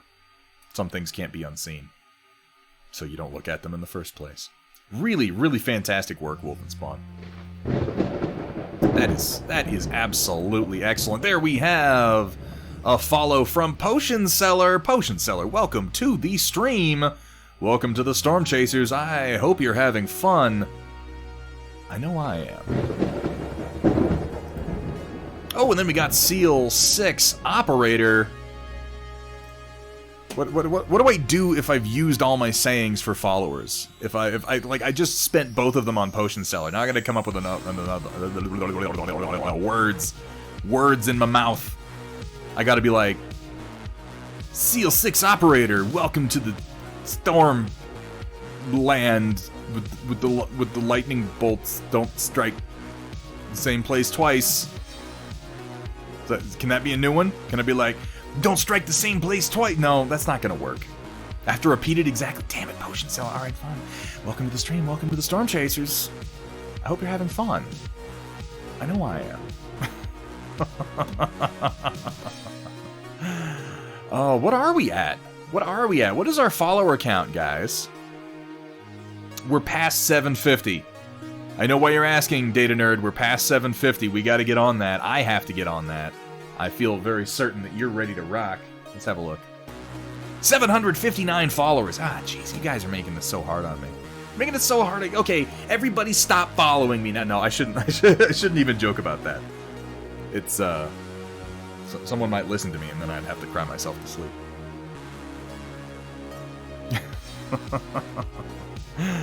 Alright, let's keep going down. Thank you so much for sharing, Wolfenspawn. Fantastic work. Here we have from Wolverine DH his old Iron Fist Dreadnought, and he made it modular.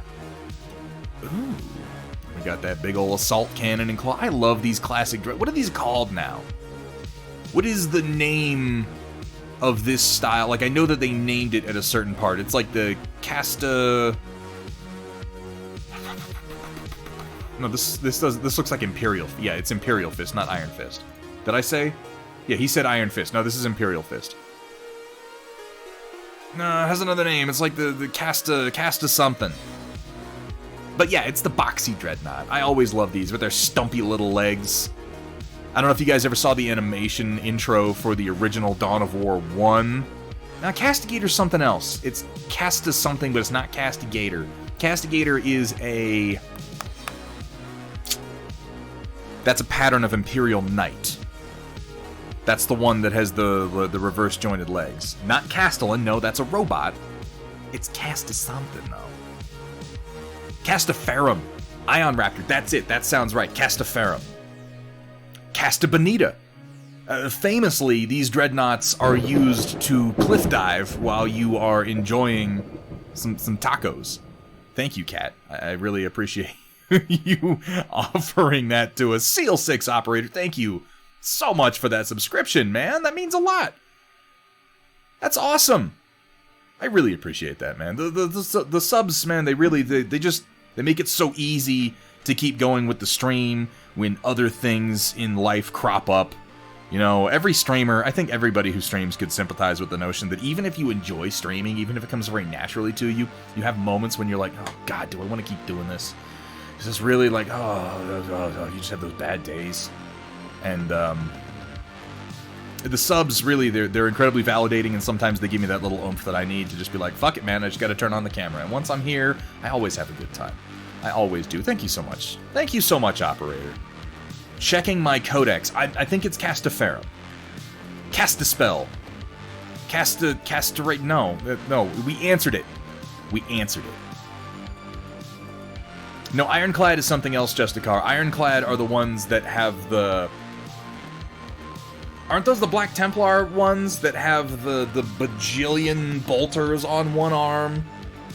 Or they're the ones that have the, like, explosives on the front? Just the hand just makes me think of the Kovalevsky 42, with good reason. Anyway, my point in mentioning this is I love these old pattern dreadnoughts, and I love Imperial Fists. And Wolverine, you really made my day with this one. Let's take a look at the modularity of the whole thing. Look at that. That's pretty cool. Now, this is the newer style fist. And then we got the double las cannon. Oh, shit, you can pop off the sarcophagus and look at the marine underneath. That's some pretty slick mod work you've done there. Very nicely done, Wolverine. And a good yellow. Imperial Fists are always challenging to paint. Yellow is a tricky color. I no longer believe that yellow is one of the hardest colors to paint, but it is tricky and it requires some planning. Looks like you've done a really good job on this, man. Thank you so much for sharing. Let's come down here and take a look at what Ion Raptor is posing. Be a real pain to print, but hope to one day see a painted version by Thunder. Oh, you're gonna. Ion Raptor, you could, I mean, fucking try to stop me at this point. Honestly, you've given me the opportunity to print one of my favorite mechs in all of mecha history. And I'm not going to pretend that I'm like an expert on all mecha. Every time I'm in this chat and I'm like, I love mecha, somebody comes along with a mech and a series that I've never seen. But I'll tell you, I've seen a lot of them. And I love the Tall Geese. It's so just, it's sleek. It's brutal. It has all the humanoid features that I like. And the crest. The Roman-style crest on the helmet is just so cool. It's regal, isn't it? And then the fact that it has those huge Vernier engines on its shoulders. Oh. I don't know if I could do that, Rio. I don't know if I could paint Tall Geese in anything but a Canon color scheme. I don't think I have it in me. Castaferum, according to the 40k wiki. Yeah, Ion Raptor was right. This is really fantastic work, Ion Raptor. Thank you so much for getting this done, man. And yeah, I saw that you posted the V2. I'm sure with a couple more tweaks, we'll be able to get a version of this that prints really, really easy. Like, I might go in and swap out the barrel that we got going on here just because this one has so many facets on it, but that's an easy piece to replace. Thunder Honks. Thunder Geese. Ion Raptor, thank you so much for sharing with us today, and thank you for doing that work. I love these line art renders that you do, by the way. What program do you do that in, out of curiosity? Alright, let's keep coming down until we get to something from Cyber Knight over at Metalcore Collectibles. So you heard of the party bag, right? Well, allow me to introduce the Party Head Hammerhead. Party Head, that seems to have strange connotations, doesn't it? 12 medium lasers and 2 small lasers, just in case. The 2 small lasers. Look at them. I love how they're positioned on this, the hammerhead portion of the design out here. These little itty bitty lasers for like blasting infantry apart or something. White and blue is Trey's livery. White is the original livery of the Tall Geese. Yeah, I don't think Tall Geese 1 ever was white and blue. It was Tall Geese 2 and Tall Geese... Was Tall Geese 3 blue? I know Tall Geese 2 was blue. Used Keyshot for the renders. Interesting. Might have to check that out. I love the style. WJ, that's wonderful. Have fun with that, man.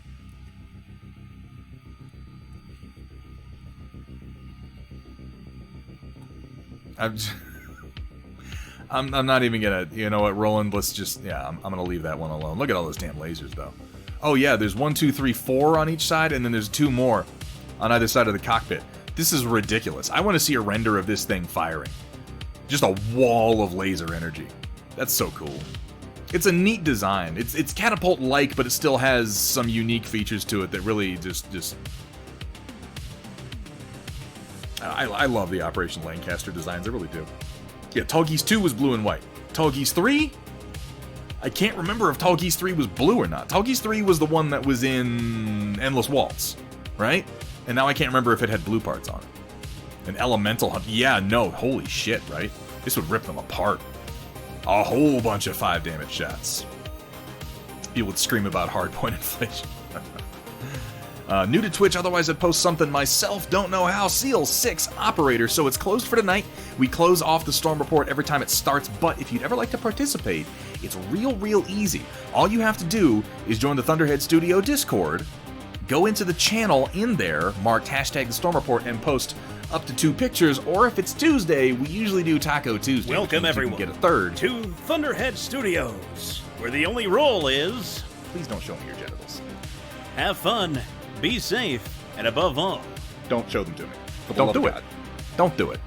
We have to make this rule. Because we're on the internet and I'm asking people to show me pictures, and just don't make them of your junk. That's essentially the only rule that we have. If I didn't say that, people would do it. So now make them pulse lasers. Jesus Christ, Roland, you just want to destroy. Some men just want to watch the world burn. You know, Cyber Knight, fantastic work on this, man. I love all the variants that you have. Cyber Knight is the designer and producer for Metalcore Collectibles, which if you're not familiar with them and you play and enjoy Battletech, I strongly recommend you go check out Metalcore Collectibles, both at their site and a good portion of their catalog is available through, I believe, I could be mistaken, Steel Warrior Studios, where you will also find Thunderhead Studio product, and a lot of really talented designers, including Vergadarung, who I believe is here in the chat right now. By the way, hey Verg, I don't know if I said hi to you yet, but hi, how are you? It did have blue parts on it, I thought so, but it was mostly white, but it had blue parts on it. And it had, like, the goofy triangle trident thing on its head, right, instead of the comb. I wasn't even really that big a fan of Tall Geese 2. Trace Cushionado was a dick. Alright, let's come down from here and see what we got next. We have from Sumer, since it came up elsewhere in the conversation with Kursala, a little preview of Operation Lancaster. Not a Thunderhead exclusive this time, as it's been on Plog's DeviantArt page for more than 2 years now, but I present to you the Battlemaster known as Titan. A beast of a machine that has been refitted a number of times, twice, featuring clan-based technology. To become the monster shown here, a jump-capable command mech featuring proprietary technology developed for use by the Dreadnought Battle Corps, and a lot of firepower with surprising heat efficiency. Perfect? No, but most certainly enough to ruin someone's day who thinks Titan is just another Battlemaster. I'm a simple man. I see Matt Plog art, I get excited. Matt Plog is an incredibly talented artist. This is pretty cool. Ooh, that's interesting. I like what he's done with the cockpit here. First of all, he's smoothed out the transition from the bubble to the torso significantly, and then he added this little blister off the side. I assume for like a rumble seat pilot. It looks like he's moved the medium lasers down from... Okay, fun bit of trivia, and I'm sure almost everybody associated with this knows this before I even freaking say it.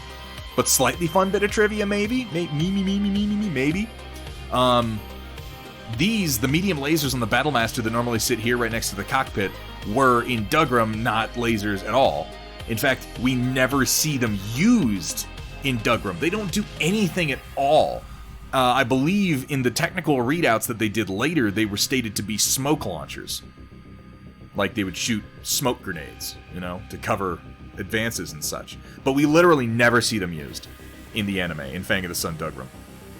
Weirdly, we barely see the Battlemaster at all in Fang of the Sun Dugrum. It doesn't come into the series until really, really late.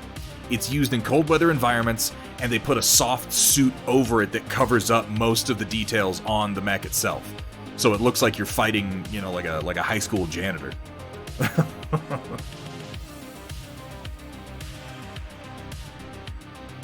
All you know is Games Workshop. Really, Potion Seller? Well, you've taken your first steps into a larger world. Really though, we do a lot of Battletech around here, Potion Seller. And if you're ever curious about other tabletop games, you can ask right here in the chat, or you can head over onto the I'm doing this a lot today. You can head on over into the Discord. We have a really, really active community, really, really friendly. Lots of people who are willing to give you some tips for getting started in other game systems. Games Workshop obviously has the most popular tabletop games like in the world at this point, but there are a lot of other options out there that might scratch an itch that Games Workshop doesn't quite for you. Yeah, Battletech is an old game. Battletech is it 35 years old? Yeah, this just had the 35-year anniversary. Yeah, because Battle Droids came out in 1980. Oof. I liked Battle Droids. I liked the original lore of Battle Droids, and it started off with the premise of, we can't build mechs anymore. I mean, they retconned that immediately, but, you know, what are you gonna do? What are you gonna do? I love the gun on this, too. I love how sleek this is. Is this meant to be, Samare, is this a PPC? Or is it, I assume it's a different weapon. I love the redesign on it, though. I like how he's pointing, too. He's like, you, come here. I'm gonna show you something. 84. Okay, yeah, thank you. Only thing I know from Battletech is what I learned from Mech Assault and some Mech Warrior / Commander. Well, Mech Assault is nonsense.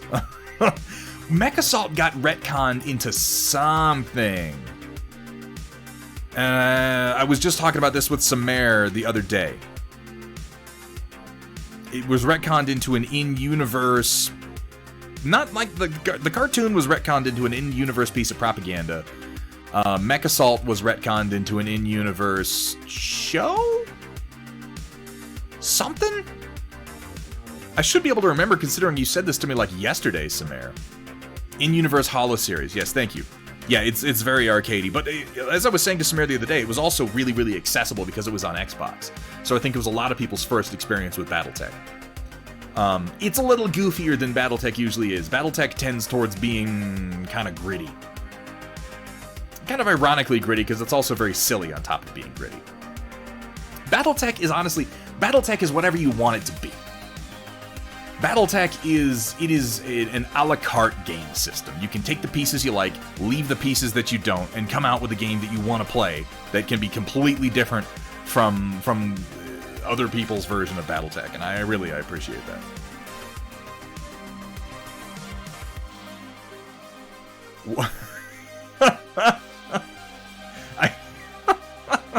I had never heard it described that way, Rio, and yet you just put me right back in the early 2000s sitting in front of my Xbox, piloting a vulture, knife fighting a tarantula from Wild Wild West to the tune of Papa Roach. Those were weird times, man. But yeah, Mech Commander was excellent. I really, really enjoyed Mech Commander. How you doing, by the way, Kaziel? How are things? Oh yeah, no, that's the thing. Like, you won't find anybody who will be like, Mech Assault was a bad game. It was an amazing game. It was so much fun.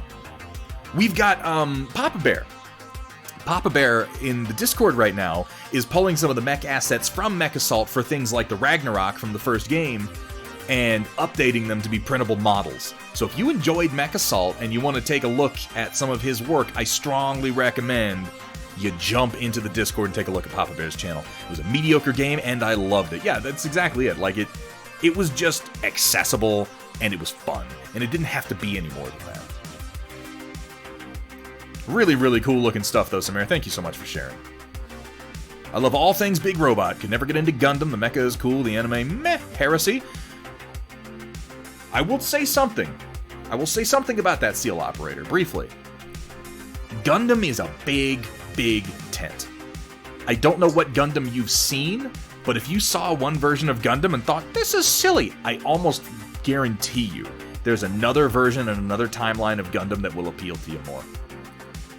I almost guarantee it. I don't know which Gundam you watched. If it was, for example, like you watched Gundam Wing and you thought, this looks a lot like Power Rangers, you're not wrong. And you should probably go check out the Universal Century Gundam. Yeah, if you watched G Gundam, you should watch literally anything else.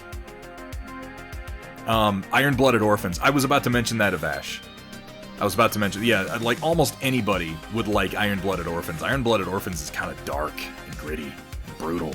I haven't watched, there's a second season of Iron-Blooded Orphans out right now. Isn't there? I don't think I've watched it. I watched the first. Yeah, he's got the Ragnarok. He's done the Ragnarok, and it looks really good, dude. You should check it out. I think somebody statted it for Alpha Strike, too.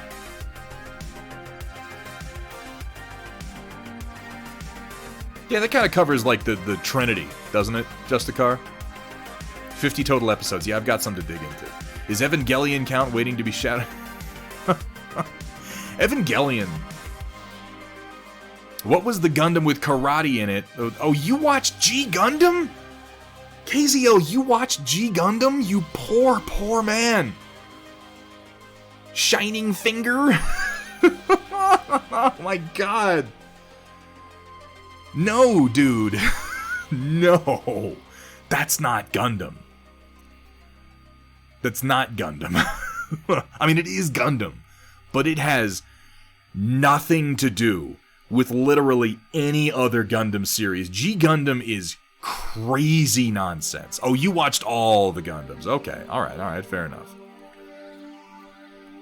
Oh, I'm sorry. No. That's my mistake. I mixed up what you were saying with what Seal 6 Operator was saying. I understand the mistake that I made now. I apologize. I mixed the two of you up. That's why my remark probably seemed funny. I thought that Seal Operator was saying, I watched G Gundam and I just can't get into it. Like, oh god, no, please watch anything other than that. For the love of God. G Gundam, isn't that otherwise known as Casual Racism Gundam? Really casual and shockingly bad racism. Ugh. Yeah, no, that's not inaccurate. This hand of mine glows with an awesome power. What was the rest? It is telling me to defeat you. Yeah. I wish I could erase that from my mind. But I can't. It's awesome power. Okay, for the love of God, let's move on. No, I'm not going to do that, Dark Fox. We're not. No. I'm not. You have not yet gotten me to emphatically scream any line from any anime.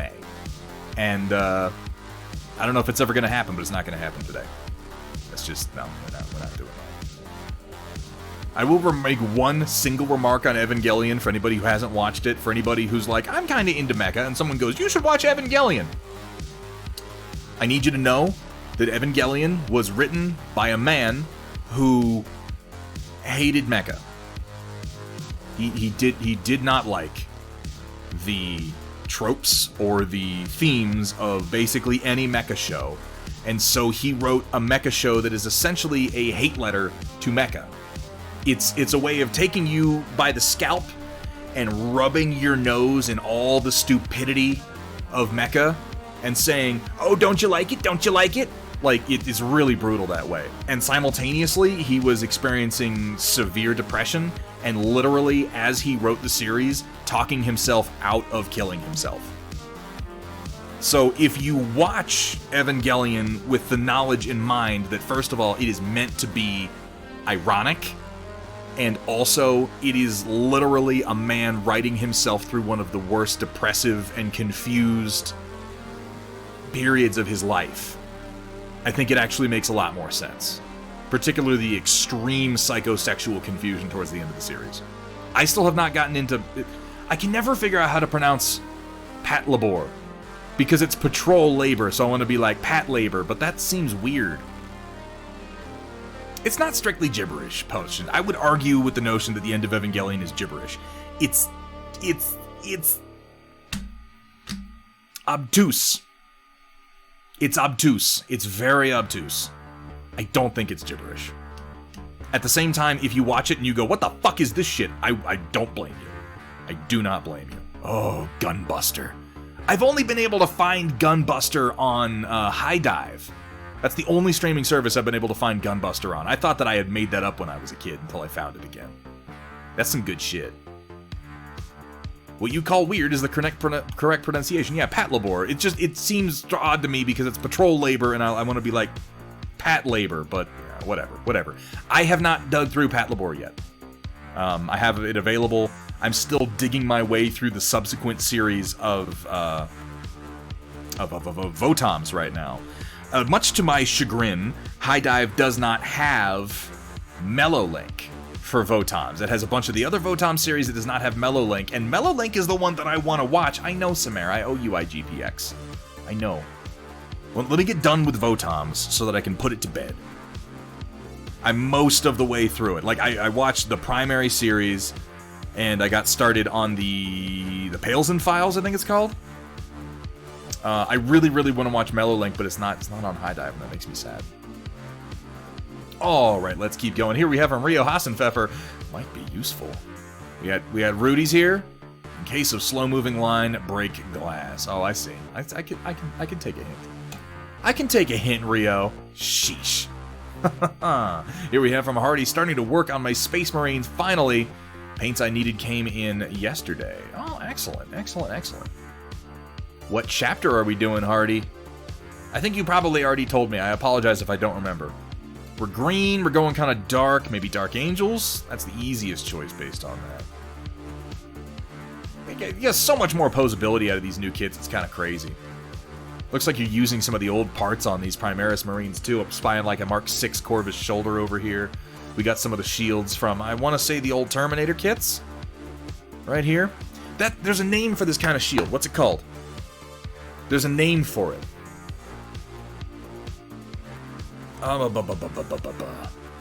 Jousters wear one. No, it's not a Pauldron Seal 6 operator. A Pauldron, Plastron? I think that's right. There's a very particular name for it. Now I can't think of it. It's used in jousting because it's a target shield to strike when you're riding past somebody, and I can't remember the name of it now. It's not Pauldron though, Seal 6 operator. I know it's not that. Going with Raptors. Okay, that explains the kind of more drab OD green that you got going on for him. Bessigue. Is that right? Bessigue. I've heard that word, but it doesn't seem right to... Yeah, you know what? I'll look it up later. I'm not going to get into a whole thing on it. Yeah, Raptors are a good choice, though. Worn with Spald. What part is Bessigue? Is that portion? So I know that a Spalder is usually going to be just on the cap of the shoulder. A Pauldron, I think, extends further forward. You know what the trick is about armor nomenclature, and I'm sure a number of you guys can sympathize with this, is that armor nomenclature and what word refers to what piece of armor changes based on what culture you're talking about, what country you're talking about, what time period you're talking about. Many different people refer to the same pieces of armor as a lot of different words. So getting into like an argument or a long-winded diatribe about what something is particularly called is often a waste of time. Because if you travel 100 miles in any direction, you're going to find somebody who called it something else. Yes, okay, yes, yeah. I was thinking it was this piece right here. Because the Spalder would cover the cap of the shoulder, and then you'd cover the armpit with a rondelle that would hang when you raised your arm. But the only word I could think of was rondelle. So yeah, Bessigue would be when you hang a rondelle from the front of the Spalder. Okay. That didn't really answer my question, but, you know, it's interesting anyway. That does sound familiar. That sounds right to me, though, Dathan Poltari. If it sounds right to me, it's obviously true. There's no other thing that it could possibly be. That is a fantastic green you've picked for the Raptors there, Hardy. I look forward to seeing those come together now that you got the paints that you need. Thank you so much for sharing. I love the conversion work you've done. Tonks! Much tonks. Should have some more from Rainy River arriving this weekend as well. We're going to get some of them Falx tanks in there. Hell yeah. Ooh, old metals. Nice. And some new carriers. Yeah, a Targe is a type of shield. But again, this is one of those things where it's like, again, you travel 50 to 100 miles in any given direction, or you travel forward or backward in time. 20 to 50 years, and you're going to find people using the same phrases to describe different pieces of armor. So it can be really hard to nail down. Ones they just released are more expensive than the squad that comes with the recruit box. Oh, interesting. These are Ironwind metal. Okay, okay. It's hard to tell these days because these have been rendered as STLs for so long that it's easy to mistake them for 3D prints. But yeah, man, some nice looking metals you got going on here. What is the eventual paint scheme going to be, Rogue? I look forward to seeing these next to some Falcons, the old and the new. Hell yeah.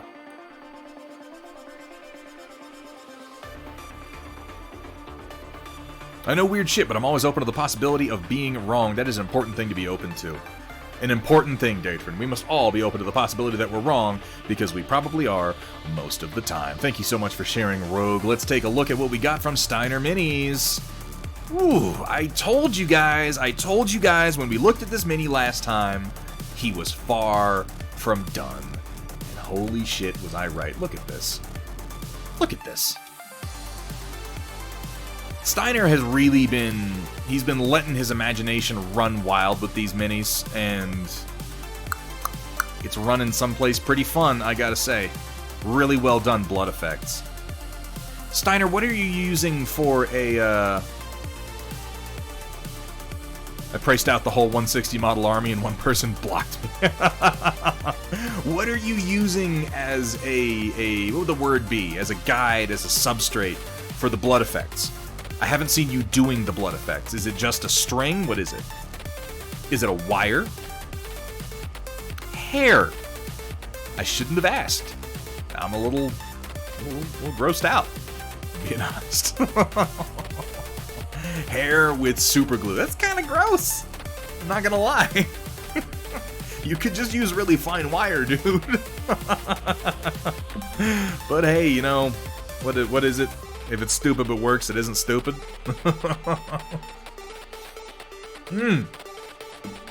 Really fantastic work on this Steiner. I don't even like AOS models that much. I'm not a big fan of the Stormcast Eternals, but somehow seeing them getting hacked apart. Look at this. Because you can see he's got his arm severed here, and the axe is coming through it. His shield is falling as his arm is ripped apart. That's so cool, dude. Steiner, you fucking unbelievable painter, you.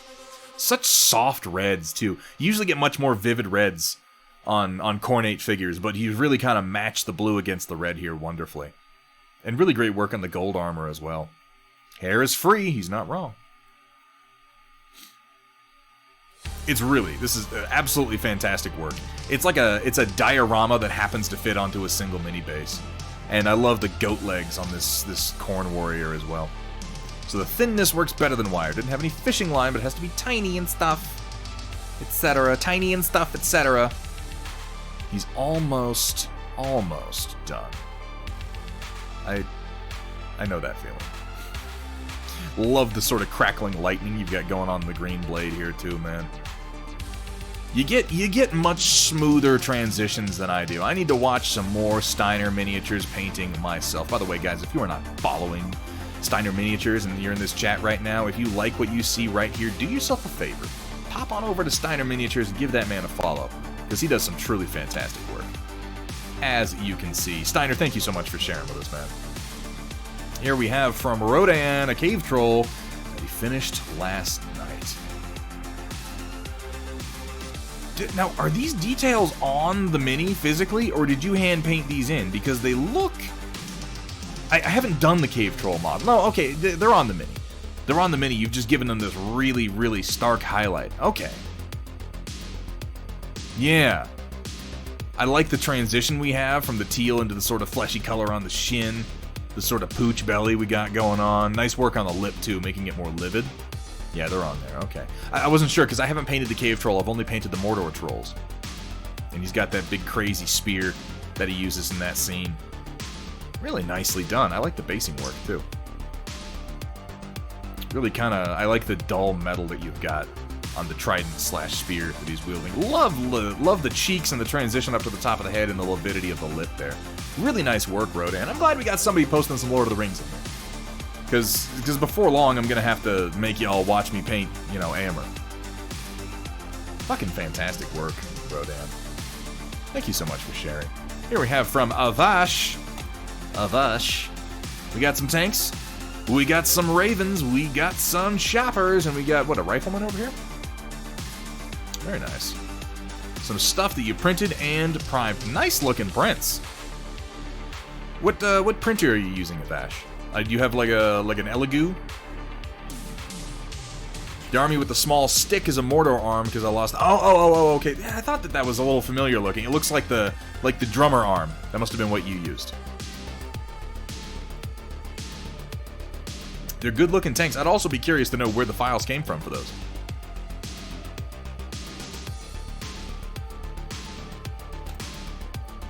Some fantastic looking prints, Avash.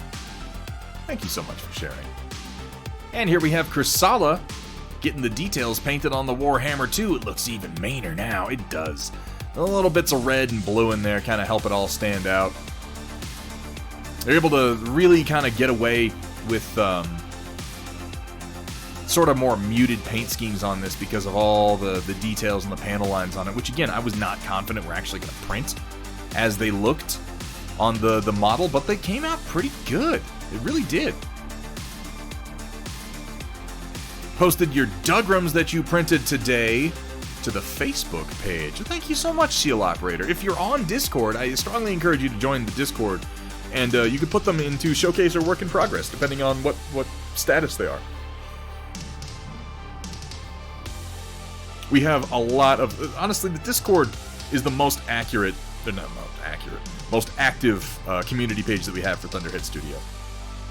And if you're not using Discord already, I really do recommend it. It's some of the best social media out there in the sense that you really pick and choose what communities you're going to be a part of, and you don't get slammed with a bunch of bullshit, and you don't have to see, your grandma's political posts or any of that crap. It's like mini Facebooks full of just the people that you want to be in there. I look forward to seeing those, though, Operator. This is some really, really nice work.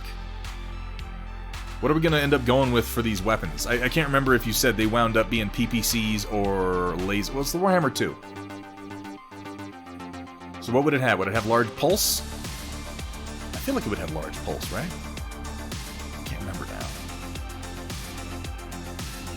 The whole thing was boosted by about 10 to 15%, so the details are a bit more apparent than they otherwise would be. Well, that's just smart.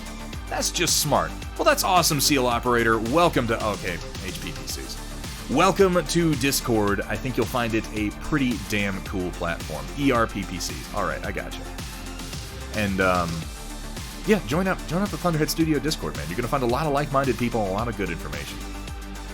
We have a really, just a fantastic community. I wish that I could... I would love to sit here and take credit for it and be like, this is a community that I have handcrafted, and it's the best community in the world.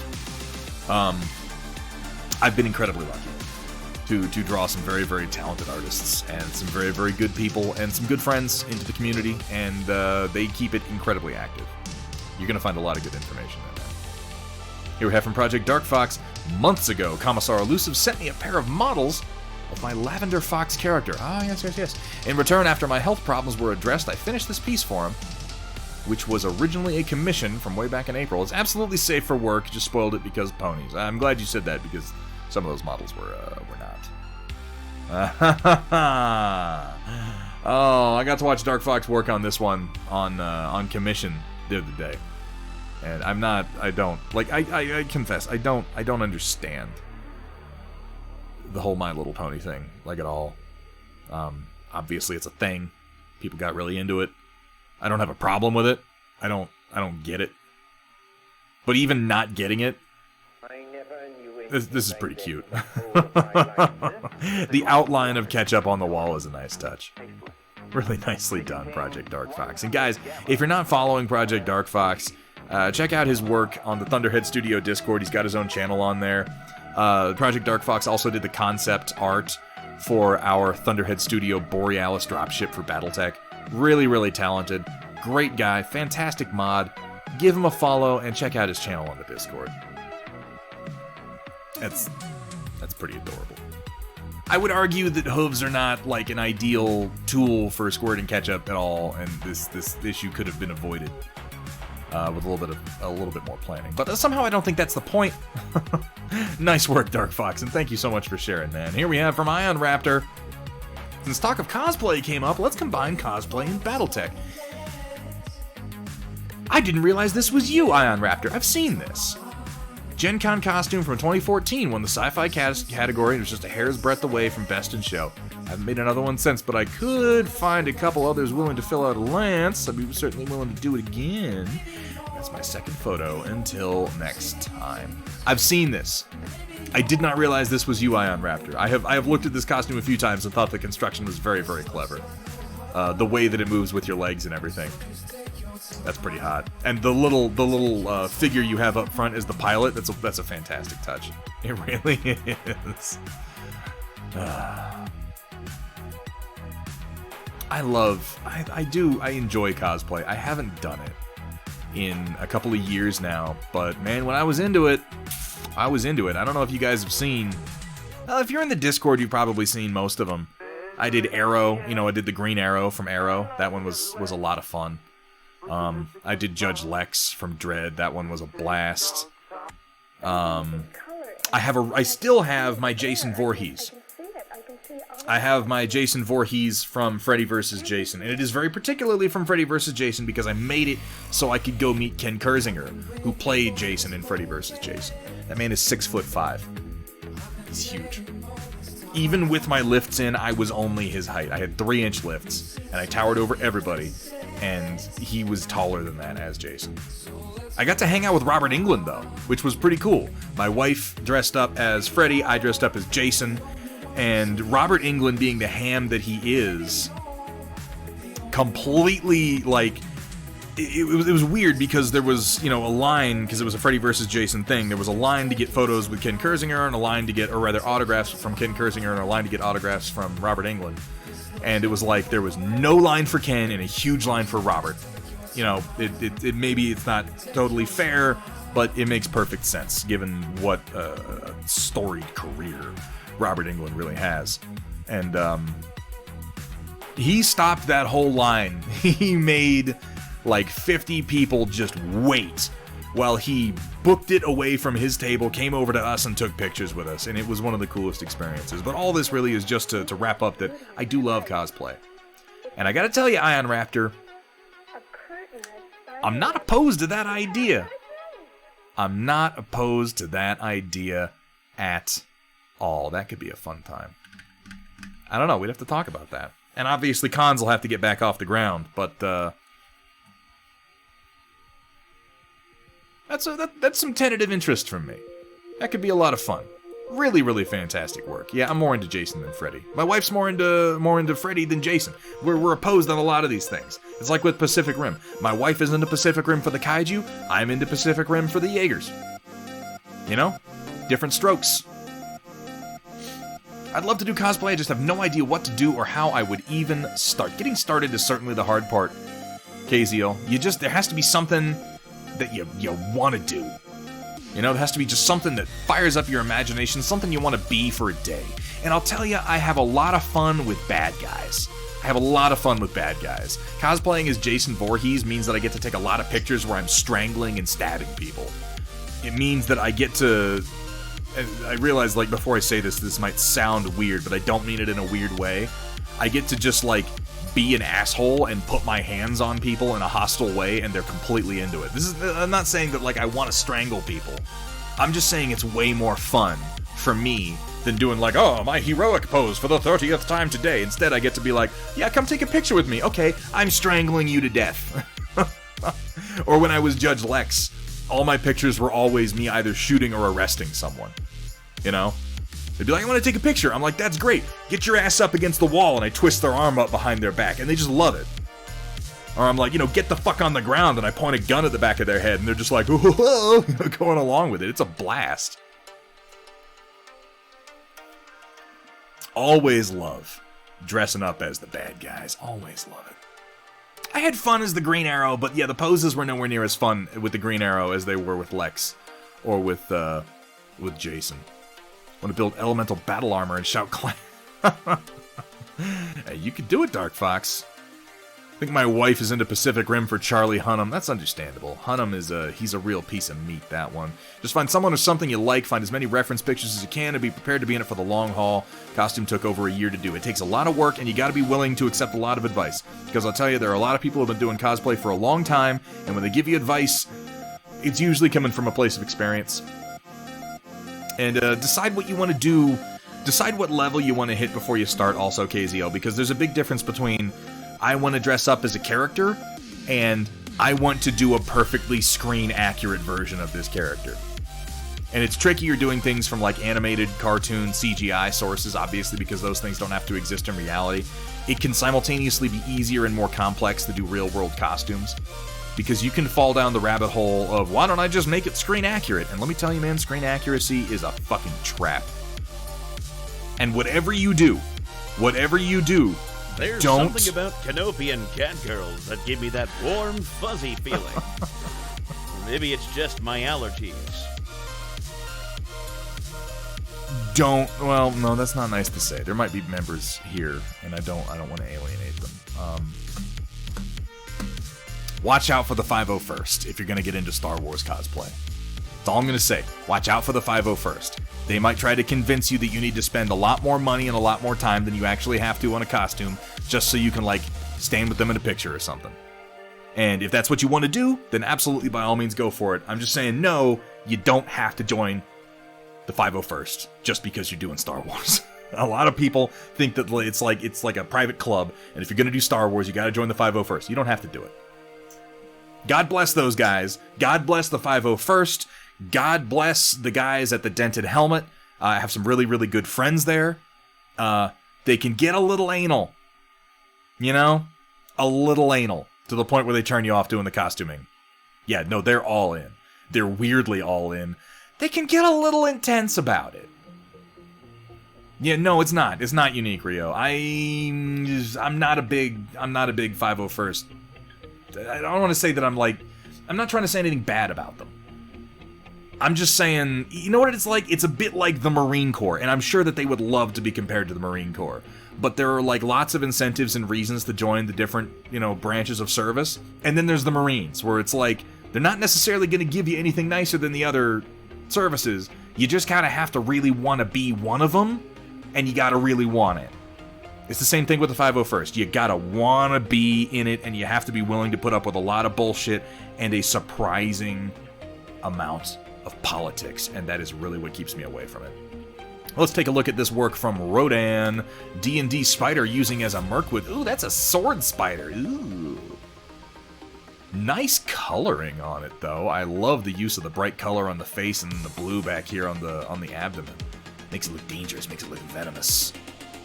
I always hated those sword legs. They just seem horrible. I don't want to mess with that damn spider like that. Doing some Mirkwood spiders, though, eh? You gonna do some Mirkwood elves, Rodan? I'd be interested to see your take on them, man. I see some pink orcs in the background, and I confess I'm curious. I'd like to know more about that. Leggy critter. Yeah, they're all in. Exactly. A friend of mine put me in Stormtrooper armor a long time ago because she was practicing being a prop maker for someone, and someone from the 501st criticized. Yeah,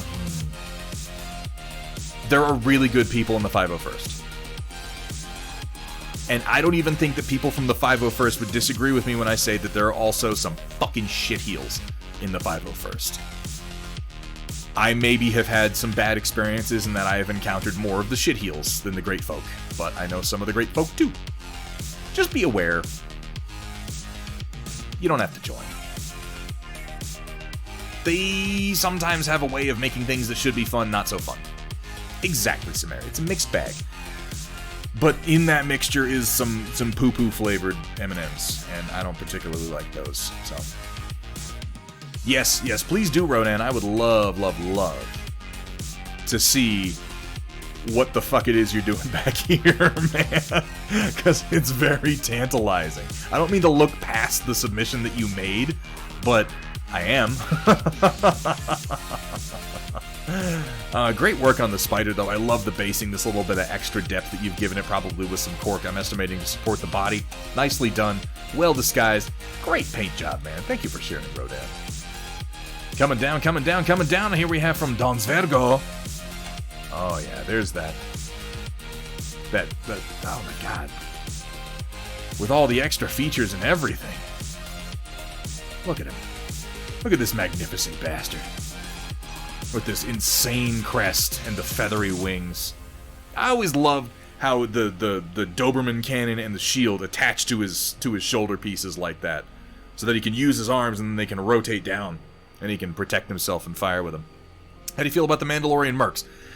They're kind of the same thing. The Mandalorian Mercs are they're with the dented helmet, aren't they? Or am I thinking of a different organization? Because I know the dented helmet is very, very specifically Boba Fett. And then Mandalorian Mercs are like non-canon Mandalorian armors. I like them better because they encourage more creativity. Now, that said, I really, really respect what the guys at the dented helmet do, too. But, again, I've kind of known too many of them. The standing of a mecha button. You know, if you can hear me getting erect on the stream, we need to address my how good this microphone is. This is a fantastic looking paint job you've done on here, though. Very, very clean, nice looking white. Hell yeah, look at this thing. All the little blue parts and everything.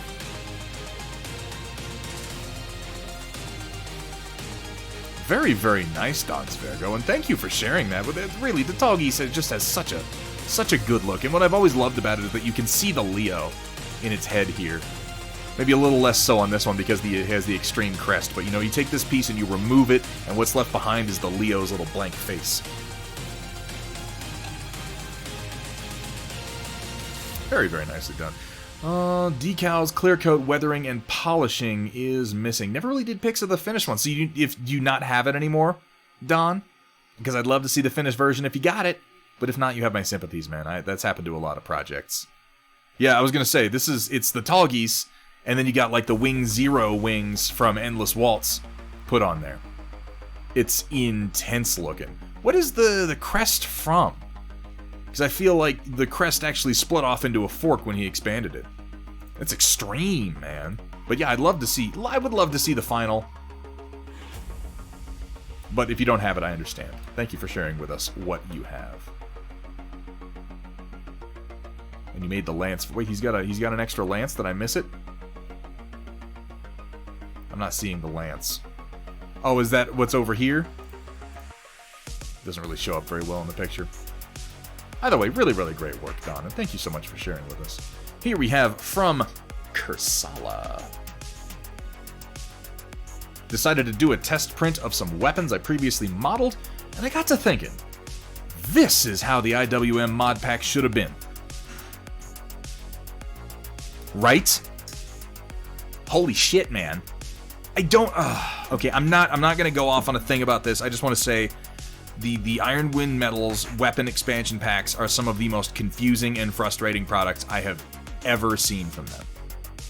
I don't understand how a human being with any experience in modeling and wargaming in 2020 first of all said, hey, we should do this, and then submitted that idea to a second person, and that second person, far from reacting the way that they should, which is to slap the first person in the face, roll up that proposal, and throw it in the fucking trash bin, said, you know what? That's a good idea. And what's even more mind-boggling is those two people then went to a third person with more money and more power, and that third person said, fuck yeah, let's do it. How the fuck is this 2020? The IWM weapon packs are worse than COVID. No, they're not. They're not. Okay, no, that's ridiculous. They blow my mind a little bit, though, and I don't mean this to be I don't mean to cast personal aspersions on anybody at Iron Wind Metals. But what the fuck were you thinking? That's crazy. It's crazy. I can't... What amazes me more is that people purchase them. For the love of God, imagine if they made an actually good product out of those weapon packs. Can you imagine how many they'd sell, considering they've sold that, to be as mean as I'm willing to be, trash? I can't, it blows my... It's a box, and then a series of plates with a different number of holes in them. Like, people are paying money for it. Oh my god. I try to be understanding, and I try to be nice regarding the age of some of those sculpts. Also, Seal 6 Operator, but I don't get Ironwind Metals as a business. I don't understand it. Alright, let me read the rest of this. Details on these turned out really good. There's a bit of a variety of stuff here, but the tall one is an artillery tube. I think they call it a barrel. There's a pair of racks that are too big, a PPC, a few cannons, and some MGs and flamers that are too small. But yeah, this is really how it should have been, and they should be printed. Why are they doing these in metal? You know what? I'm not gonna keep it going. I'm not gonna keep going. You know how I feel about it, and it's just like, it's like I try to find reasons to think good things about IWM because of what they've done for the community. And then they do those weapon packs, and I'm just like, what? Why won't you let me love you? Why is it like you're doing things specifically to drive me away from you as a business? I don't understand. The real answer, the long and the short answer is they don't give a fuck. They're still selling to grogs, man. They're still selling to grogs. This is a nice looking series of weapons. Really, really nice looking. I do think it's called a barrel. Yeah, we can go ahead and call that a barrel for an artillery weapon. The racks look nice. Yeah, I see what you mean. They're maybe a bit too big. But, good looking sculpts.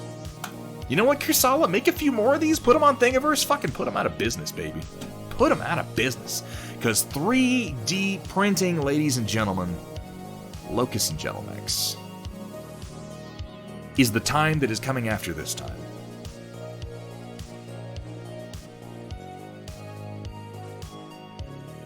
Anyway, yeah, moving on. Here we have from Justicar pre-highlights, and then critique post-highlights, dry brushing with Dawnstone. Okay, so this is what we looked at last time. And yeah, I do love the gold that you've done on here. And this is all pre-highlight work. Nice clean brush work, good scheme. Okay, let's take a look now that we've done some dry brushing with Dawnstone.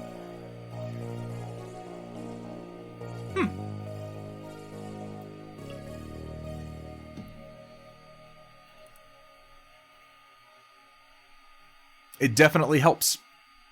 Grabs the edges on those the grav shoots, grav plates. What are they? The grav shoots, right?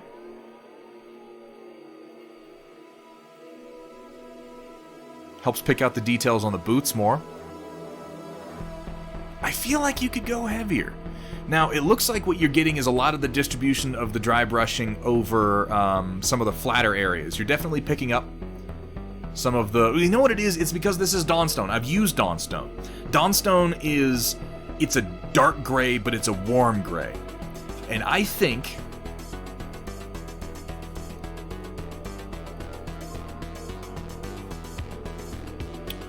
if you did one more round of dry brushing on this guy with a much lighter gray, and you did it selectively, like say for instance on the crest on top of his helmet, on the grav shoots, on think of trying to catch extremities.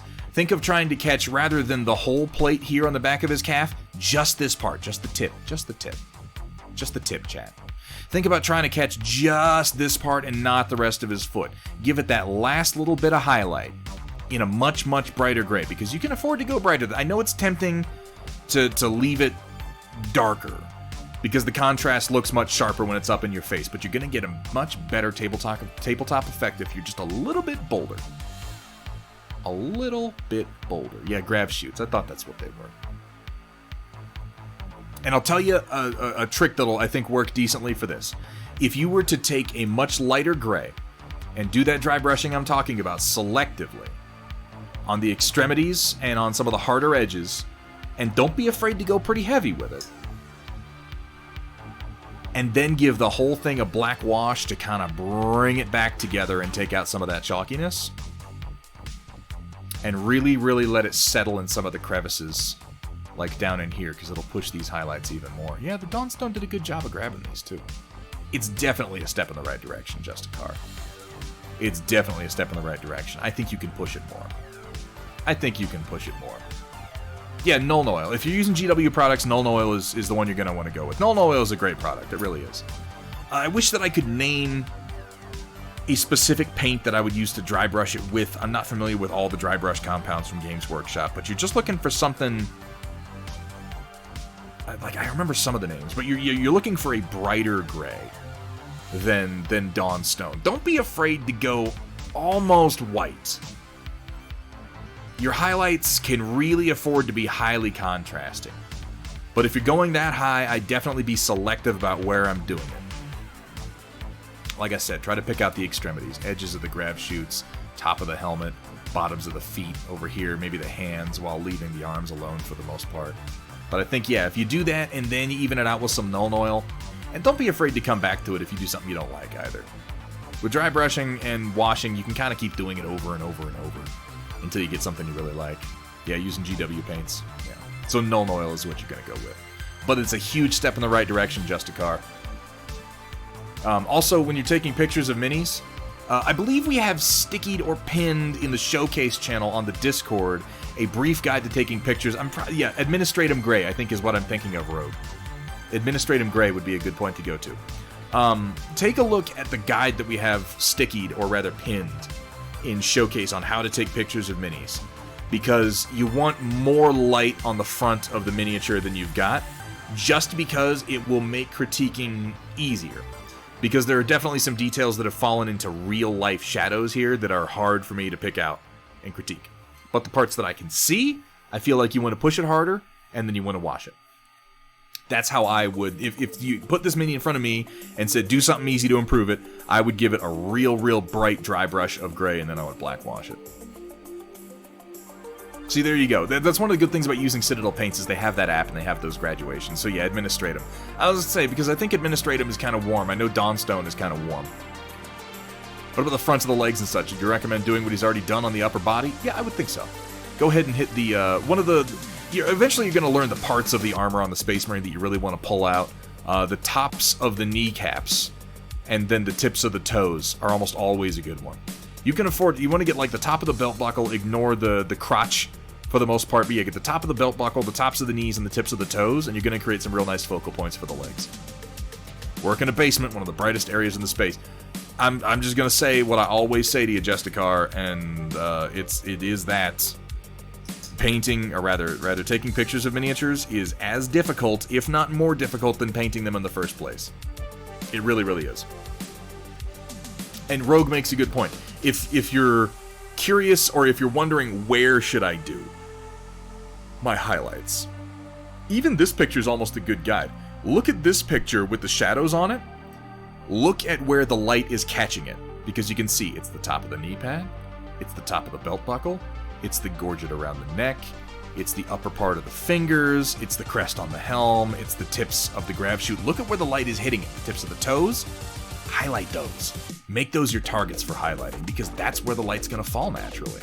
You can afford to leave, and this is something I think people don't learn early enough, you can afford to leave vast parts of the model almost unpainted if you're hitting good focal points. You can have portions of the model where it's just black paint and you didn't do any detailing at all, and if you do a good job on the focal points, people won't even notice. It is bullshit, Dark Fox. It is. I just ignore it. Makes me self-conscious if I think too much about it. But Justicar, a massive improvement, man, and I am so happy to see you implementing some new techniques and trying to improve. Yeah, Wapelius is the master of almost everything. I mean, holy shit, that guy. Justicar, thank you so much for sharing, man, and I hope to see some more work next time. Here we have from Roland, we got some mechs. The blue is new, isn't it? Have we seen any of these blue mechs from you before, Roland? That blue is hot. It's a real green blue, and then you pick up a real yellow-green to kind of contrast against it. I think that works well. Oh, man, yeah, this... I so wish that they hadn't done what they did to the Thunderbolt here. Like, I get that it looked cool in the initial renders, but so many people have wound up painting this as if it's cockpit glass, to the point where I just accept that it is at this point. It's a real strong, real vivid blue, and I love the green next to it. Legio Ultra in mechs. I mean, yeah, pretty much, right? The Warriors of Ultramar march. Am I the only person who's really, really bothered by the large laser on the new Thunderbolt? I don't know why I am. I love the work that you've done here on the Battlemaster with a couple of quick highlights on the cockpit. These bubble cockpits are the hardest things to paint. They really are. Generic Davion March Militia. It's a good blue that you picked. I believe that's the contrast blue. Okay, okay. Yeah, I know that, yeah, Roland has been using contrast paints and some dry brushing lately. It's very effective. Now, you got a real shiny finish on these. So my question to you is, was this like maybe just as they were drying, or are you going to hit them with like a flat, like a dull coat? Because I think hitting them with a dull coat, or even just a thin coat of like Lamian medium, or any sort of matte clear coat, would improve this. Because the colors are hot. The shine is just a little distracting.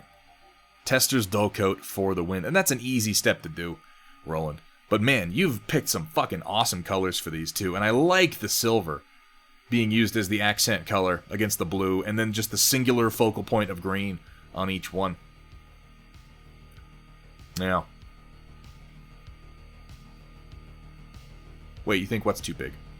Oh, this? Yeah. No, it absolutely is. Just the design of the large laser. It's weird. It's like it's a box. It's like somebody strapped his lunchbox to his forearm, and then there's like a carpet tube coming out of it. It doesn't scream large laser to me. It screams like potato gun or something. I don't know. Oh, the clear coat got fucked up, and they are shiny. Well, you can take that down, Roland. That's honestly, that should be a fairly easy step to go ahead and take that shine off, and I think it would be worth doing. Because, yeah, they came out kind of shiny. Looks like when I made toy guns out of paper towel rolls as a kid, bulky and disc.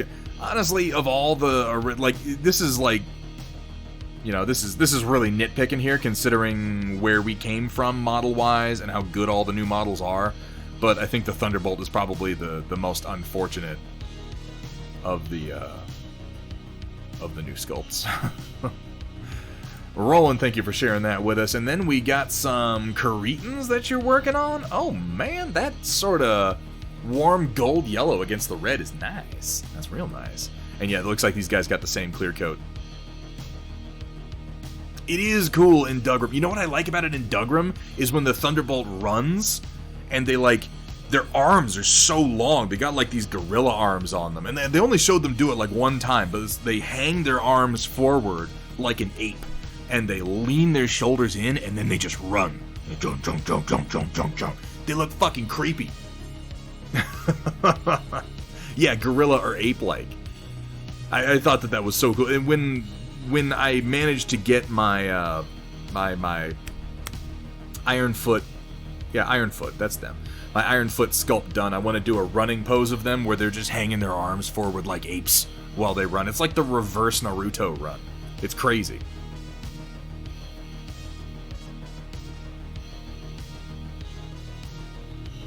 Oh, these are done by Roland WJ. He's been experimenting a lot with contrast and with dry brushing lately, and has shown a lot of progress, by the way. These are some of the better shadows I've seen from you, by the way, Roland. I don't know if you're using contrast on these, but I think that, like, you see these panel lines here on the Shadowhawk, down here on the leg, on the thigh, particularly these panel lines that you have here on the Awesome. Now, the Awesome is very forgiving because it has very large panel lines. But I've seen some models from you in previous months where a lot of these panel lines have ended up getting kind of washed out by your painting technique. You can really, really see them on these, and I think it helps them a lot. A whole lot. The cockpits are a little bit glorby. The cockpits are a little bit glorby, but I always hesitate to criticize any application of a bright yellow, because, oh my god, if you can see some of the shit that I've gone through to apply yellow in the past, it's a tricky color. The pigments don't take all that well. You can clean them up though, Roland. See, that's the thing. A lot of my cockpits wind up glorbed like this too. Go in after the fact and just do a little cleanup around the edges. I think you'll like the result. And what you might do is take a light brown wash, like a sepia wash, and go ahead and wash that into the cockpit glass, because it'll kind of define the edges for you a little bit. Yeah, the brown wash I think would help a lot. Do a brown wash in the corners and then just clean up the outside edges of it. because I think that this red is some of the best red you've done. It's like an oxblood red. And like I said, the panel lines really stand out a lot more on this. Nicely done, Roland. Yeah, I think so. Great work. Here we have from Sumer with Cyber Knight Metalcore Collectibles getting ready to release the new Hammerhead variants. Went and dug up a couple of photos more than 2 years ago. Wow, time flies when you're having fun or in a coma. Of the prototype miniature I test painted back when he was using Shapeways to make his miniatures. Shapeways. Shapeways. What is this? What is this, 2015? That's a cool green. I mean, like, literally, it's a cool green. It's a very blue green, but I mean, it's a cool green in the sense that I like it also. I like that. Sumer said this to me the other day, and I guess I hadn't really put it together, but it's true. Sumer's color scheme that he uses is essentially the exact opposite of the color scheme that Cyber Knight uses. He does that blue and gray, and then Sumer does this black and red. Black and red are such good colors. They go together so damn well. Yeah, Rogue 19K, you're right. Reichland Flesh Shade would be a good choice. It's a little reddish, which I think would work well. Question for you Battletech people, what's the point of the hands? What is the point of the hands?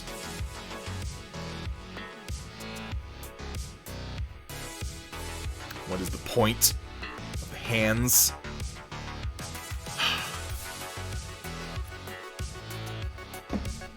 What is the point of the hands? Come to think of it, what is the point of the hands? Well, they're cool. No, they, so the reason, I think the real reason, if you want, like, the actual in the world that we live in reason, is that most of the original Battletech designs originated from Macross and Fang of the Sun Dougram, which are Japanese properties, and in those properties the mechs had hands. So that just wound up being translated into the overall design aesthetic for Battletech. Now, if you're looking for an in-universe justification for hands, they're manipulators. You can do fine manipulation. I think in the most recent series of novellas that they released with the new starter box, the ones about Colby's Commandos, there's actually a scene with Aeon Drummond gets it to punch a motherfucker right in his fucking face. There's a scene where a commando mech runs up to... There's a pilot who has lost his mech, and the commando is able to run up and is able to scoop a human being up in his hand with enough dexterity that he can then be carried. Now, it's important to note that you can't throw hands if you ain't got hands. It's important to note that in Battletech, there is something called the Nero Helmet, which pilots use to navigate and to operate their battle mech, which explains how you can use hands in the first place, because it's literally translating your brainwaves into your neural impulses into commands for the mech. Now, if you were just using joysticks, they might not be all that useful.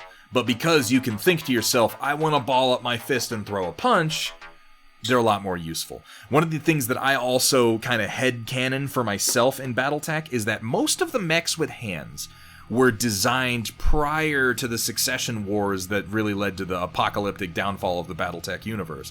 Most of the mechs with hands are Star League designs. And the Star League, to me, represents, humanity ascendant, humanity celebrating its own magnificence. And being able to build battle mechs in the first place is already an achievement, but then having the power and the money and the breadth that they had, they were building more decadent mechs. They were building mechs that resembled humans because their Nero helmets allowed them to sort of step into the body of the mech itself. It made the mech into an avatar of who they were as a warrior. And in the context of building mechs that are meant to represent your power and project fear and to represent the breadth of technology that you have available to you, hands make more sense. Now, you're not wrong, Justicar. I'm not saying all the mechs with hands are Star League designs, but a lot of the originals are.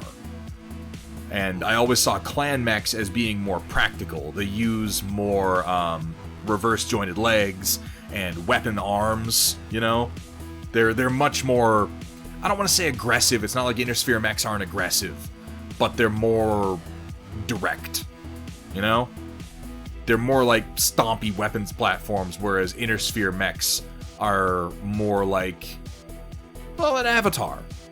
They're you know, not to overuse a phrase, but the god of battle, or the god of war astride the field of battle.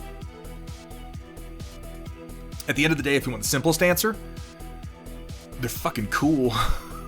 Because without hands, I couldn't rip up trees and use them as clubs. That's why. This is a fantastic looking hammerhead. I love the sort of metallic dry brush that you do to give it that weathered effect after you put down your base colors. It's a nice, easy way to get some good detailing done.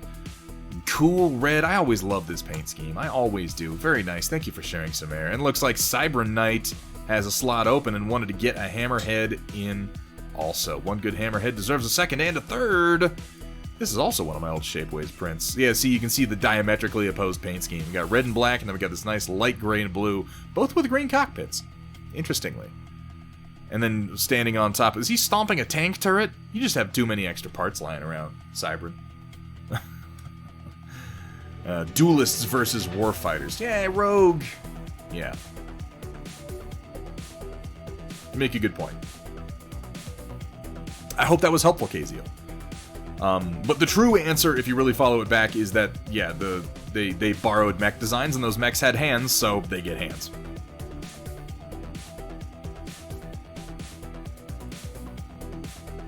I like the hammerhead. I know that the comparison to draw to it, it's really easy to draw the comparison and go, oh, it's a catapult, but it's got more going on than the catapult, and I love I mean, this is sort of the titular hammerhead right up here, isn't it? Very reminiscent of the shark. And it tends to sport a couple of small weapons. Really nice paint jobs on both of these guys. Thank you for sharing your historic work with us. Manro Fasal decided to build a Skaven army because he just is a glutton for punishment. Skaven models have gotten so crazy lately. By lately, I mean in the last few years, because I haven't been paying that much attention to them. Alright, Manro. Alright. Well, it's a hammerhead, WJ, obviously. Yeah, I saw that. There's now a cannon hammerhead, so it's like, shit, we gotta call it something else. Storm Fiends, okay. I'm not familiar with all the new Skaven. I've seen big Skaven armies and some of the crazy shit that they have and some of the insane sculpts they've got. I like Ratmen. I don't know why I'm always attracted to Ratmen in fan. Well, I'm not attracted to... Sometimes I say things. The words come out of my mouth, and then I think about them, and I think, you know, you're gonna regret that. Yeah. Okay, I'm glad. I'm glad you know what I mean, Manro Fasal. Ooh, okay. I look forward to seeing some paint go down on those, though. Ooh, Fade Rat. The finished owlbear you posted a while back. Rawr. That's an angry owlbear. I like the sort of variation here at Thunderhead Studio. We specialize in turning your shame into more shame.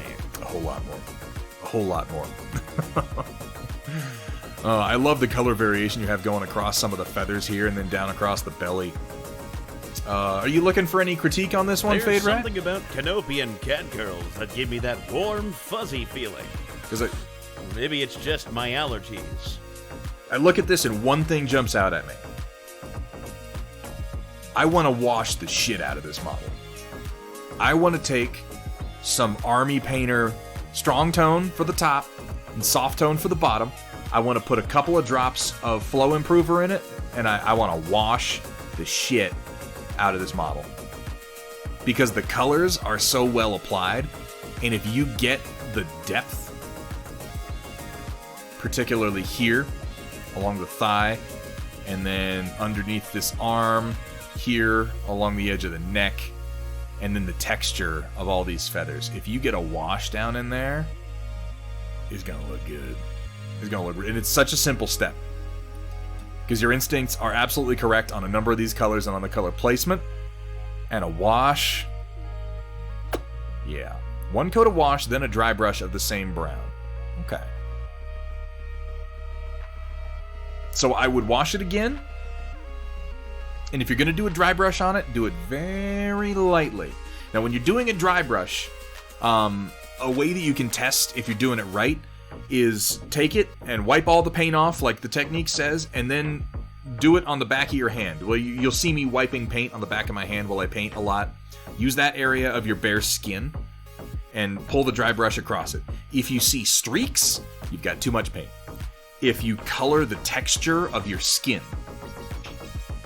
you're just right. You're just right.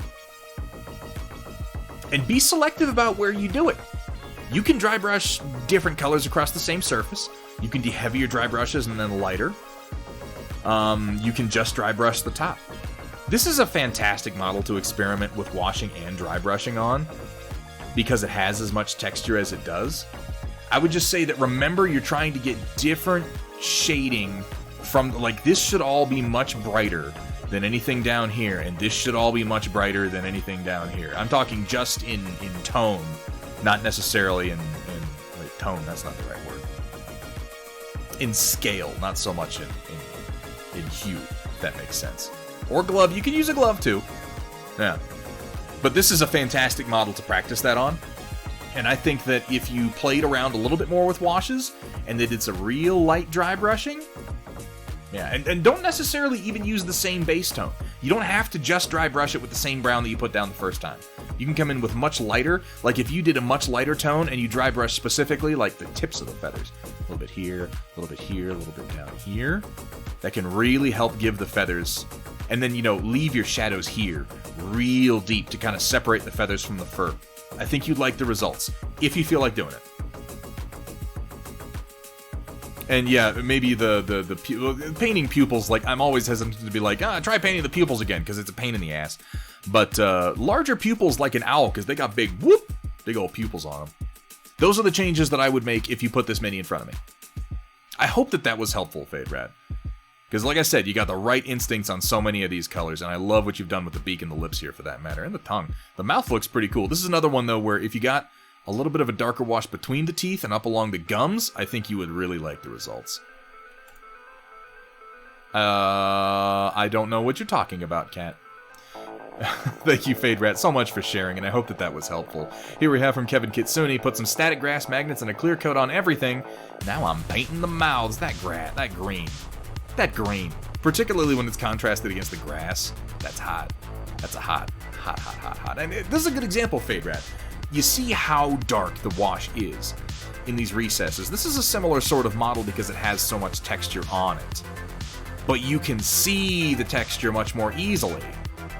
It does almost hurt to look at. Because the wash that is down in the crevices is so much darker than the surrounding paint. Don't be afraid of contrast. Never be afraid of contrast. Contrast is everything in miniature painting. You don't want things to look realistic, because realistic in that scale looks wrong. You want it to pop. You want it to look almost ridiculous. This depends on style, but you want it to look almost ridiculous and cartoonish, because that's the way it's gonna look best when you move it to average view distance 3 to 5 feet away. And this is like a radioactive green. This is an intense green. You maybe don't have to go quite this far.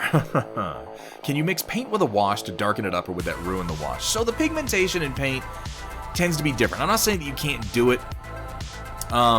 It's the kind of thing you'd want to practice with. There are some videos on YouTube you can look up about mixing your own washes, but I would say that if you're going to add pigment to a wash, you'd be better off using something that advertises itself as an ink than you would using most acrylic paints. And that mostly has to do with pigment density and then with surface tension. Yeah, that's the truth. That's the truth, Rio. You want realism, take a photo. Yeah, check out some online tutorials about mixing your own washes. And see, that's just it. See, Project Dark Fox has his own method he's used. There are no wrong answers. There are no wrong answers. And if you're really curious about it, Fade Rat, try it. Give it a try. Because the worst thing that can happen is you don't like it and you paint it again. And if that sounds like it's a huge chore, if you're not enjoying painting it, I mean, I would take a moment and just question my goals in painting the mini at that point. But if you're having fun and you're trying to get better results, don't be afraid of experimentation, you know? That's the best advice I can give, which probably isn't that good. At that point, I'd say use Citadel contrast paints. I mean, Rogue's not wrong. You might try Citadel contrast paints. They're really, really nice for that style of painting.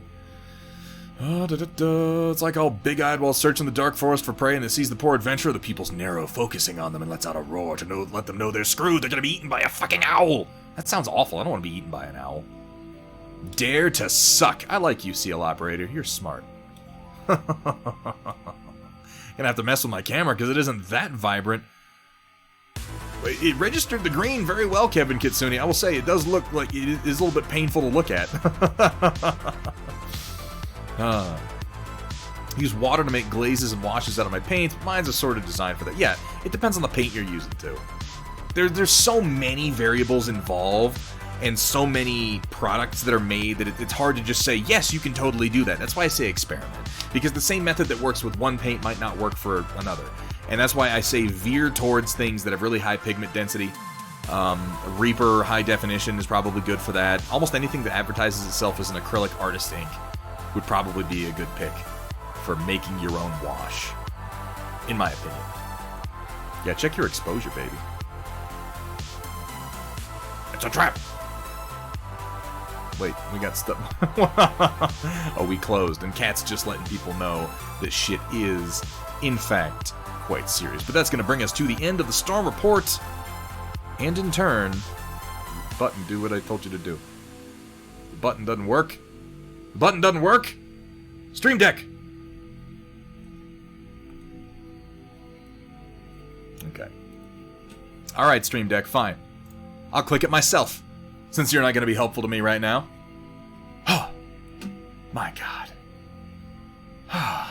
Who's doing what? Who's doing what right now? Who's online? Let's have a look. Yeah, do the button harder. Oh, don't you dare. Looks like Thunderdome Drew is going, as well as Lil Cannibal Girl. Okay, we got Hyperphase Studios. We got Lara Kerensky playing some Star Wars Squadrons. What's Lil Cannibal Girl doing? Let's have a look.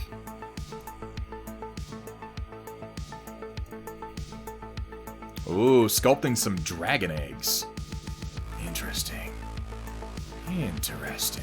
Alright. So, would we rather go watch Lil Cannibal Girl sculpt up some dragon eggs, or check out what Thunderdome Drew is doing painting some Warhammer? I would go to the smaller one immediately, but sculpting is not our usual forte. Which would you prefer, Chad? You want to go check out Thunderdome Drew? I want to go check out Lil Cannibal Girl sculpting. I'm open to suggestions.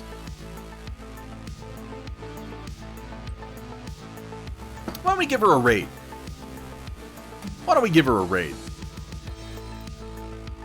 She was kind enough to come in today.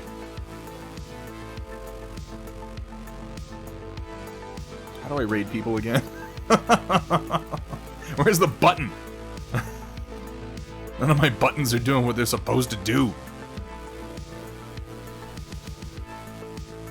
There it is. Bing, bang, boom. Let's get that started. See a little bit of sculpting action going on. Ladies and gentlemen, Locust and Gentlemex, my heartfelt and sincere thank you to everybody who came out today. This has been a real fun stream. I had a fantastic time. We got some new friends. We got some new followers. We got a couple of subs that rolled in. We're all hitting that 9-month mark, man. 9 months. 9 months. I'm gonna be making this noise when we hit 12 months too. It's gonna be crazy. We're like, oh my God, 12 months. It's been a whole year. A whole year. It's out of control. Whew. Okay, I'm gonna go get something to eat, and then I might be on a little bit later, test streaming Dead Space 3 if you feel like jumping in. It's not gonna be a long stream. It's really just a tech test, so don't get too excited if you see it pop up. Again, my thanks to everybody who came out today. Made this a fantastic stream, and my sincerest thanks to our fantastic mods, Cat Ion and Project Dark Fox. You guys, you make this stream possible each and every time. We got a big old donation from Flav to help out Cat. Cat, we're gonna have a little bit of cash coming your way here in short order to help ameliorate the expenses of being a dog owner. I know, it racks up. It racks up surprisingly quickly. I'm gonna go get something to eat. I will be back playing Dead Space 3 Thursday, October the 15th. We'll be painting again Sunday, October the 18th before we take a break for about a week. So until Thursday, everybody, keep on painting.